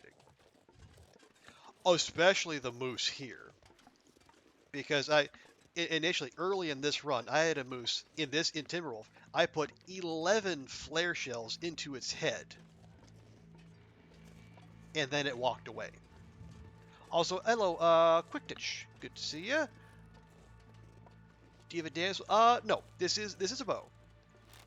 Just a plain old survival bow. Not even one of the kind of the fancy variants you can find out in the world. Now we got that. We got our trusty flare pistol, our vanilla revolver, and our handcrafted bow. A sword would be super cool, but I don't. That I Hinterland would probably have to add a forging skill tree into the game before that would even be remotely believable. But not impossible. If you remember story mode, Will does say, "Ooh, I'm gonna have to add forging to my list of skills." Got a lot of new things in areas. You play this when Mystery Lake was only with PV, Muskeg. Go. Oh wow, yeah, it's been a while. Yeah, they've added a bunch, and pretty soon there's going to be another new zone added. Um, if you get the DLC, there will be a basically a big mine added as as the next region. Now, I gotta remember where the hecking heck this. Oh no, never mind. There it is. Meh, meh. A mine. Yes, and they call it a mine. A mine.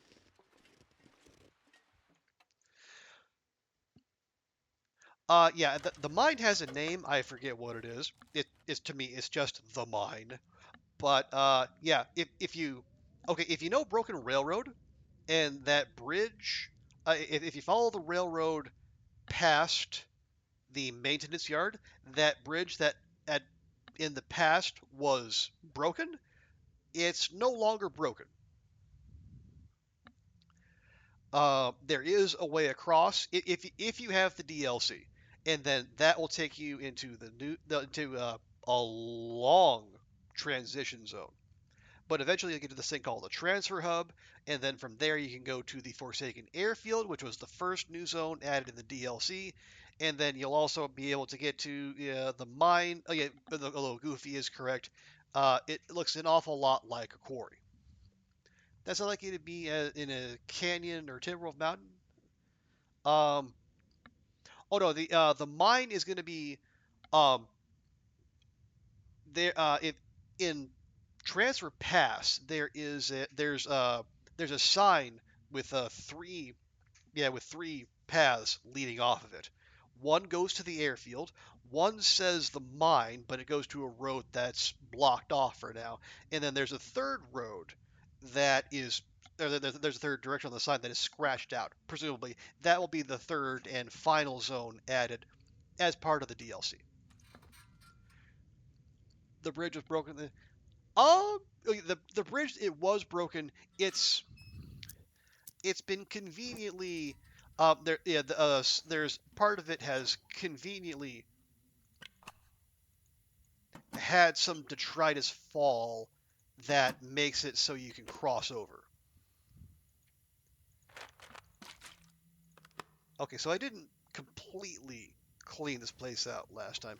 The fire logs can stay. Those are as close to useless as you can get in this game. Suitcase. What was in here? A bunch of ruined clothing. Fun. Simple tools. We got good tools back there. Empty, empty. Oh right, yeah. Um, so we want to check desks. We want to check buckets. And yeah, just okay. Flashlight. Speaking of useless things. Yeah. We've been through here once before, obviously, but I just want to take another pass through. Make sure I'm not leaving behind anything. Oh, there's water putrefaction tablets, but they're ruined. Where?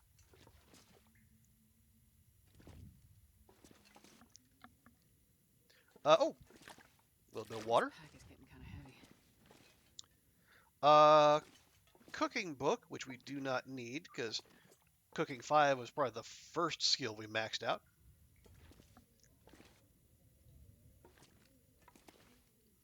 It doesn't. Yeah, I don't think it's here, which is fine. That makes sense. Yeah, this was a food cache more than a tools cache. Have you been to Crumbling Highway? If so, how? Crumbling. You mean so? You mean like the zone between Coastal Highway and Desolation Point? Is that what you're referring to? Because I've been through there. It's not a big zone. Um, so there's not a lot of reason to hang around, but it's. Oh, you just saw it on the map. Yeah, it's basically there to facilitate you getting between the two bigger zones. Although it's not a bad place to hang out for a bit. There's the base there's a basement where you can probably loot on non-loper levels, and it's also a place to get out of the elements. There's a cave, and people, yeah, if you're going toward DP, that whole area off to your right, that's down on the water, people don't normally go there. There is stuff down there. I know there's at least a cave. There's usually at least one, maybe two prop deer down there, and since the recent updates, beachcombing has become much more of a thing. And you can beachcomb in Coastal Highway, you can beachcomb in DP. I think, as far as I know, you should also be able to beachcomb in Crumbling Highway. So, and there's only so many zones out there in the world where you can do that. So, I would say absolutely take advantage of that. Go down there, hang out.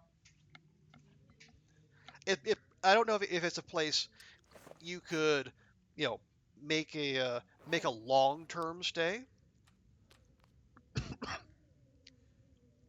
But you could definitely go down there, process the prop deer, maybe hunt a wolf or two. Yeah, hang out for a while, and especially if you're the kind of player who wants to map the entire world, definitely go for it.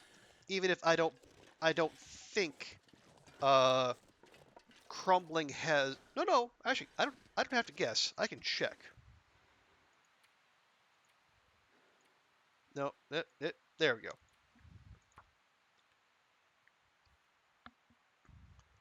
Oh yeah. Crumbling does have locations in the for Fifth Wheel Cartographer. Yeah, you got the home with the basement, collapse, the arch, and then the exits. Is it cold? Okay. Oh, it's -0. Okay. Calm down, game. Calm down. A lot more loot appears in the shore. Yes, more loot and better loot. With a caveat, like if you're on Loper, like, you're probably not gonna be. You might get like some fish, some cattails. You can also get you can get maple and birch saplings. Those will be a big help. But yeah, in levels below Loper, you can get clothing, you can get food, you can get tools. Yeah, beachcombing has become uh, it's been tuned up to the point where if you wanted to just like stay in Coastal Highway in perpetuity, you could probably do it. Quick, you just made a decent tourism advert for a long dark soda. Well, thank you. Yeah, I mean, as I have no strong feelings one way or the other about Crumbling Highway. Now, you want to get me started on like Timberwolf Mountain or hell, even Pleasant Valley, the every long dark player's favorite zone. I could probably come up with a decent ad pitch for those, but yeah, it's just I don't think there are any zones that are completely without merit. Even Blackrock, where we just were earlier, even with all the Timbies running around and the harsh weather and the lack of certain resources, cloth in particular.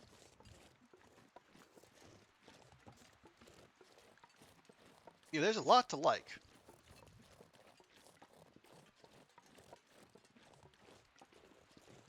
And that's even without the one Aurora assisted bit of technology. Great Bear Island is basically yeah. I mean we know that there is a Great Bear tourist literature. That was that's what Will was reading over at the start of episode 1, I believe. Okay, there is Moosin. Hello, Moosin.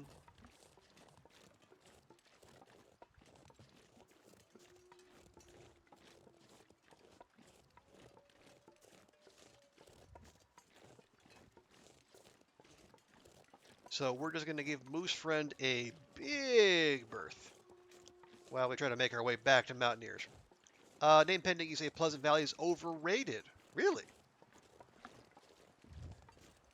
Mystery Lake is better. Oh, okay. I mean, lots of people have very fond memories of Mystery Lake, especially people who were long-term players when that was one of the few zones you could play. And that is understandable because, like, for quite a long time, there wasn't a lot to Pleasant Valley.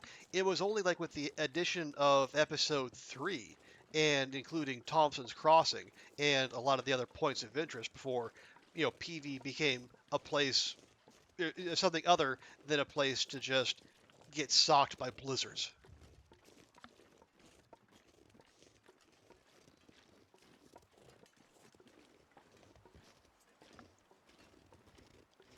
Okay. Yeah, we're gonna go over here so we can stay out of the bear patrol path, and then we've had enough dealings with that bear for one stream. Oh yeah, and Goofy is right. PV is very picturesque, especially if you're like up on Signal Hill. The like the sunrises and the sunsets are definitely something to behold. But on the other hand, the blizzards, for instance, will really ruin your view of any natural scenery that might draw your interest. So swings and roundabouts.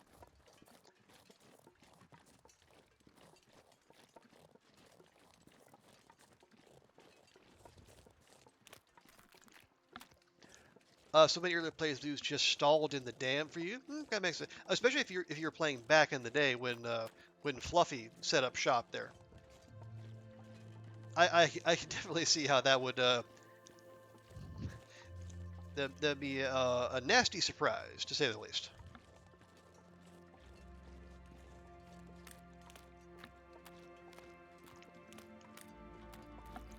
Fluffy is yes, yeah. Fluffington has packed up and moved to a new address, which I will not spoil unless specifically requested. But yeah, I think there are three official. I say officially. Yeah, there are three named wolves, or actually, three named indoor wolves, named by the community, not officially, but still. If you say Fluffy, odds are people know who you're talking about. Black Ark is such a cool zone. Okay, cannot stretch how much the little hut in the road has saved you from temporal. Oh, right, right. And the prison is well designed. But you can't enter the prison in survival. You can. It's not as straightforward as in story mode, but you can enter the prison in sandbox mode.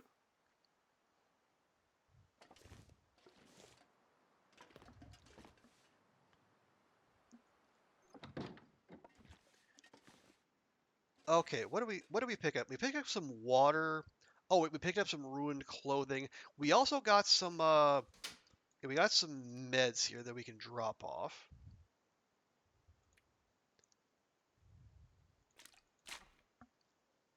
There we go. Yeah, we can move those in there. Actually, those are going to expire soon. Or those are expired. Those are going to expire soon.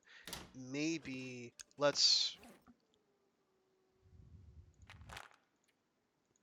just preemptively drop those and put them somewhere safe. There we go. No, but like inside the main building of the prison, you entered the yard and the infirmary, but you want inside the building, you can do that. Now, you can't do it from the ground level. What you gotta do. Okay, well, actually, let me say this. Name pending. Would you like me to tell you how, or do you want to go explore and find it? Because don't let me spoil anything you don't want spoiled. You do want to. Okay, so when you're wandering around the yard, at any point did you did you notice a blue climbing rope?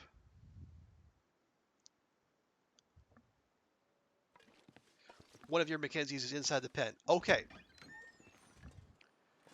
Okay, so now so when you know the multiple gates by where the fire barrel and the workbench over by where the entrance to the steam tunnels is.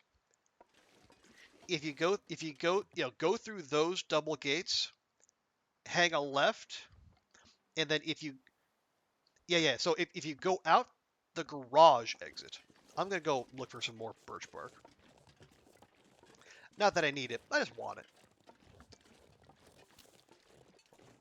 Oh yeah, so if you go out past the garage area, you hang a left, and then okay, you know where you can.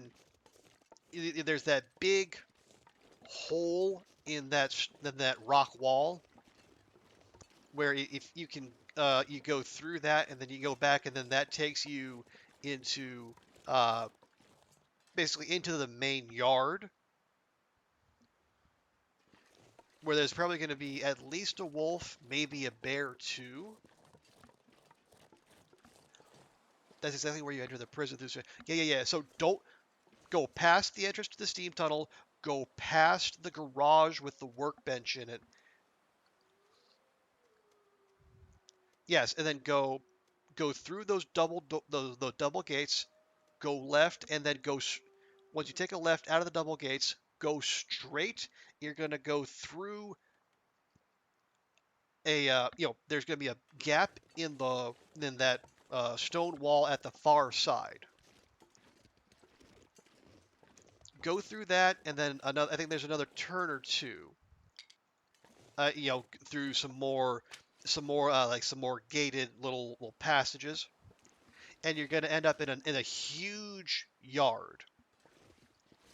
Now, there's probably going to be, as I say, at least one wolf, maybe a bear back there, depending on how unlucky you are. But back in that area, if you go to if you go to if you go straight and you go to the like I think from where you enter, like the back far left side, you should see like a little storage nook, and then hanging from that, there will be a very short but climbable blue climbing rope. If you go up that will take you up to the second level, and you'll be able to walk around on the catwalks, and then that'll eventually lead you to, if you remember from story mode, that'll take you to the admin offices and the warden's office. And then past there is also a staircase that will take you down into the interior of the prison. And from there, you can get your hands on some very good loot. Um, one bit of defensive loot and one bit of offensive loot. Then again, I will dodge spoilers unless specifically requested. No, quick ditch. I'm not feeding him to. If I was gonna be feeding name pending to bears, I would have made no mention of the chance there could be a bear back there. I would have left that as one of those nasty surprises. But no, I have tangled with that bear in that yard a time or two, so I know how deleterious it can be to one's urge to explore. Okay, well, as you prefer, name pending, but I will say, and maybe it depends on what level you play. But yeah, just keep your eyes out for any unfriendlies back there, and then deal with them as you see fit. But yeah, that one little short rope climb will take you up, and then definitely search the upper level. Definitely give the warden's office a thorough searching. But then yeah, take the stairs down, and you'll be able to explore the interior at your pleasure, and, unlike in story mode, there won't be any toxic gas to hustle you on your way.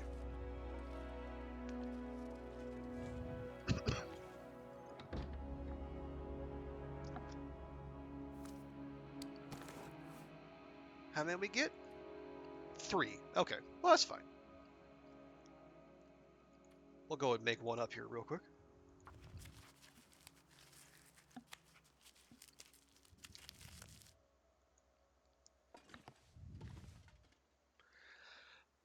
Yeah. Yeah, and I'll leave the interior to you.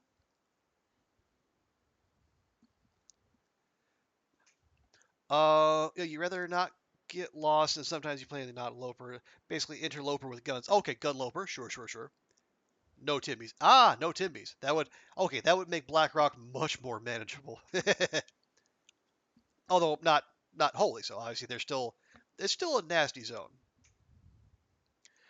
But yeah, definitely check. Yeah, give the yeah, give it thorough looting. I'm sure you'll find lots of good stuff. Oh, and one small thing. Just remember, um, you need to be not encumbered to go up that little rope.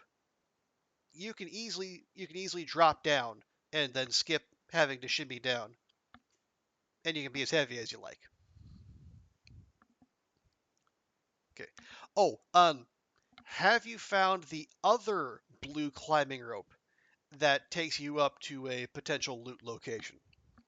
Not not in that.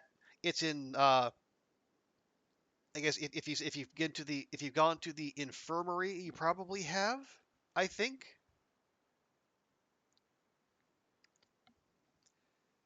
They should sell more for more than your apartment. Well, I don't know what the housing market of Timberwolf Mountain is, but I mean, in terms of like supply, this is pretty much it.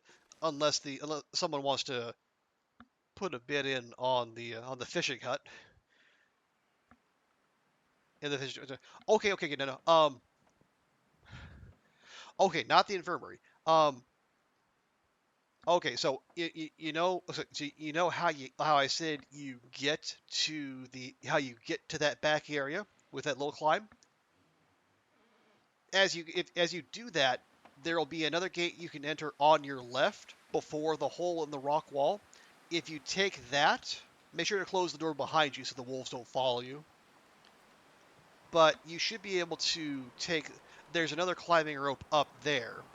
It'll only take you up to a guard tower, but sometimes there can be loot worth looking for in said guard tower. And it'll also take you to, I think, not the infirmary. It's like the staff bunkhouse. Basically, there's like a bunch of beds and a kitchen and an upstairs. There can be some good loot there too.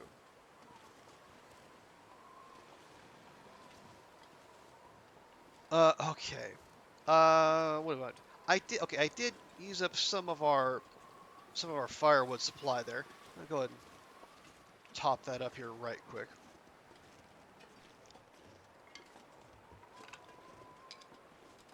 I'm not sure I can carry much more. It definitely. Yeah, for Timberwolf Mountain, it is a bit brisk.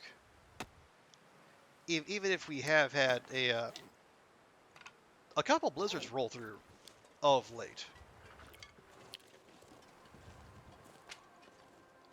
Yeah, I will say I don't normally preemptively chop down or chop up, down, whatever. Don't normally get these limbs, but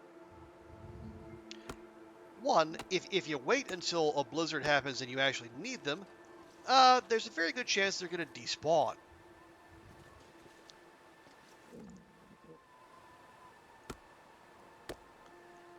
So, here we go. See? See?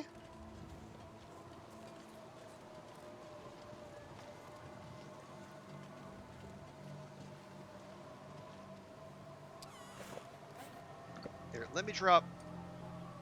Oh yeah, move back here. Drop those. 'Cause tinder plugs. We have no stinking tinder plugs.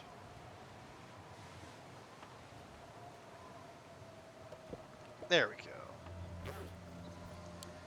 Okay, let me grab these meat. We'll go ahead and make use of this time.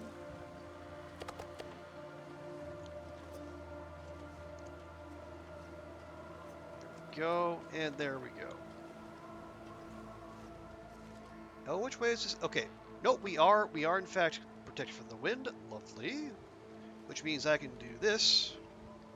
You just said we were protected. It's too windy, my ass. Game, you're lying to me.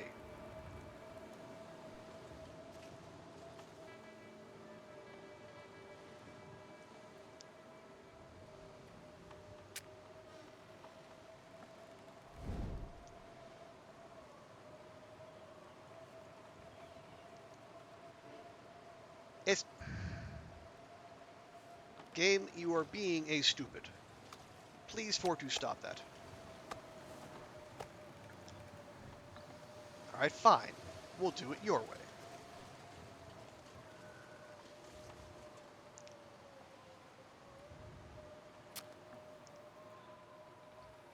Then they go back to your cartography, you need a landmark. Yeah, I will say I was, I said it was. I kind of am similar in that I operate off of landmarks more often than not. And that is one way to go about it. But yeah, it can be good at Come on, the fire. Come on. I was like committing the maps to memory. That sounds very intimidating. But like just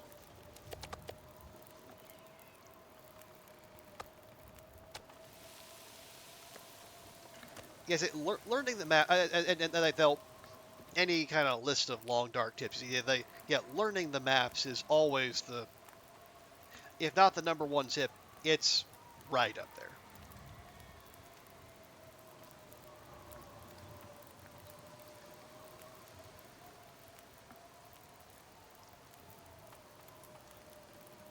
Although you do say you're not a cartographer, have you done the Faithful Cartographer achievement? Because I will say that was a massive help for me in trying to wrap my head around the maps, especially the ones where I wouldn't normally hang out a lot, like HRV or Ash Canyon.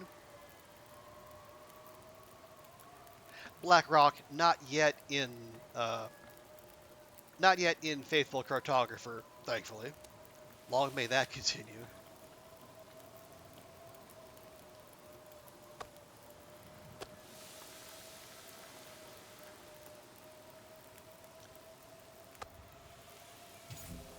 Ah!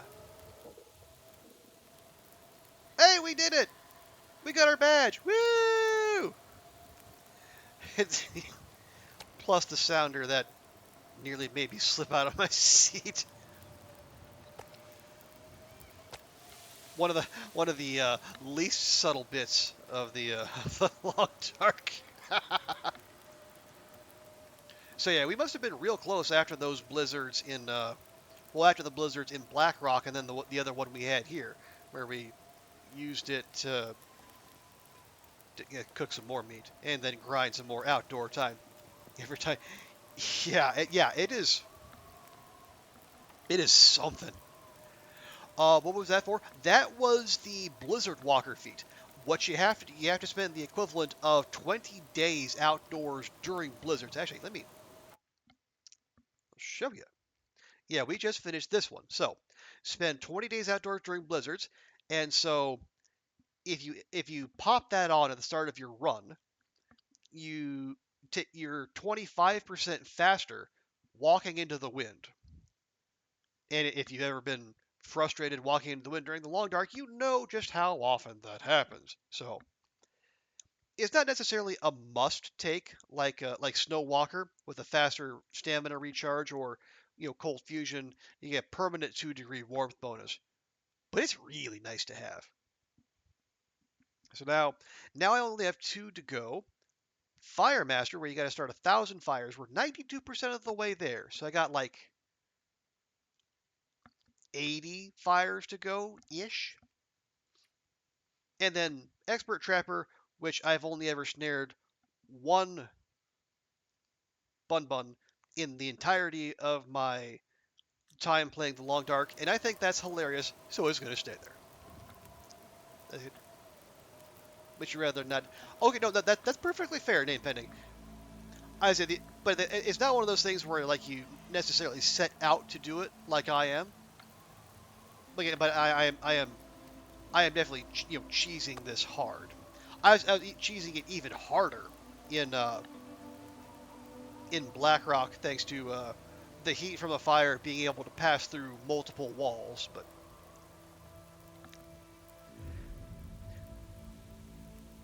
oh wow, did it let up already?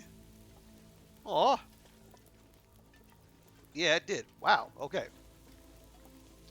But yeah, I think it's one of those things where it's like as you're playing the Long Dark, inevitably you're going to be caught out of doors in a blizzard, and so it's just I guess the game rewarding you from learning how to deal with that by giving you the option to take that feat at the start of your run. Yeah, by no means set yourself out to be outdoors during blizzards. That is a less than optimal survival strategy. I feel pretty certain in that. But if if you're the kind of player like me who likes to grind your way to these things and you just milk a little bit here and there, just get yourself that little bit faster. You know, finding a safe spot outdoors during a blizzard where you're warm. That's one way where you can do that. And again, once the feat is done, it's done forever. You never have to do it again. Although I will say, if you're ever in a position where cabin fever is a concern, this is also one potential way to have the cabin fever risk burn off, despite being caught in a blizzard.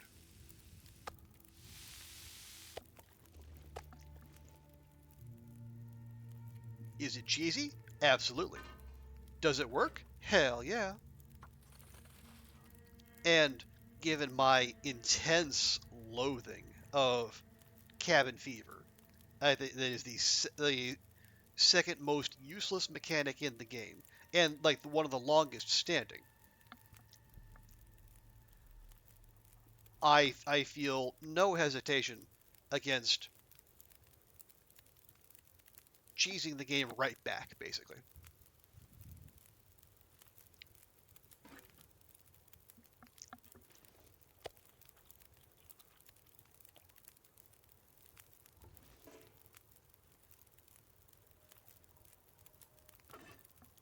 The sun is setting. It's gonna get a lot colder soon. That is a factually accurate statement, Astrid. Well done by you.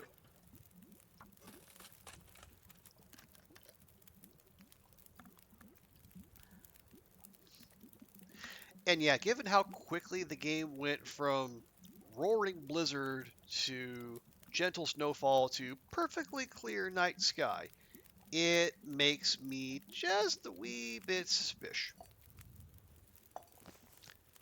But then again, Any of this gear. I am always slightly paranoid that the game has an Aurora just ready and waiting. Critic Cabin Fever, you disable that from your custom game mode. Makes sense. And if not for the fact that it would disable feat progress, which as you can see we've been working on, I I would be sorely tempted to do the same.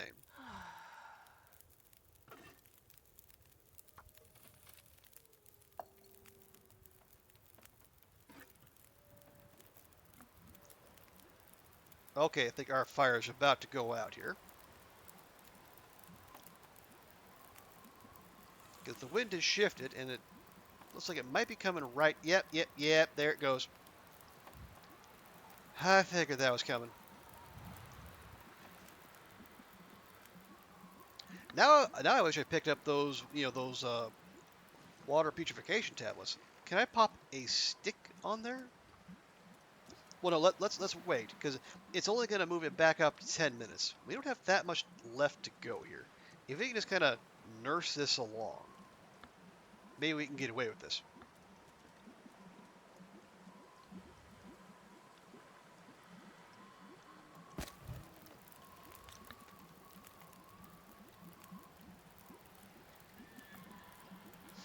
You've actual recipe, and you can go. Oh yeah, one of the most recent update, the Frontier Comforts update, has absolutely expanded the cooking options, both with the pot and with the skillet.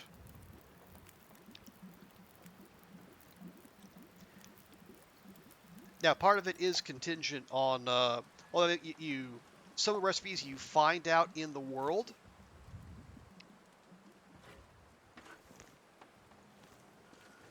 But some recipes are also linked to your cooking skill.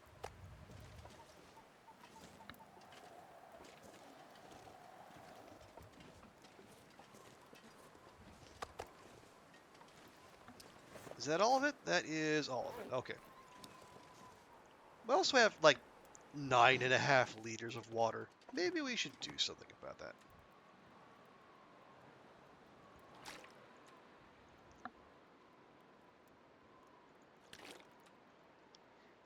This is an emerging habit of mine. Just whenever there's a fire, just I guess until we can douse fires and bring back firewood, just make a whole bunch of water. Just leave it behind as a gift for your future self. Also, hey Oliver, good to see you. Hope you're doing well. Hope the card making business is treating you well. I'm doing all right. Doing all right. Gotta work tomorrow, so I can't hang out too much longer. Thankfully, it is the last of a month full of one-day weekends for me. But no, November will be more normal. Yes, absolutely, name pending. You can make stew, and stew has some good buffs. Not The buffs aren't necessarily as good as the buffs you get from pie, because like the savory pies you make give you more carrying capacity, and the sweet pies, like the peach pie and the rosehip pie, actually give you energy back. And you get three per. Actually, let me not even just verbalize. Let me show.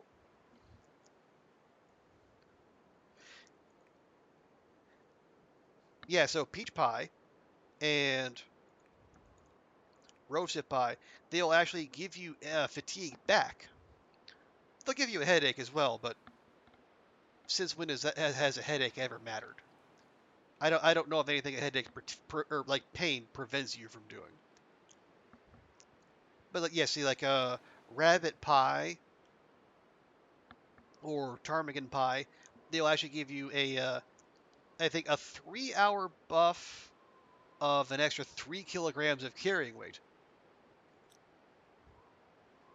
which is super handy. And again, every time you make a recipe once, you actually get three separate pies, unless it's one of like the big pies. But like the regular pies you get through your cooking skill, you get multiple per cooking action. So they're good economy of action too. Okay, where was it? What is it? I don't know. Oh, not bad. Working hard at it. Good, good, good. Feels successful, which is nice. Excellent. I'm glad to hear that, Oliver.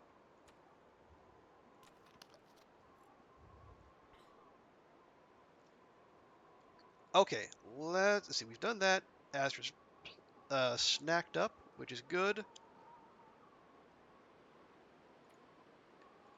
If I time this right, she might even sleep through the night, which we've been having trouble getting her doing of late.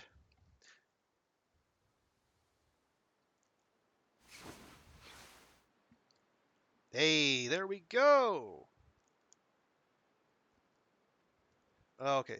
Yeah, it is also 20 till 2 a.m. and as they need to work on the morrow, so this would be a good time to leave off. But before we do, we will do our customary end of stream journal check.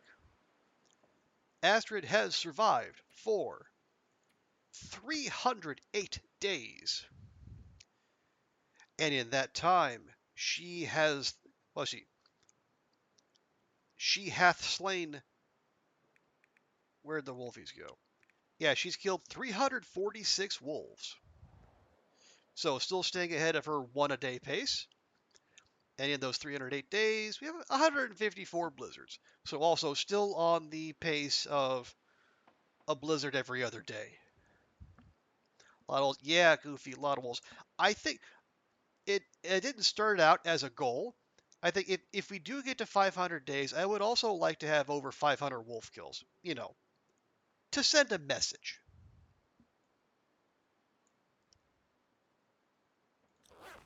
Oh, but also, most important thing,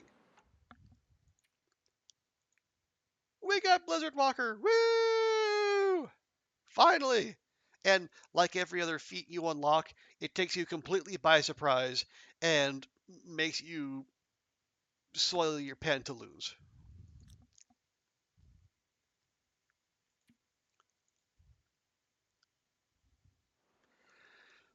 Okay. Yeah, folks, we're going to leave it there. Thank you all so much for hanging out with me tonight. Really appreciate it. Thank you to Goofy and Ruak and Oliver, all of our regulars. Plus, we had some new folks hanging out. Name pending. Appreciate you being here. Quick Titch as well. Let's see. Check back real quick. Make sure I'm not missing anyone.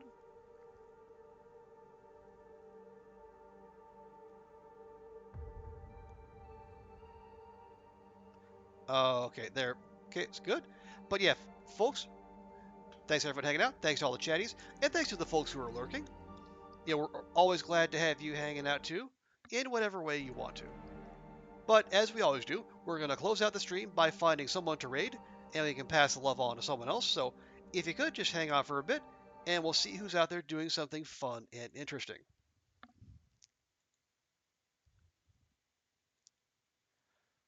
Let's see, do we have any of our usual Long Dark crew? We got Athenon playing his Loper past 670 days. Oh, what do we have happening here? Oh, Ruak, thank you so much for the gifty to Oliver. That is fantastic. Thank you, thank you, thank you. Thanks, Ruak and Oliver. Enjoy. Always a pleasure to have you here. Let's see, we got we got Bash doing matchless, forgeless interloper. That sounds intense. So we got some Lies of P. Jext Level is doing the Long Dark. See, Melky's doing it. Well, let's look at Bash. It's been a good long while since I've rated Bash. Let's see how he's doing. Okay, yep, he is on.